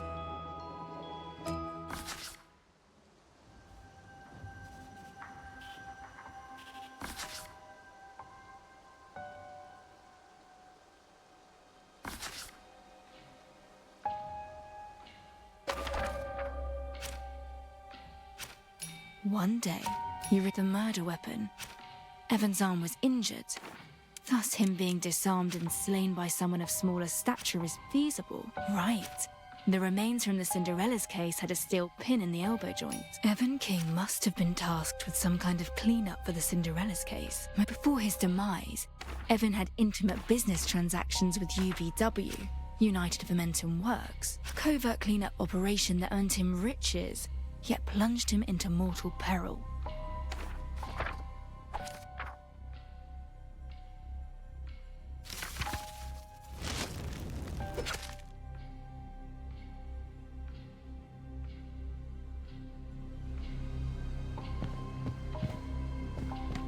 They're in labourer attire, but the photo's too burnt to make out their features.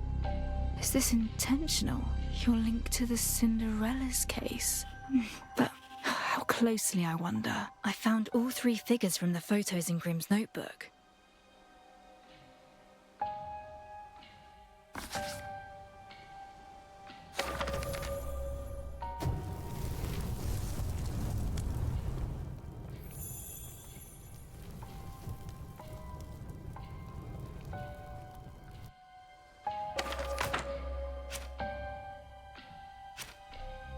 The rich man in the photo is a renowned investor, Daniel Bolden. He exploited his railway business to smuggle out antique silver coins and attempted to pin it on the rogue. He has close relations with the UVW official, Gorsh. The second photo shows Dr. Rome of Skier Private Hospital. He was pursued by assassins when I found him. I wasn't able to save him. He'd often go on UVW house calls. This cannot be a mere coincidence. The thread connecting them all is clear to see. Now.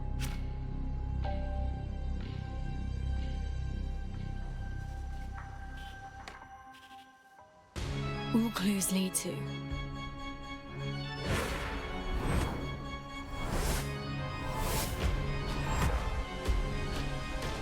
United Momentum Works. Who's there? My dear detective, There seems to have been a misunderstanding between us.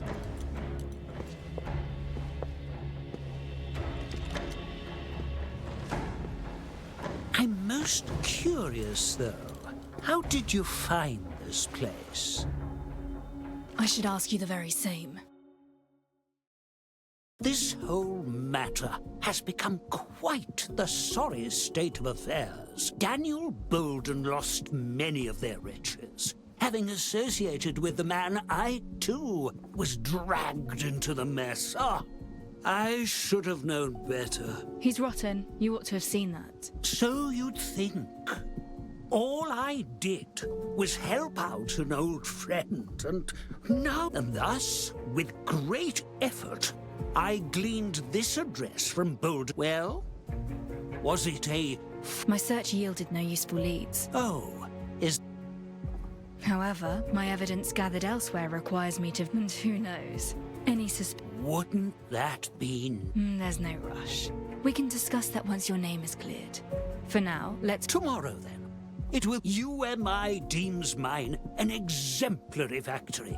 Hence, business, a discerning individual with a... I look forward to it, then. Wonderful. The factory is a bit of a way away in the suburb. They'll deliver you to my factory early tomorrow morning. I shall be awaiting your arrival with bated breath.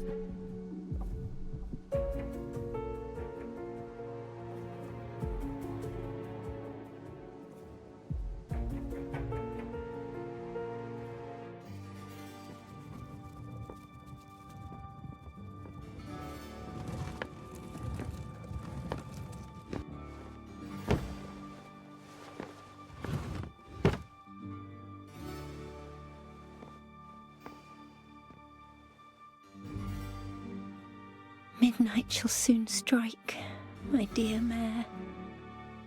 And when it does, will this fine dream be over? I'm not finished yet, though. I want to stay in this dream just a little longer. You will stay with me to the end, right?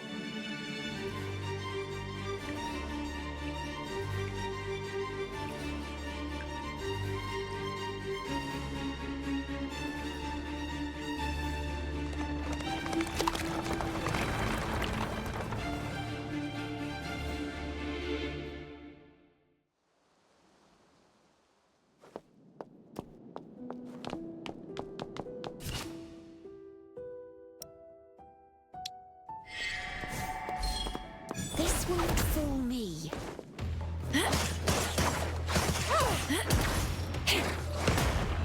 Simple.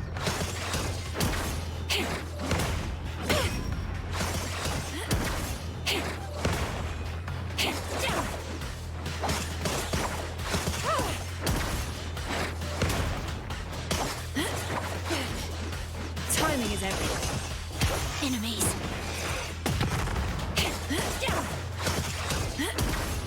All right, villain. Down you go.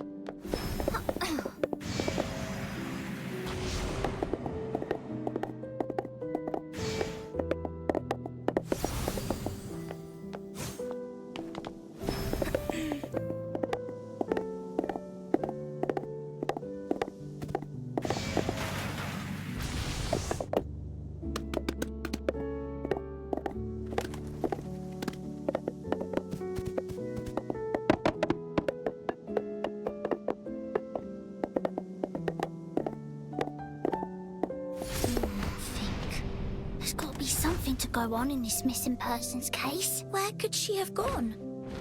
What do we do? Did I just hear missing persons case? What are those children talking about? Did I hear talk of a missing persons case? Are you in some Yes.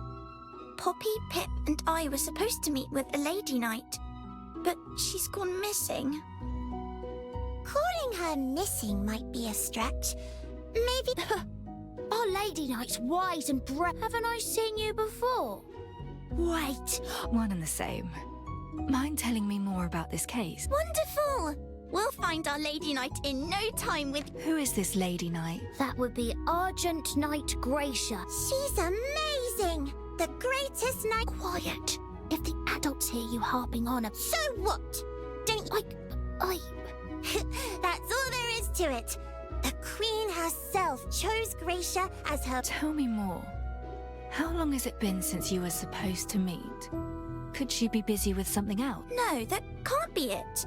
Gracia said her most important mission this month was to partake in the Royal Equestrian Tournament. And that's tomorrow.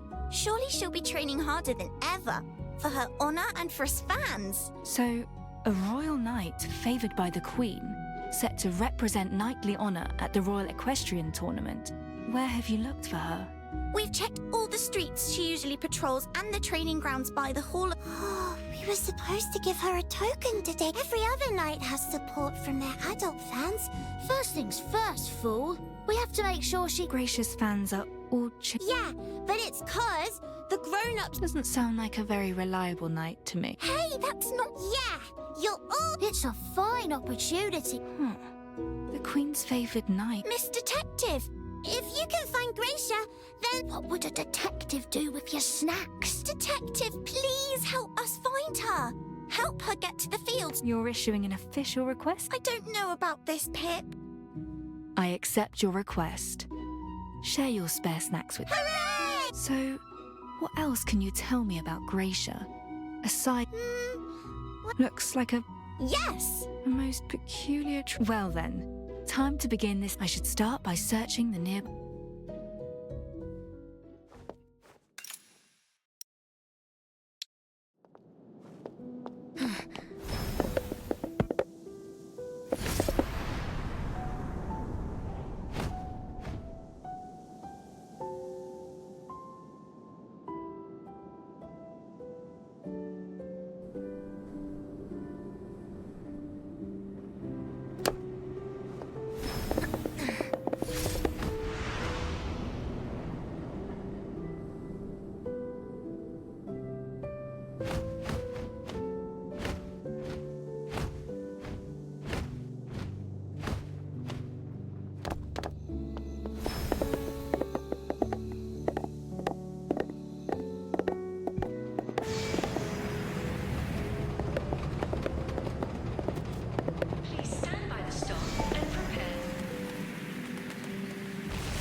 Are you ready to visit the factory, Mum? Yes, I'm ready. Very well. I shall take you there.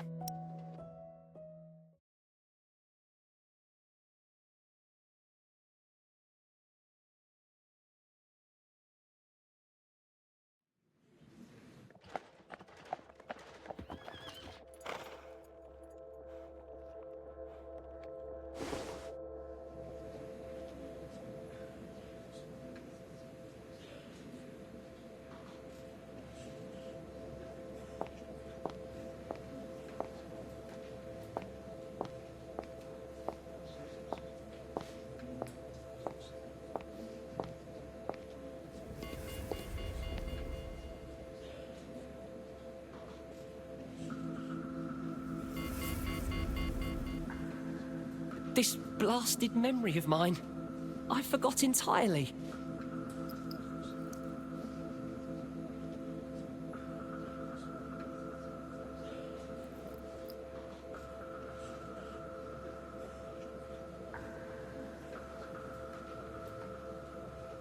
What are the stringent checks? They've never been lax, but it's stricter than usual. You're right. I heard that product's silverium content didn't match that of the raw materials used, so they sent... Then what? Well, they're still checking. This place has been running for years, though. Doubt they'll be able to find anything at all.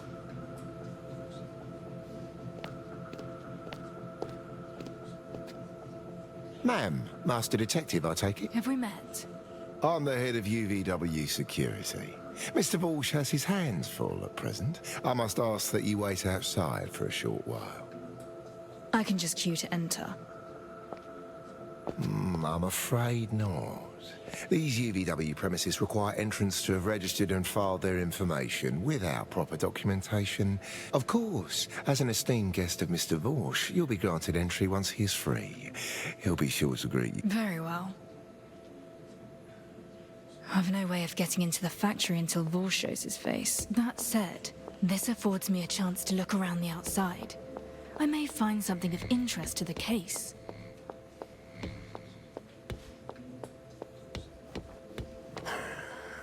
So much... You can't deny that only the absolute... Naturally. And that demand...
Forgive the intrusion. Might you mind if I sat here for a moment?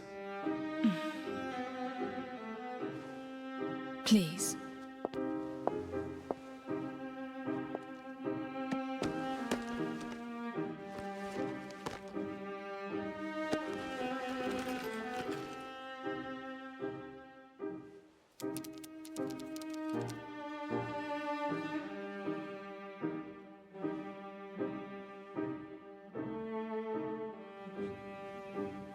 Do you work at UMI, perchance?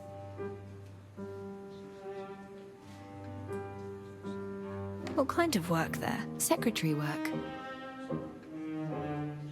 So what do you think of the factory and everything? And everything? Well, you know, the stolen Silvarium. United Momentum Works has been in operation for 15 years, during which UMI's board of directors has changed thrice, with zero impact on UVW's upper levels. In other words, UVW is highly autonomous. Many matters and decisions are unknown even to its headquarters staff. You're suggesting that the Silvarium theft did occur? I'm suggesting that curiosity can be a dangerous thing. Earlier, you were pacing around the periphery, showing unusual interest in the security screening and sorting apparatus. You're certainly not with UMI, nor another rival company. Private detective, perhaps. Your expression tells me all I need to know. Well, who hired you?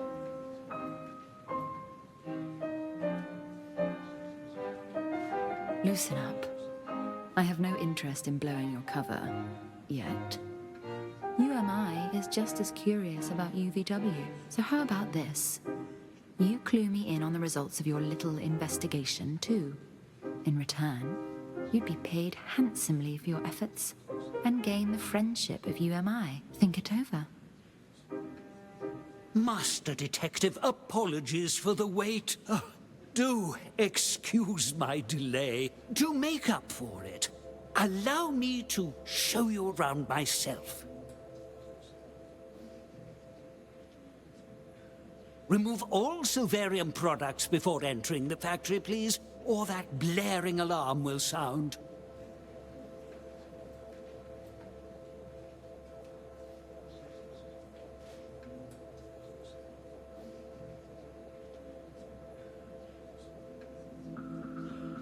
All I need to do is look close enough. No such thing as a perfect cover-up. Our security scan system is entirely automated and runs around the clock. Even I am no exception. All must adhere to safety procedures, or else they're held in security.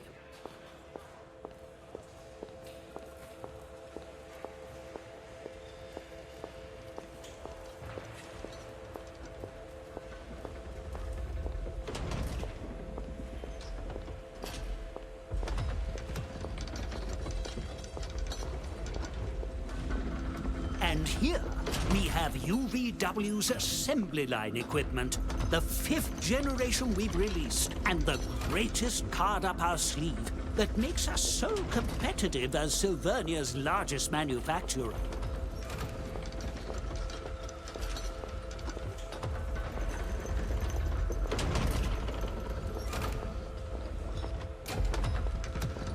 Tech development aside, we also place great importance on our employees' work environment. Filtration gear is in place at every stage of Silverium processing, minimizing its effects on our staff.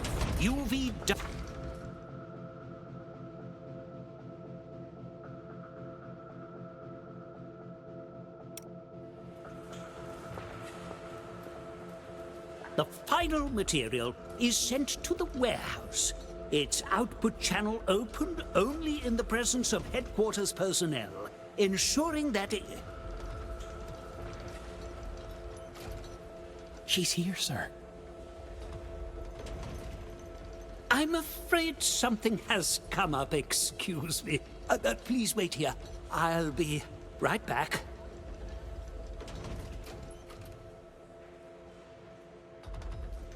It's obvious that Vorsh is hiding something. I'll see what I can dig up while he's gone.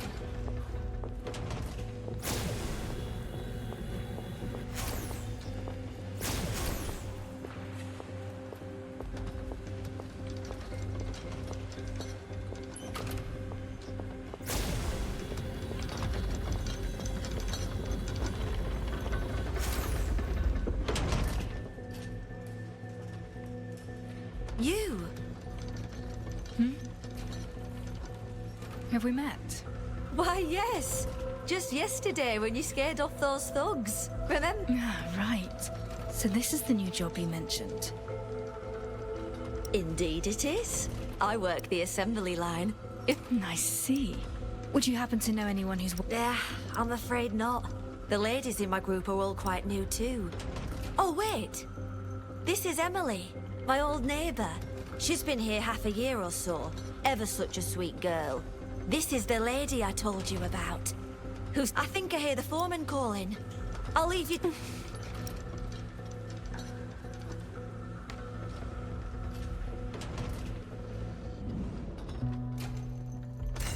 She's withdrawn. Nice darting around. Likely hiding something. That's a team leader badge. So she's worked here for some time, it'd seem. She's pulled one sleeve down to cover her arm entirely.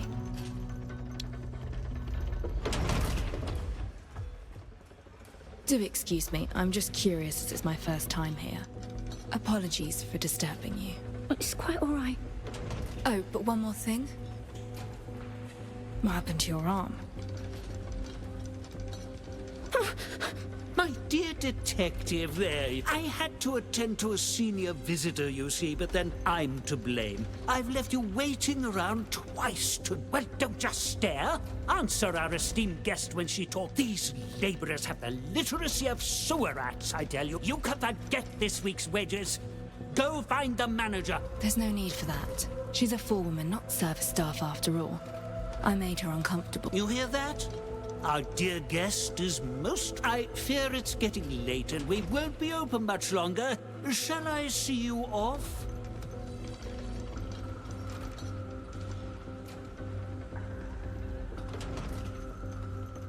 Mr. Vorsh, I've heard a few rumors today. It's said that there was a Silverium theft in the factory. Mere rumors. Of course. Security is tight. Workers could never pull it off. Unless it was not a worker, but one in charge. As I mentioned, it's a 24-hour system control. Heavens, even the CEO himself has to swipe his pass. I see. So they're quite groundless. Entirely so. Slanderous, in fact. Well, here we are. Farewell. I do hope we get to meet again. He lost all patience with me the moment he realized I wasn't here to accept bribes. That only further proves that there are secrets buried deep in this factory. The security's... Shall I escort you back?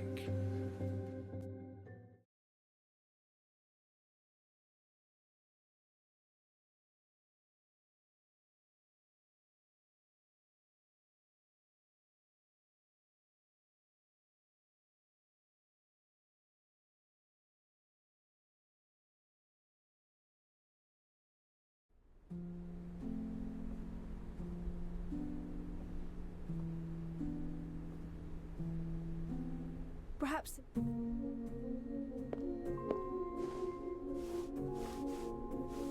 So, UVW's not quite as squeaky clean as it seems, you think?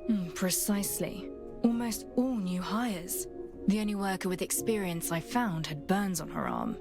Potential abuse. I'm certain there's evidence hidden in that area they kept shut off. A rather suspicious processing area. But how will you get inside? You say their security measures are formidable. The security gate is out of the question. We have no UMI employee IDs, and those guards know your face. Moreover, even if we had procured worker passes, we'd have no weapons or reactors once inside. A factory crawling with combat-savvy robots. We'd be lambs to the slaughter.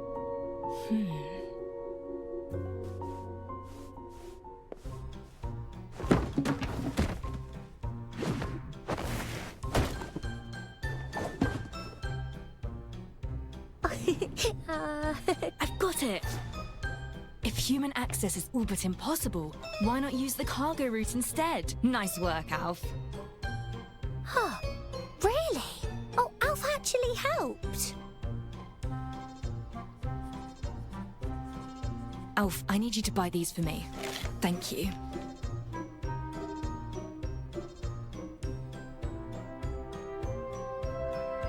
Alf's on it. Perhaps change it to clean clothes first, though.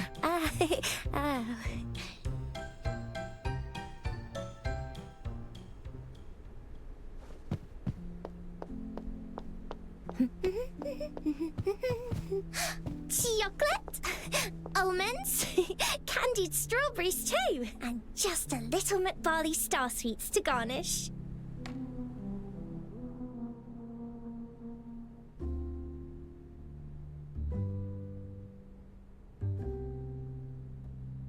And there we have it. Now, we wait for nightfall and for security to loosen just a little.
just as planned. Time to head in.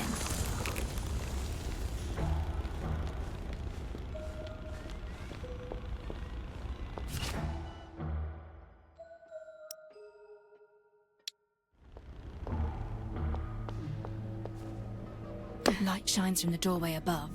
Might well lead deeper into the factory. I'll head over and see.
I hear machinery.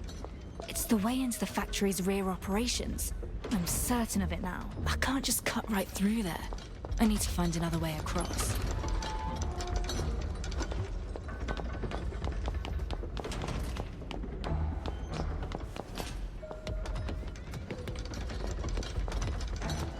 Appears empty outside, but there's activity within. It's a front.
What's all this fuss about then? Another one out cold. Someone fell unconscious.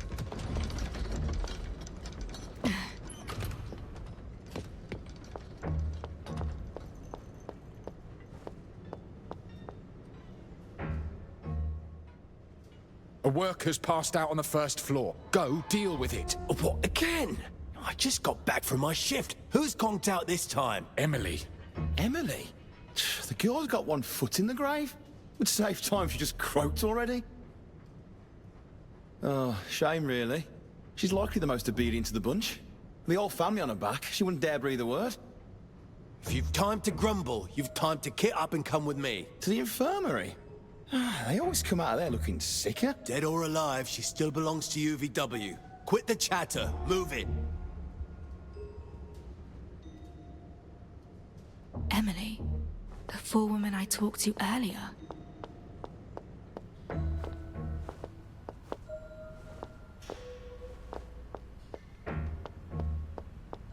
It's It's not even my shift, and I'm tasked with this.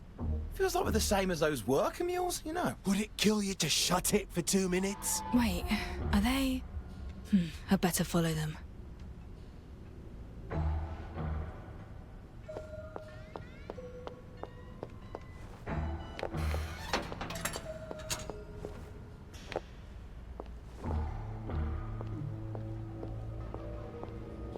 Can't get through.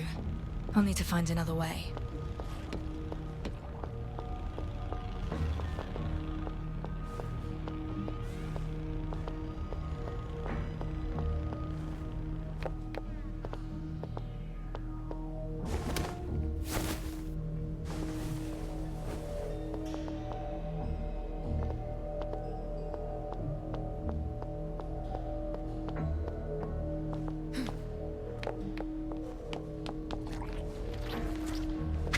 What an acrid smell.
An office? In a place like this?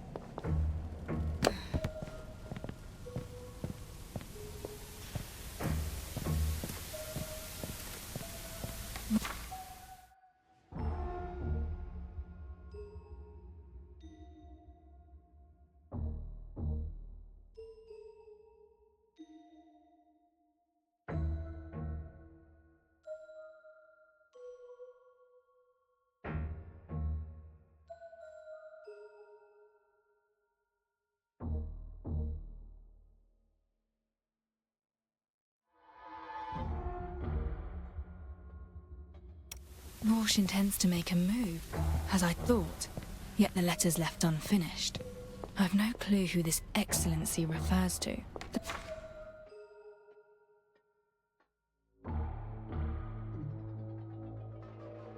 The proposal's approval is dated 2 years ago. Walsh must have contacted Rome back then and set up the infirmary. I must be in accounting. Walsh's office is here. Walsh took over this factory 5 years back. Wait, production details.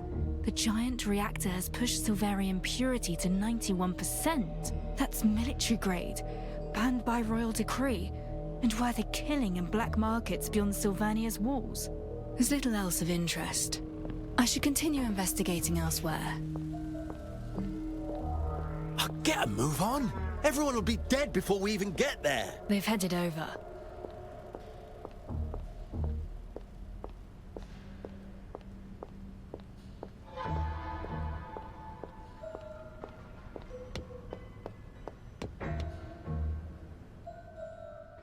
Going to the infirmary? Yeah, she seems out of it. Probably too late. Only good for one thing now then, eh? Yeah. All right, on you go then.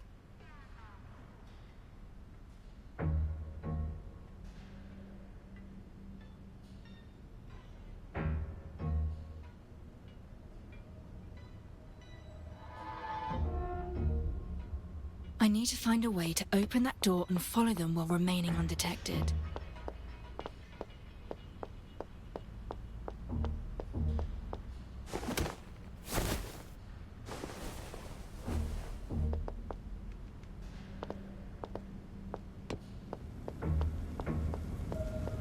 The parts on this enormous...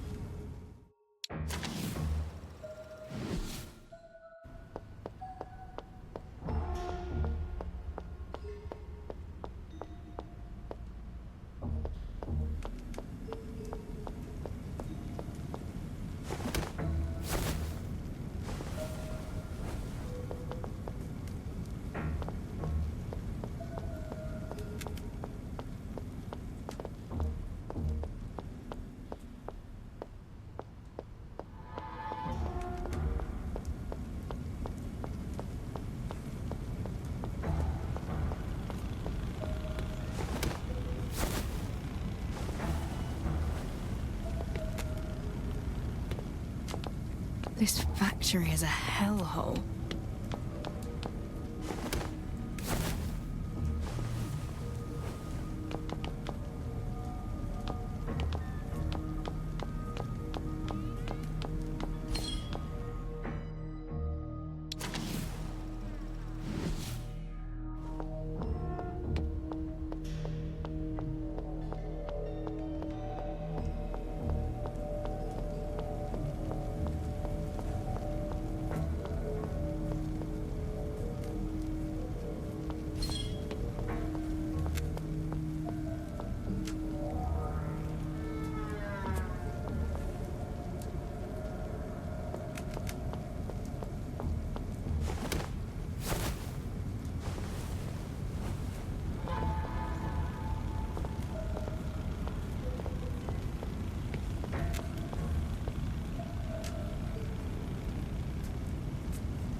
Bosch lied about plenty. But he was right when he said security here is a 24-hour affair. So how was that stolen Silvarium smuggled out then?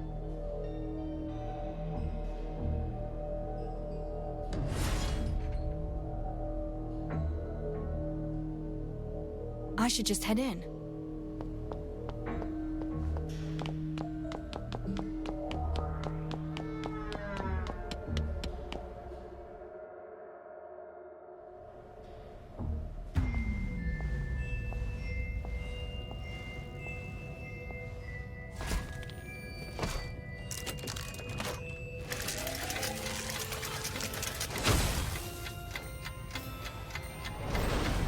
Welcome to the United Momentum Factory, honored guests. How may I assist you? How may I assist you? How may I assist you?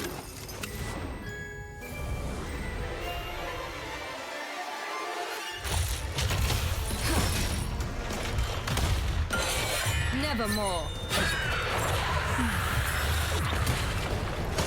All eyes on you.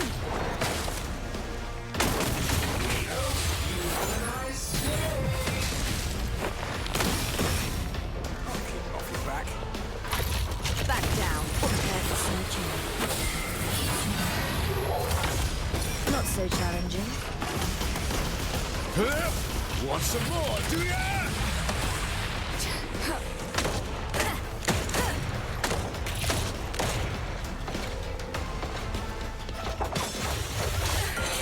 Reset the board.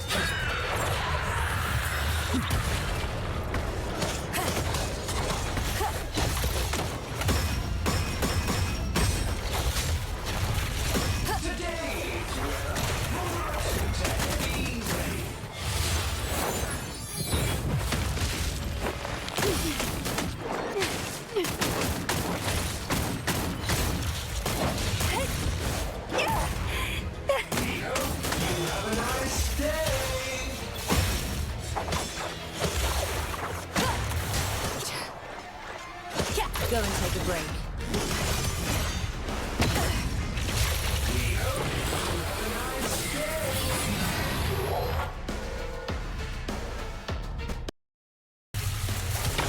Timing is everything.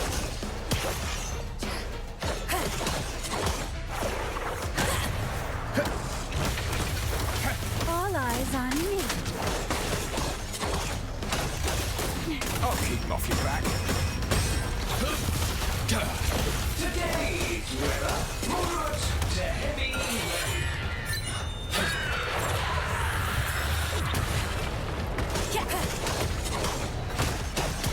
Time to wither.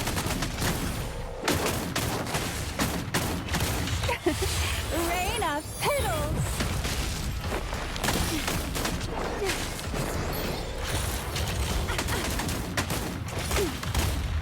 I'll take care of this. All eyes on me.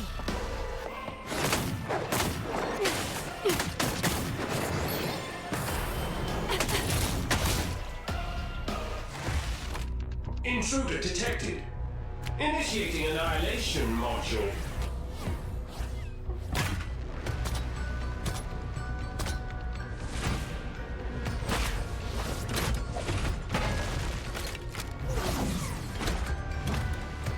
Cease resistance at once, or Yomai will not be held responsible for your safety.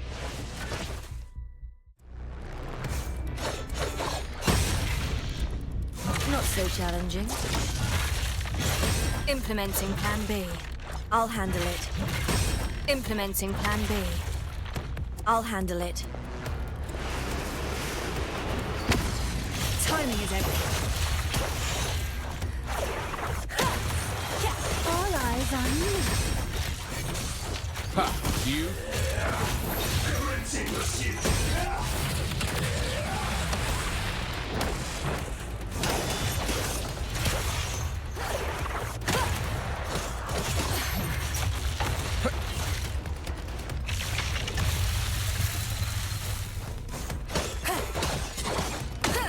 Distraction.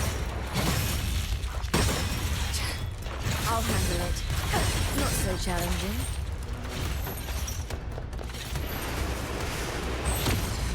Prepare for surgery. For a little.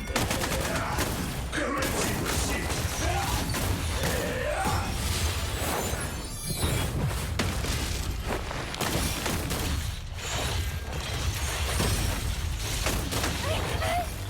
Knock it off!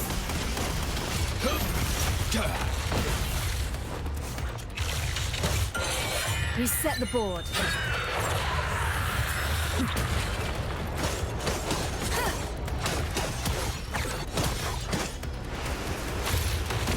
Still making a racket. You want to beat me at my own game? Dream on! Timing is everything.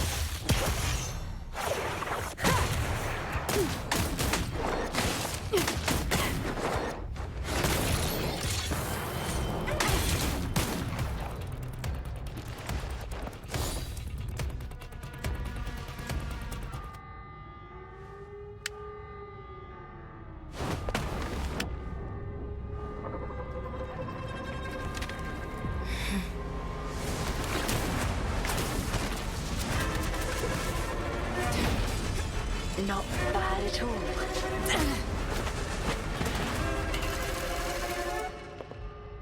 I was right to put my faith in you. And you are? We met less than a day ago. Forgotten already? You look different. Your voice. This is not the time to worry about all that, Detective. I shut off the alarm, but it won't last. The guards will soon notice that something's amiss. I advise you finish investigating before they arrive.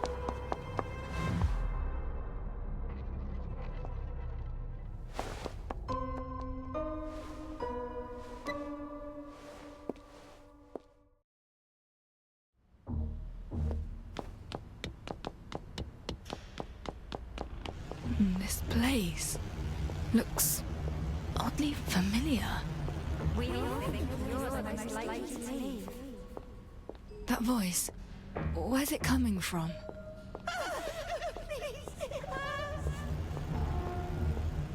Once you've had the injection, you'll be just fine.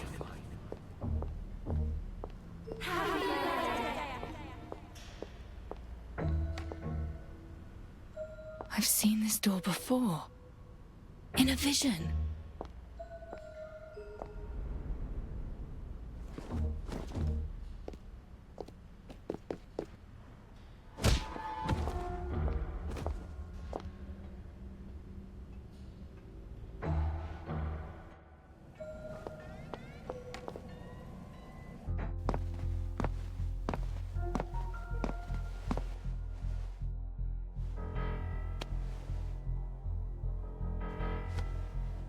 A most peculiar injector. No proper needle to it. The procedure would be exceedingly painful.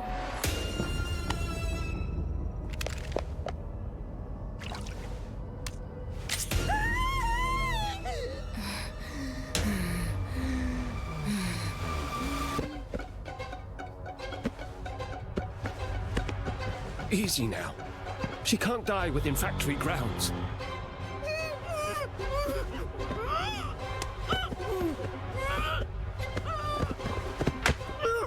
Stop roughing her up, I said.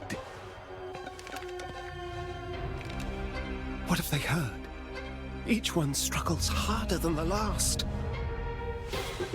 A talented man you are, Rome. Our output efficiency's rocketed since your arrival. Well, well, what wonderful cargo we have here.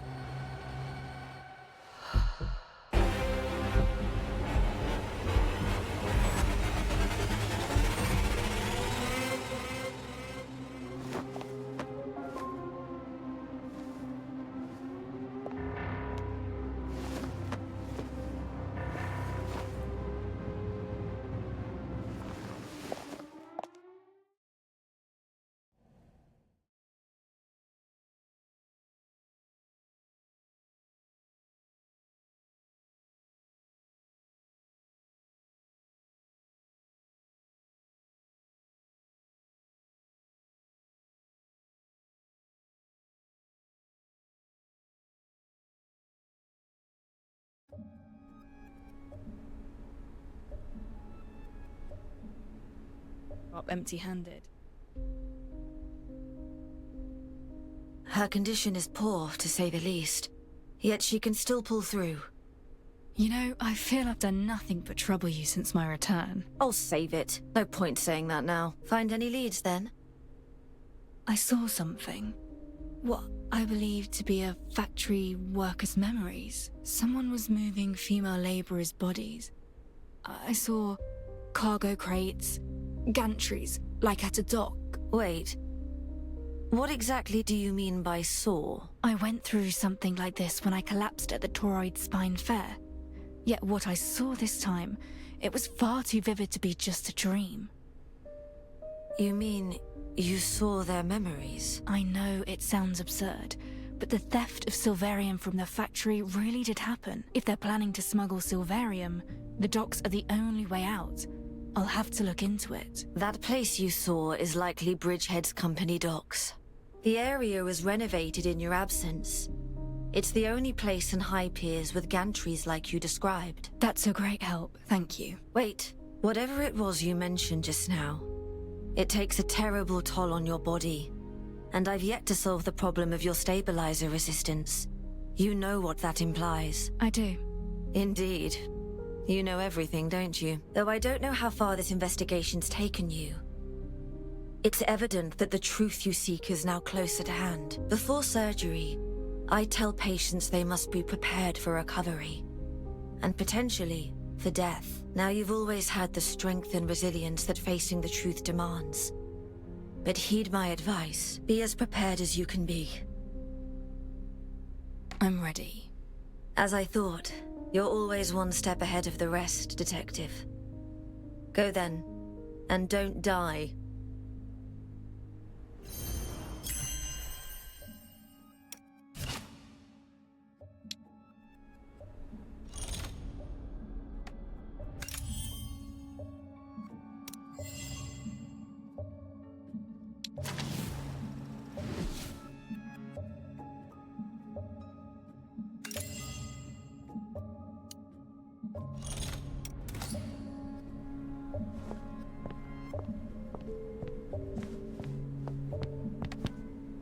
I'll find a way to deal with the resistance issue as soon as I can.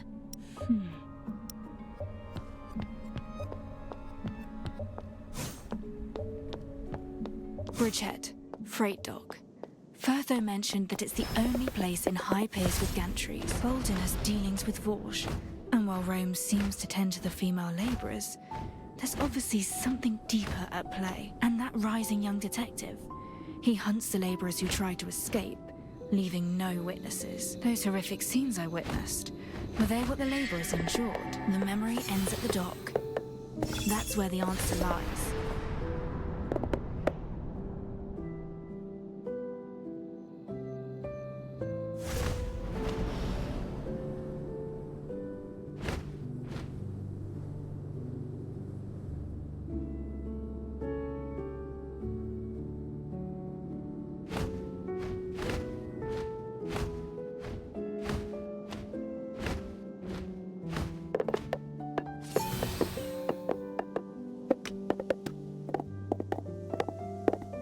Speed up.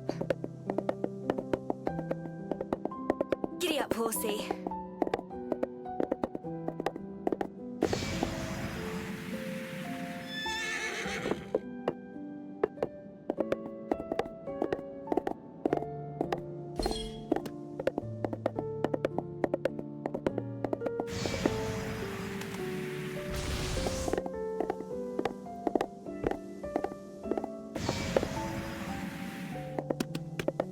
Speed up.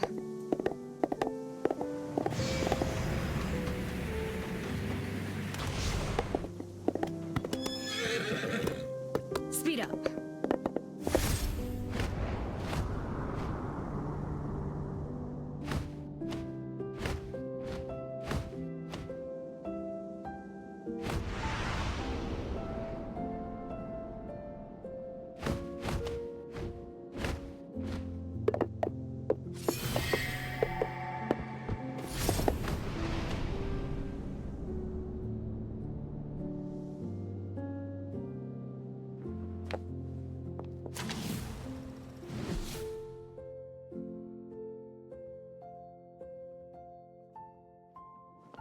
Those are the gantry structures I saw in that vision.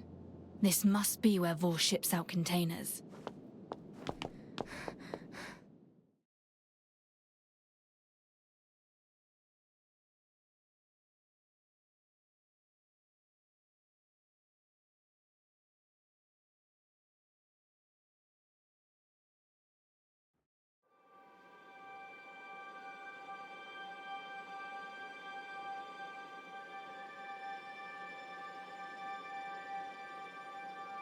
Time to see just where they plan to send these crates.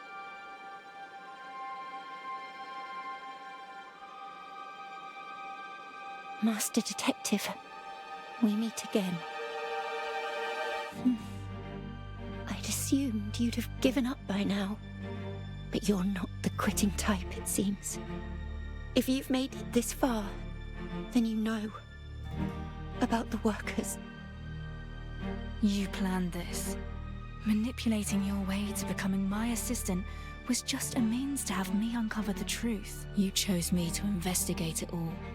So, why couldn't you have just been honest from the start? I am sorry, but I have my reasons. I've never been good with people. Truth, lies, goodwill, pretense. How does one differentiate them all? I, for one, struggle to. I never thought I would be able to trust another. Not again. But then I met you. The days spent at your side were the happiest I've ever had. Thank you for investigating this far. For saving Emily at the factory. She was my forewoman before. And also a victim. Thank you for all you've done. For all us workers. Us pitiable ants. Come back, Ashley. Be my assistant again. We shall finish this case together.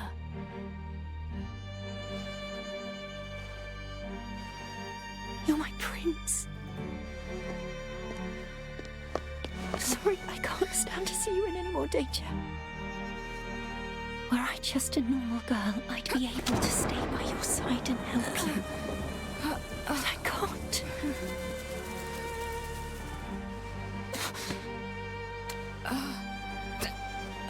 It's all right.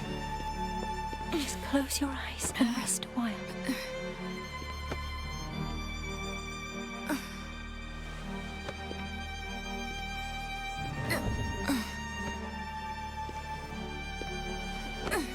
Ashley, what?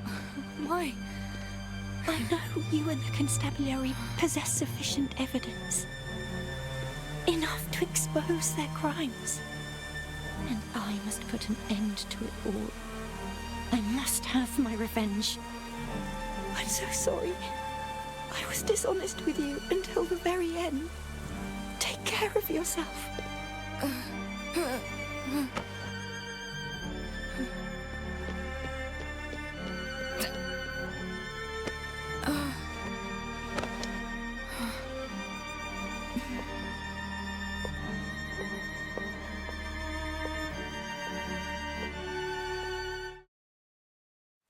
Has Ashley lost her mind? Whatever is she doing? At least I have to catch up with Ashley. Right. Those crates that Borch's henchmen are moving.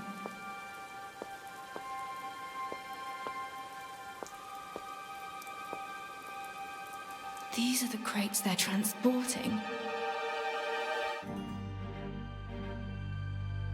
They should end up in the same place. I hope I can still stop her.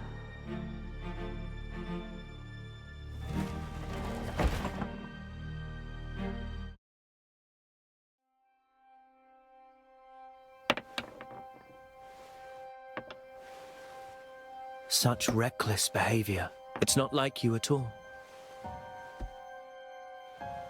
The greater the danger, the closer you come to the truth. Now is the moment to concede. One wrong move from here, and it's over. Checkmate. I'm in a dream right now, aren't I? Why do you say so? Because in reality, you've never beaten me at chess.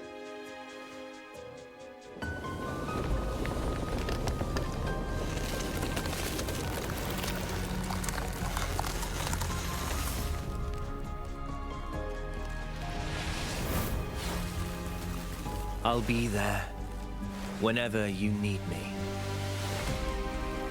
The truth lies just ahead, even if I must face it alone. You are never truly alone. Now, wake up.